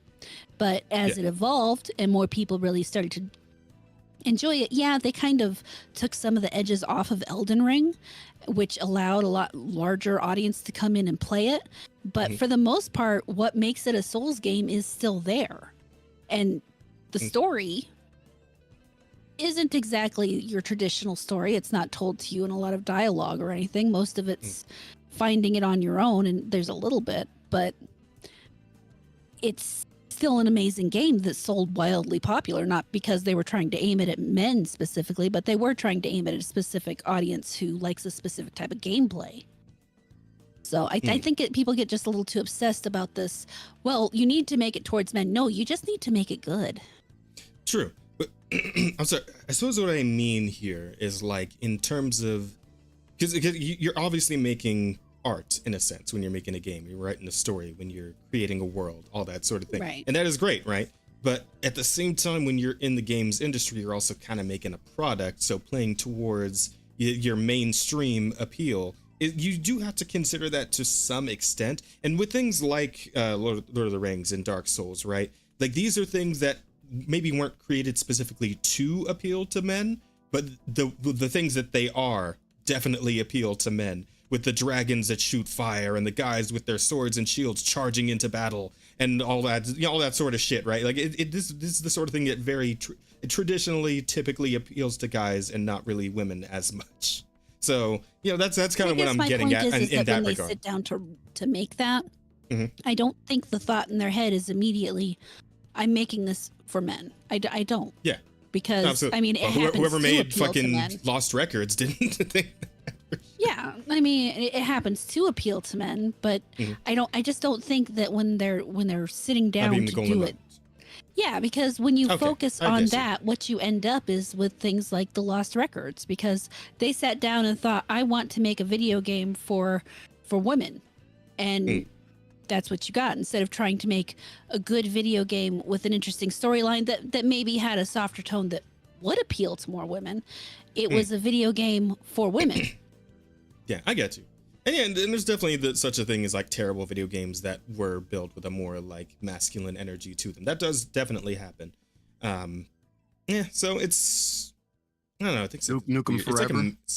Yeah, there you go. It's a mixture of things, and the passion definitely does need to be there for whatever it is you're making. Oh yeah. So it should definitely start with that, with what that is, what you're striving for in general. That should definitely Passion's be where always you the start. first step. But like keeping in mind the what you're like the people you're presenting that passion to, and where you will find that audience, that's definitely something to consider as well. Because again, you're selling a product, you got to make money to keep it going. So knowing where you're like pushing what you're pushing, that definitely factors in to some extent, I believe. That's all I'm saying. I'm always just back if you make a good product. Yeah, you might have a specific audience you're aiming at. Mhm. It always tends to overlap if you make a good product. Absolutely. Oy vey. Man. Then same people will mourn and decry the state of the games industry, or dearth of female protagonists, to which the only possible retort should be, did you buy Lost Record at launch? At the same time, a Oh my lesson for God. companies across Didn't the media guy about who and what to made, what was that game? The zombie game. The Days Gone? Yeah, Days Gone. Yeah, Days wasn't Gone, he yeah. like, well, how come you guys are wanting a sequel? You didn't buy it at launch. Well, didn't he do that? Yeah, he said something today where he said something like this. He was like, the best way to support these like if you're wanting a sequel, you buy the Like game. full price. Yeah, buy the game at full price. And He's like, don't- how about put out a good game? Yeah. Well, here's the thing, right? He's talking to people. He's talking to people who are like asking for a sequel. And it's like, yeah, those probably are the motherfuckers who did buy the game.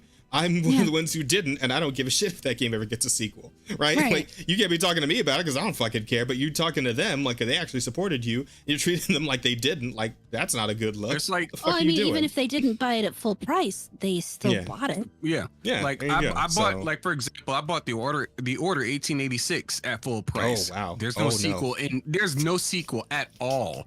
But I love that game. It's got a good. Really? I don't care what anybody says about the game. I know everybody's like, oh, that's just a walking simulator. No, The Last of Us is a walking simulator. Mm. Okay. And I Like respect everybody it. said it was. Everybody said it was short, but the fact of the matter is, the Order 1886 had like a very, very good story. It was like really good world building. They did good integration between what happened just around those times, as well as like some fictional history stuff. It was really well done. It would have been. I would have loved to see a sequel happen, but that's not what we got. Unfortunately, even if you like the game, there might not be a sequel based on sales. It just is what it is. Your game just didn't sell.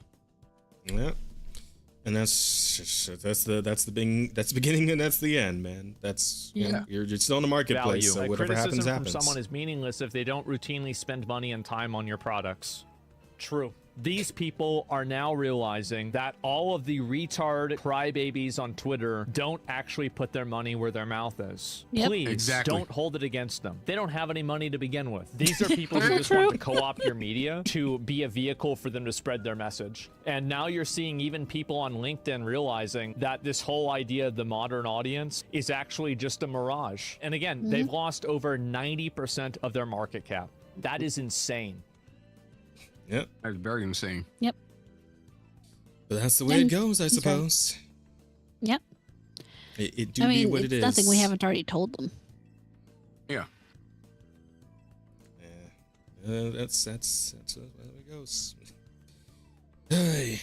All right. Well, I had a couple other things, so we already approached like the 4th hour. Okay, how about this? Do you guys want to talk about this Bungie lawsuit nonsense, or do you want to talk about Hassan getting banned for like less than a day? I'd rather talk about Hassan. I don't know much Yeah? about Okay. Destiny 2.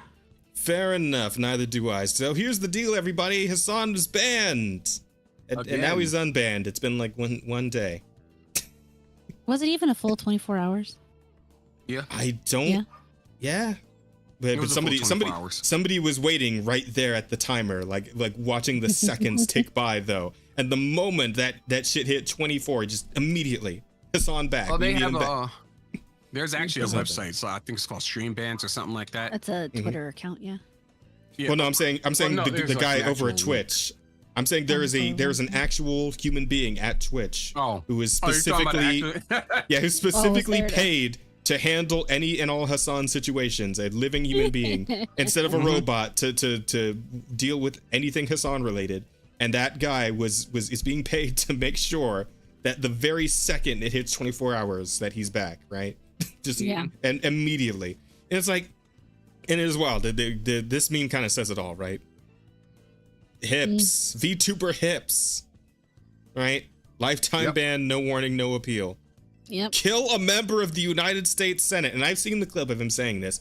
He advocated for killing people on Twitch, on stream, live, and any number of other things. They've been down the whole list, all having the terrorist on and all that shit, you know, et cetera. The thing about Hassan is that not Hassan. The thing about Twitch is that Dan Clancy, the CEO behind the whole shebang, he has a personal vendetta against VTubers. Now, I'm not entirely sure if it has something to do with their agencies. Like Niji Sanji is probably giving him the old dick twist or something like that.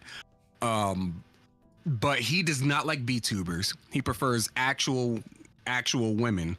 Oh yeah, this is not something that's like that's not something that's like, you know, it's not a secret at all. That's just public knowledge as hell. Hassan, he will not hesitate to be under Hassan's nutsack at all. He is the Jeff Keighley to Hassan's Hideo Kojima. Like, it's very bad how much he simps for Hassan. So yeah, he had to ban him to save face, essentially, for a PR stunt. That's why it's only been 24 hours and not like, you know, an actual length for, you know, a call to arms, I guess you can call it. Yeah. Which it's just like, it's so incredibly blatantly on the nose with like how they show this favoritism that it's like, I guess I can't say anything because I still stream on Twitch, but it's like at a point it's like, man, I'm probably gonna just stop and just give up on Twitch entirely and just fucking you know, just move over to YouTube full. And it's like, and it sucks because like most of my audience is on Twitch, right? Most of my followers are on Twitch. I got like 100 of them on YouTube. I got like 1,500 on Twitch right now, right? So it sucks to think that I have to just completely throw all that away, just because like Twitch can't fucking handle its bullshit at all. Like it can't be consistent. It can't be impartial. And it's all out in the open. It's right there. You can see it every single day that Hassan keeps fucking streaming on this platform. I will like, say, in fairness, what are we doing? YouTube's not much better. True, but like, for fuck's sake. At least YouTube, if YouTube is, you know, striking people, it's for something that's it's something that's believable. Sometimes yeah, sometimes no. I mean, you have those situations where, I mean, YouTube does just straight up remove people for, look at what happened to poor Mr. Grant Gregory. Mr. Who? Yeah, Grant got screwed left and right like twice. But he got a channel up to over 500,000. He had monetization. Then his channel got hacked. He got it back, but he couldn't get the monetization back. So he actually grew another channel, and they wouldn't monetize that one because of the way the AdSenses are linked. And I mean, he's been trying to fight with them. He's put a lot of work into what he's done, and they won't let him just have a channel. They won't. He got that one up. He got that second one up to like 100K. Yeah, I mean, that's wild. That's he crazy. put a lot of work into it and he did it off of shorts and stuff. But yeah, and I will say, terrorist basically functions back when, like, Susan, back when Susan Witwicky was alive, she definitely had her her golden kids. Like James Charles was untouchable. What's the other dude's name? Like pretty much James Charles, Shane Dawson, those kinds of individuals. If some kind of controversy broke out with them, policies would change that would, fit what they needed to still stay within parameters of being safe while everybody else got hit with the adpocalypse. So yeah, that did happen, but it doesn't seem to be happening as much now that she's not there. But people do still get screwed. Not to the same extent as like Twitch. Twitch has no problem suppressing people who don't speak the correct politics. YouTube, not as much. Twitch also is way more into human titties. That too. Yeah, that too. Than YouTube. Well, unless you're educational, then you can be straight up naked on YouTube. But that's beside the point. Something like that, yeah. Educational, air quotes. Yeah. Yeah. But yeah, I wonder, is like at this point, what do you even do with this? Like, what do you do about this? Because like, there's been more than enough people just complaining, like showing that they're not cool with the way that like Hassan gets ridiculous amounts of favoritism. I've never seen shit like this, to be honest, right? You can like, if you can just threaten the lives of people on stream, which is supposed to be like the biggest rule in the TOS, pretty much, right? That's the one you should never ever fucking break, because that actually comes along with like liability for Twitch itself. And yet, when Chappelle somehow, said, go ahead. Yeah, no, I'm just saying, and then somehow like Hassan just one day ban, and then just fucking bounces right off him. That should have been a bullet through his dome, metaphorically speaking. But somehow she just shakes it off. Yep. I mean, I'm not even gonna sit here and act like I'm outraged or anything like that. I don't care. I mean, and I've expressed as much twice on Twitter where he got banned, and I said he got banned. I don't care. I'm not gonna celebrate either. I don't care to. And then I just thought it was funny. Then he got unbanned, and then not commented on that too. And I was like, and he's unbanned. So I say to the people who said I should care again, why? Like, I also thought that was funny. Yeah, I mean, I get it, but it's Hassan. He's either A, gonna get banned, or B, not get banned. Either way, he's not gonna see any kind of like actual suffering. It's not gonna matter in the end, yeah. It's not gonna matter at all. No, it's like whatever, dog. Do whatever. Man. Yep. Yeah, I think maybe a lot of people are kind of reaching that apathy point, right? Because when it gets this ridiculous and still nothing is done about it, like, what can you even say? What can you even say anymore at that point? It is what it is. They're gonna do what they're gonna do, and apparently it's just the world's just gonna keep on spinning. Yeah. That's why I ask. That's why I ask out to the ether. What do you do in this situation? As a small content creator, even as a big content creator that isn't Hassan, right? Like, what the fuck do you do? Fucking Asmongold, probably like one of like the other biggest fucking, like, apparently he's like outperforming Hassan now on Twitch. And Hassan's got his pants twisted. Yeah, he's real fucking butthurt about it. It's just hilarious, right? Asmongold apologized for something that he should never have to apologize for, which is his opinion. And he got hit with like, what was it, 7-day ban? 14-day ban. Hassan did not apologize. Frogan did not apologize, and they got shorter terms. Well, and Frogan didn't even get banned for what she said on Twitch. He didn't. She got banned for that thing she did at TwitchCon. Yeah, the fucking the Muslim to Jew tier list or whatever. Yeah, basically, yeah. the fucking Arab racial tier village. lists on fucking stream, and like, Twitch is just like, I do not see it. I choose not to see that. Fucking a full on Frieza stream, moment. Like at their event, at their own event. It Yeah. happened at TwitchCon. I'm gonna pretend I didn't see it. What It's the fun. fuck I don't know are what you you're doing? talking about. It's Holy wild how shit. often these people get away with basically. I don't care that they say it. It's more of the consistency that pisses me off. Of like, Yeah, that's it. you can That's say all, whatever that's all, you can right? say whatever the hell you want. I don't give a singular fuck as long as you're not actually acting on it.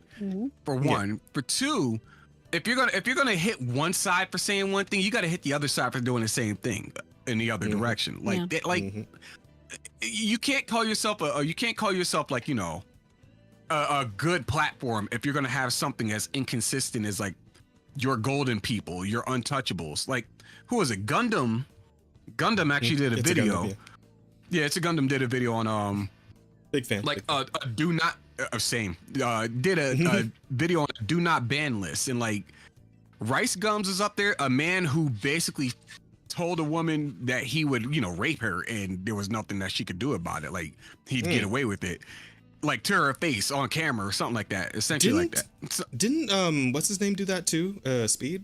Actually, Speed, didn't he do that at one point too? yeah, Speed did something like that too. He said it was like he's something like he would do it, and he's like, who's gonna stop me or something like Yeah, that. exactly. If you're the last two people on Earth, who's gonna stop me? That. Yeah, I remember that. Fucking. He got like he like started yelling it too. I was like, Jesus fucking Yeah. Christ, bro. What the hell? It's like these. It's like people get away with they get away with some of the most retardedest stuff of all time, provided you know they are the chosen few. But you know the rest, everybody else is just piss in the wind. It's like, what the hell's going on here? Pretty much. It makes you wonder why we even keep trying, but at the same time, it's like Because I enjoy yeah, we enjoy money. doing it. Enjoy making I content enjoy too. doing it. I like the idea of making money doing stuff I enjoy. Exactly. Yeah. So it's like you're kind of caught between the love and the hate on that one. To be real. Yeah. It's Yeah. like, hey. Ideos Mio is correct. I don't know, man. I just don't know. I guess we'll see where things go from here. I mean, would this sort of thing end up? Because I know they had like an ad provider like pull out scare during that whole fucking racial tier list thing. Like they had to fucking do damage control on that because they were having, you know, ad providers starting to pull out. But like, would this also trigger something like that? You think? They have one of their biggest rumors literally advocating for like killing like sitting I don't members of think so. Congress and shit. It's like, Are we just at the point where like just no one's taking any of this shit seriously anymore? Is that where we're at? Like, is somebody is a member of the Senate going to have to actually get assassinated for them to take this shit seriously? Like, I don't think even then they would. I mean, to some degree, there is a little bit of hyperbole going into the idea that Hassan saying it could potentially lead to someone actually dying. Yeah, of course, but like it's still something you shouldn't. If it's in their TOS, then it's a rule that they should enforce. It's more about the fact that it's is in the TOS more than anything. But I don't know that there's anything that technically the Congress can do about it. We do have a First Amendment right to say that kind of thing, whether it's a good thing to say or not is a separate issue. And I'm not saying the government should come private- after him. I'm just saying Twitch should come Right. after him. Like, Oh no, actually. Twitch should do something because Mhm. it's their rules. Either they stick to their rules or they don't. And obviously they're choosing. Well, I mean, they've kind of stuck to their rules, but not really in a realistic sense. But Twitch has never been particularly good at, sticking to their own rules. So it's one of those things, But I do feel like we should go ahead and wrap up, and I kind of want to try something different tonight. True. What'd you have in mind? I want to start the poll for the title before I read the questions. Oh, good idea. Yeah, you know what? That's actually pretty smart. We can do, and then we read the questions while they're voting. Yeah. Yes. You know what? That's smart. We should do that. You're right. So, but Okay, I've got it's an old slur, but it checks out. Libertarian Rogue versus Commie Paladin. Somehow Kathleen Kennedy returned. And there's Shrek Facing and Minecraft Stove. And I kind of feel like of the ones on the list, those are the two weaker ones. So we need to pick which one's going on. The last two? The weaker ones? Yeah. Yeah. I feel like Shrek Facing is a little stronger than Minecraft Stove. That's me though. What do you think, Sheep? Well, I like the meme of Minecraft Stove, but I do agree. Oh, Okay. All right. So I will put Shrek Facing on the list. Yeah. Go ahead. I just think somehow Kathleen Kennedy returned. Like, we would just do somehow. That one's probably the best. Yeah, that one's pretty good, strong. I like it. Well, Kennedy won't fit on there. If we want to add it when we we'll do actually put it in, we can do that. Perfect. Yeah, we'll go with that then. All right. So questions. What do we got?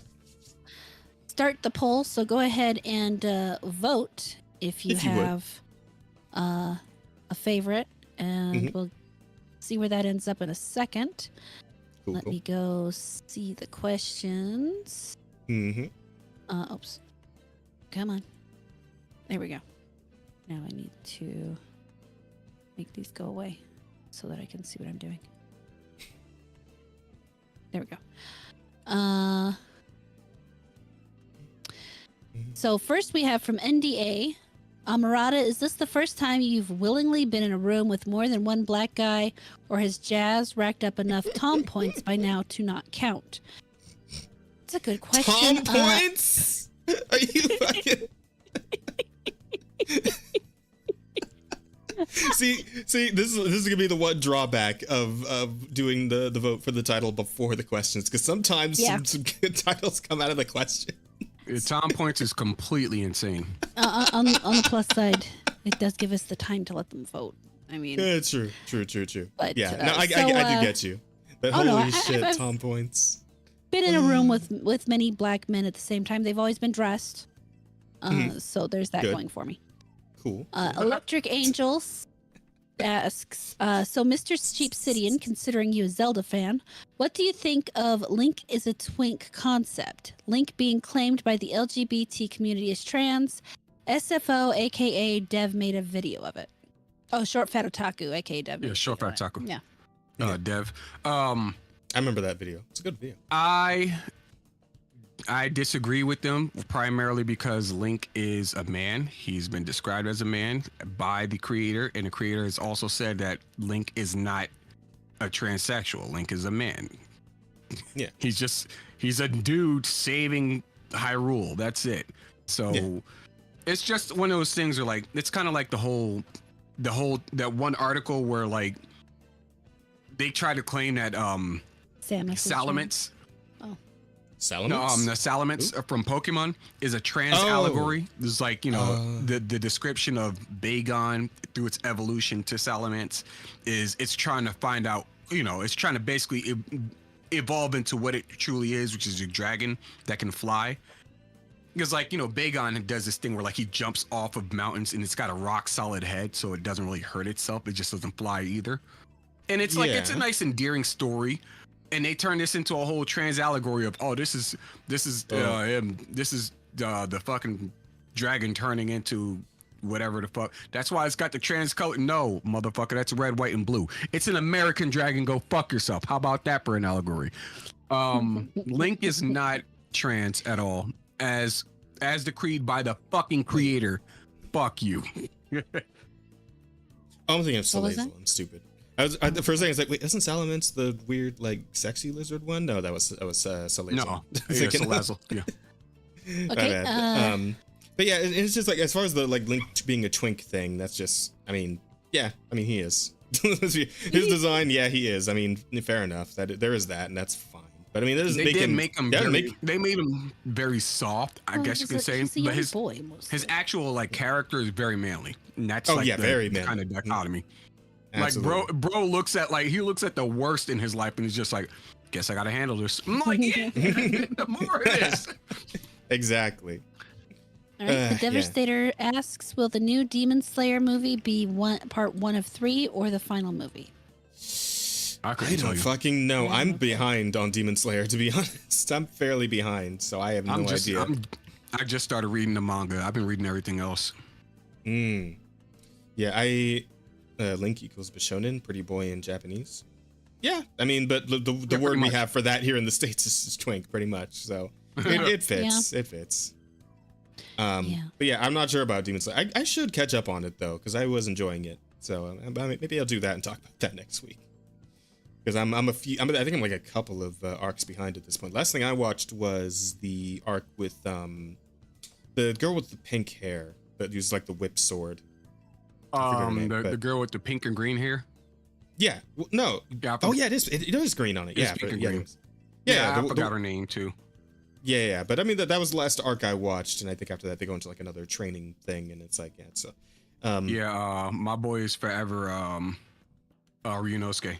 Every time. Man, okay, so I'm right there with you, and to a point where I actually cosplayed Inosuke once or twice at the conventions that I went to. Nothing wrong with that. And I think it came out pretty good. Yeah, man, I'll send you pictures of the cosplay. I think it came out pretty good. I'll put it to you like this, baby. I'm gonna go ahead and I'm gonna go crazy with working out, and then I'm gonna cosplay as Ryunosuke, and you will 100% get it. Okay, I'm down for this. I mean, I got a little bit of a shot, but I need to start jogging again because I want to do that cosplay again. I was in better shape when I first did. Well, no, you can keep Amarada. I'm just like, I'm doing it for me, right? I work out for me. And I was gonna. What you mean? I'm sorry. You know what I mean? Damn. I'm being funny. You did. I got you. Listen, man. I'll just say this right now, and I'll say it for the record for anybody here. There is one type of woman that I find more unattractive than any woman on this earth, and it is a woman that is. What? No. Is it type to hate other women? Well, no. I mean, I'm fine with that for the most part. No, it's women that are already spoken for. Can't do it. That makes sense. Can't do it. Yeah, that's fair. Cannot do it ever. If I know you already got a dude, that's it. We're done. You could look like goddamn Megan Good. Did they? I watched Scrubs. I never saw that bit. You look like fucking Megan Good, and I would still not be down if you already had a dude. They put the wedding ring on, and the woman just disappears. Yeah. Huh. I think that was Scrubs. That was Scrubs. Yeah. I think it was. I can't remember if it was JD and Turk that made that joke. Yeah, and then some or no, it was, I think JD or Turk made the joke. The other one said, "No, that's not true." And then some girl was standing there. She took off the ring and just materialized. Yeah. I'm like, where'd you come from? Well, there you go. Scrubs is such a good show. Yeah. It was, man. I miss it. It was solid. But it ended when it should have, so that's fine. Ended before it became terrible. True. Yeah. Well, and then they did the slight reboot that was almost terrible, but it didn't last very long. Okay, so thank God. Good enough. What's next? What else? What we got? I do want to address one point is that I wouldn't choose Jazz anyway. I already have him. The sheep. So, just for the record. There you go. Fair enough. NDA in a Nigerian accent. Sheepy, why you marry a transdimensional? I can't do Nigerian. Nigerian? Yeah. Why you marry a transdimensional? Mm-hmm. Transdimensional. Very well done. Good enough. Now answer the question. Good. It's a good enough. Wait. Oh, because I like tentacles. There you go. I like tentacles, and just to be 100% candid here for a second. Yeah. This bitch drove across the fucking country to come bring me out of a shitty situation, and if I let her go, I would have been the biggest retard in this timeline. You know what? That's real. That's real. I respect that. Now he's only the second biggest. That hits me where I live, sheep. I don't mind being the second biggest retard. That's good shit. I say it, damn it. How dare you? NDA, now that the panel is loaded with experts, one time I was begging this black chick, and out of nowhere she called me master, and I instantly finished. Does this make me racist? No, I get it. I get it, though. I am not going to comment here. That is all I'm saying about that. Holy shit. Listen, sheep, I'm not saying you should try it, but like, I mean, I don't know why you're looking at me like that. We almost got married. We almost got married with me wearing shackles. It would have been funny as fuck. Like just throw it up on Facebook and just see if it starts making the rounds, right? Right. You know, we still gotta do engagement pictures technically. You said what? We still gotta do engagement pictures technically. Yeah, that's true. I hate to point it out, but I feel like you'll get more comments about the whole like fat white woman black dude pair up, like because that's the meme, right? So yeah, it is. So I feel like you Ozzy might get more weight. So true, you are doing that. Good job, well done. She's gonna have sick abs soon, Sheep. It's gonna be awesome. I wouldn't go that far. I said I'm losing weight. I didn't say I'm gonna get like shredded or anything. I mean, why not? I mean, hey, you're already there as well. Because for one, I have other things to do in my life. Do you know how much enough. effort it takes to do that? Oh my god, Yes, no, thank you. yes, actually. Fair enough. NDA. What was your last straw with Disney Star Wars and why? Mine was it's not about killing what you hate, but saving what you love. The entire thing from Rose teleporting to her, surviving after.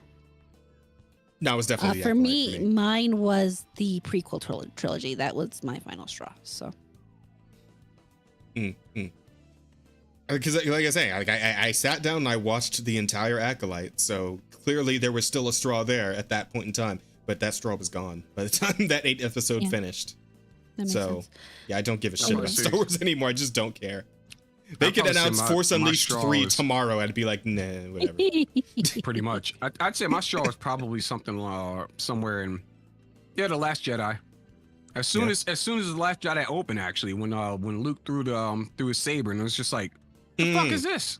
I had like 2 chuckles in the theater, and I was just like, yeah, that was bad, fam. That's real. That's real. Mr. E. Bear. If it wasn't that, it was the blue titty milk that got you. Right? No, I don't care about that. That's just weird. Yeah, basically. Mr. E. Bear, what was the last game you all pre-ordered and were satisfied with? Elden Ring. Actually, pre-ordered and were satisfied. Yeah, exactly. No, I'm satisfied. You're satisfied with that. I was satisfied with Elden Ring. And we're satisfied with it. Okay. I mean, does Pal World count? Because it's early access still? No, because pre-order means you don't have the game yet. Oh shit! That's going back some fucking years for me. Because I don't think there's been a game that I pre-ordered and I was satisfied with for a long fucking time. I really didn't pre-order a lot, so the fact that I really enjoyed Elden Ring made me happy. So. Yeah, I don't pre-order a lot either, because like there isn't much need to now that we got like all the digital shit and you just buy a game whenever you want to and not have to worry about like physical copies running out and whatnot, right? Yeah. So pre-ordering is not really a thing I do much. I did pre-order Stellar Blade, I'm pretty sure, and I like that game a good bit, pretty solid. I pre-ordered Final Fantasy VII, and I was just like, nah, I don't like this story. You didn't like Final Fantasy VII? Remake. Oh, the remake. Okay. I was afraid for a second there. I might pre-order Expedition 33. Thinking about it.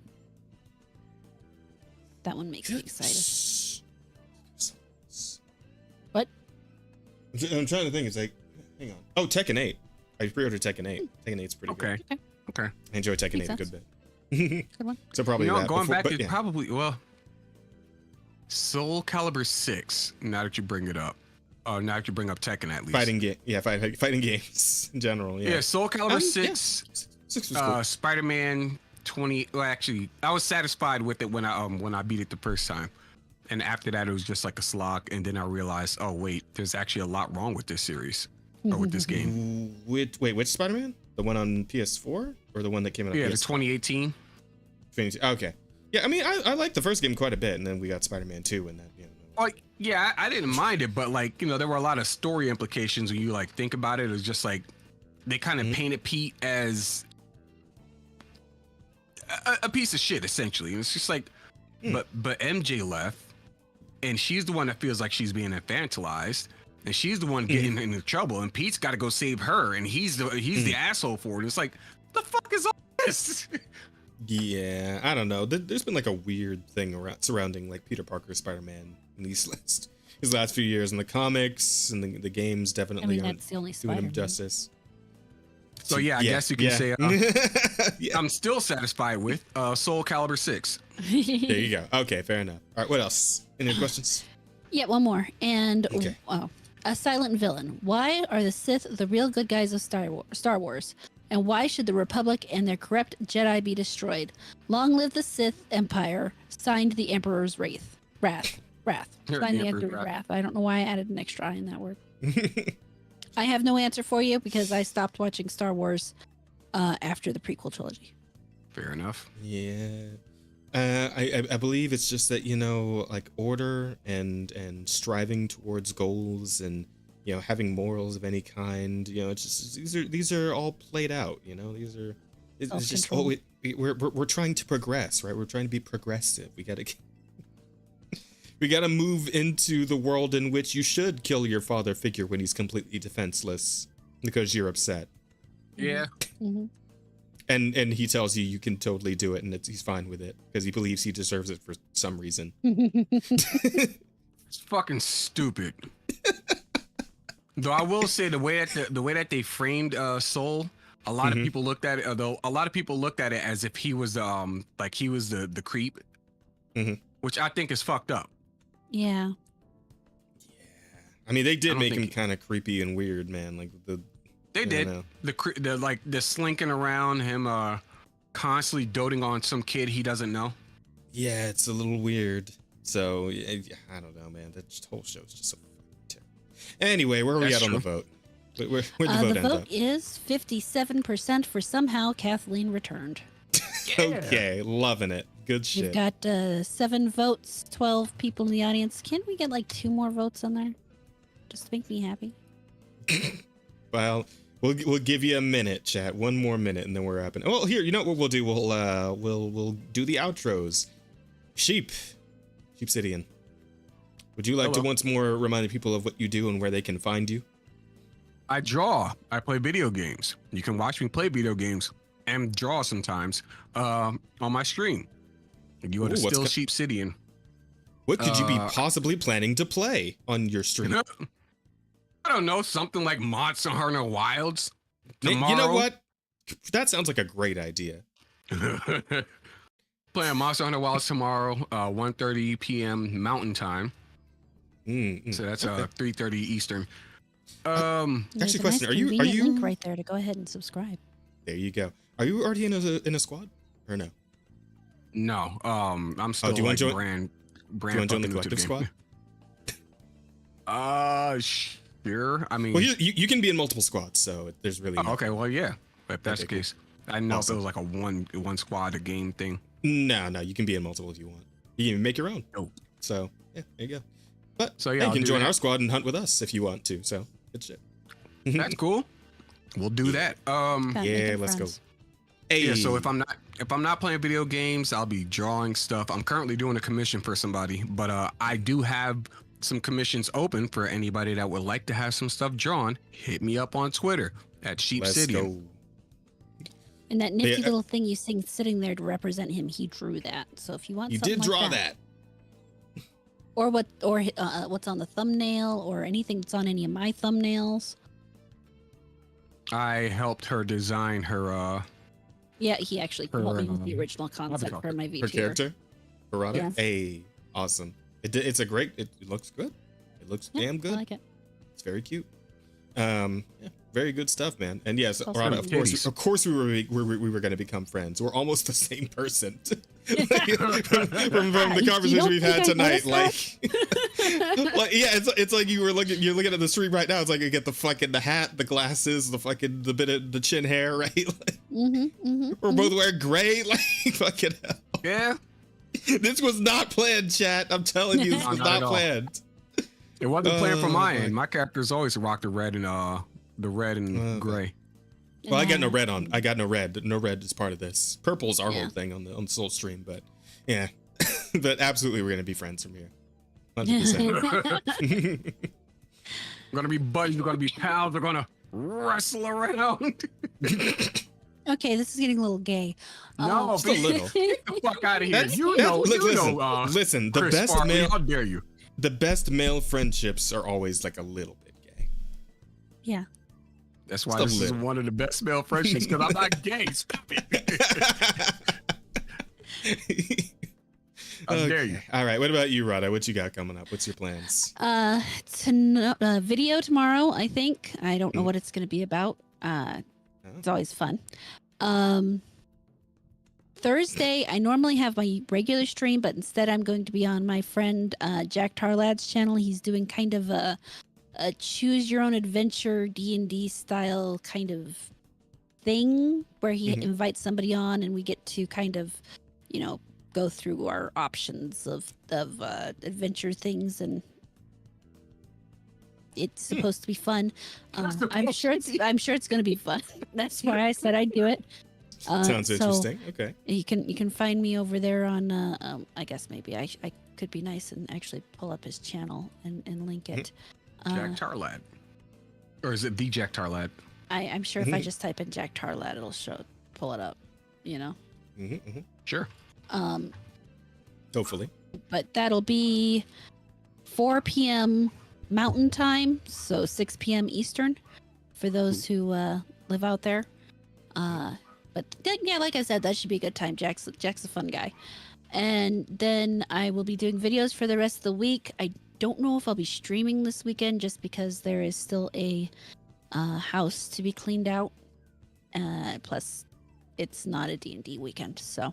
it was going to be a D&D weekend, but then we found out that our DM has to take his kids to the indoor water park.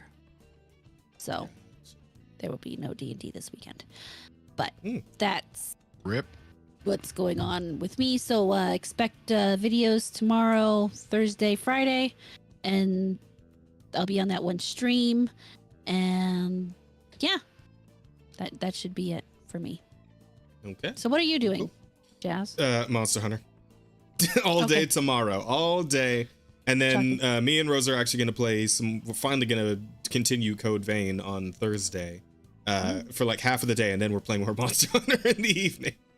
So that's the most of the rest of the week is going to be Monster Hunter, everybody. So show up for that. Starting bright and early tomorrow, I'm going to go for probably 11 straight hours like I did on Monday. So, yeah. Oops, all Monster Hunter. Ooh. Oops, all Monster Hunter cereal. We get to 10 votes. Thank you guys very much. I really appreciate that. Still, Kathleen Kennedy has won, but I suppose that we couldn't ask for anything more than that. I had no actual strong feeling about it, but still, I like seeing you guys participating. If a few more people would like the stream too while you're at it, that'd make me happy too.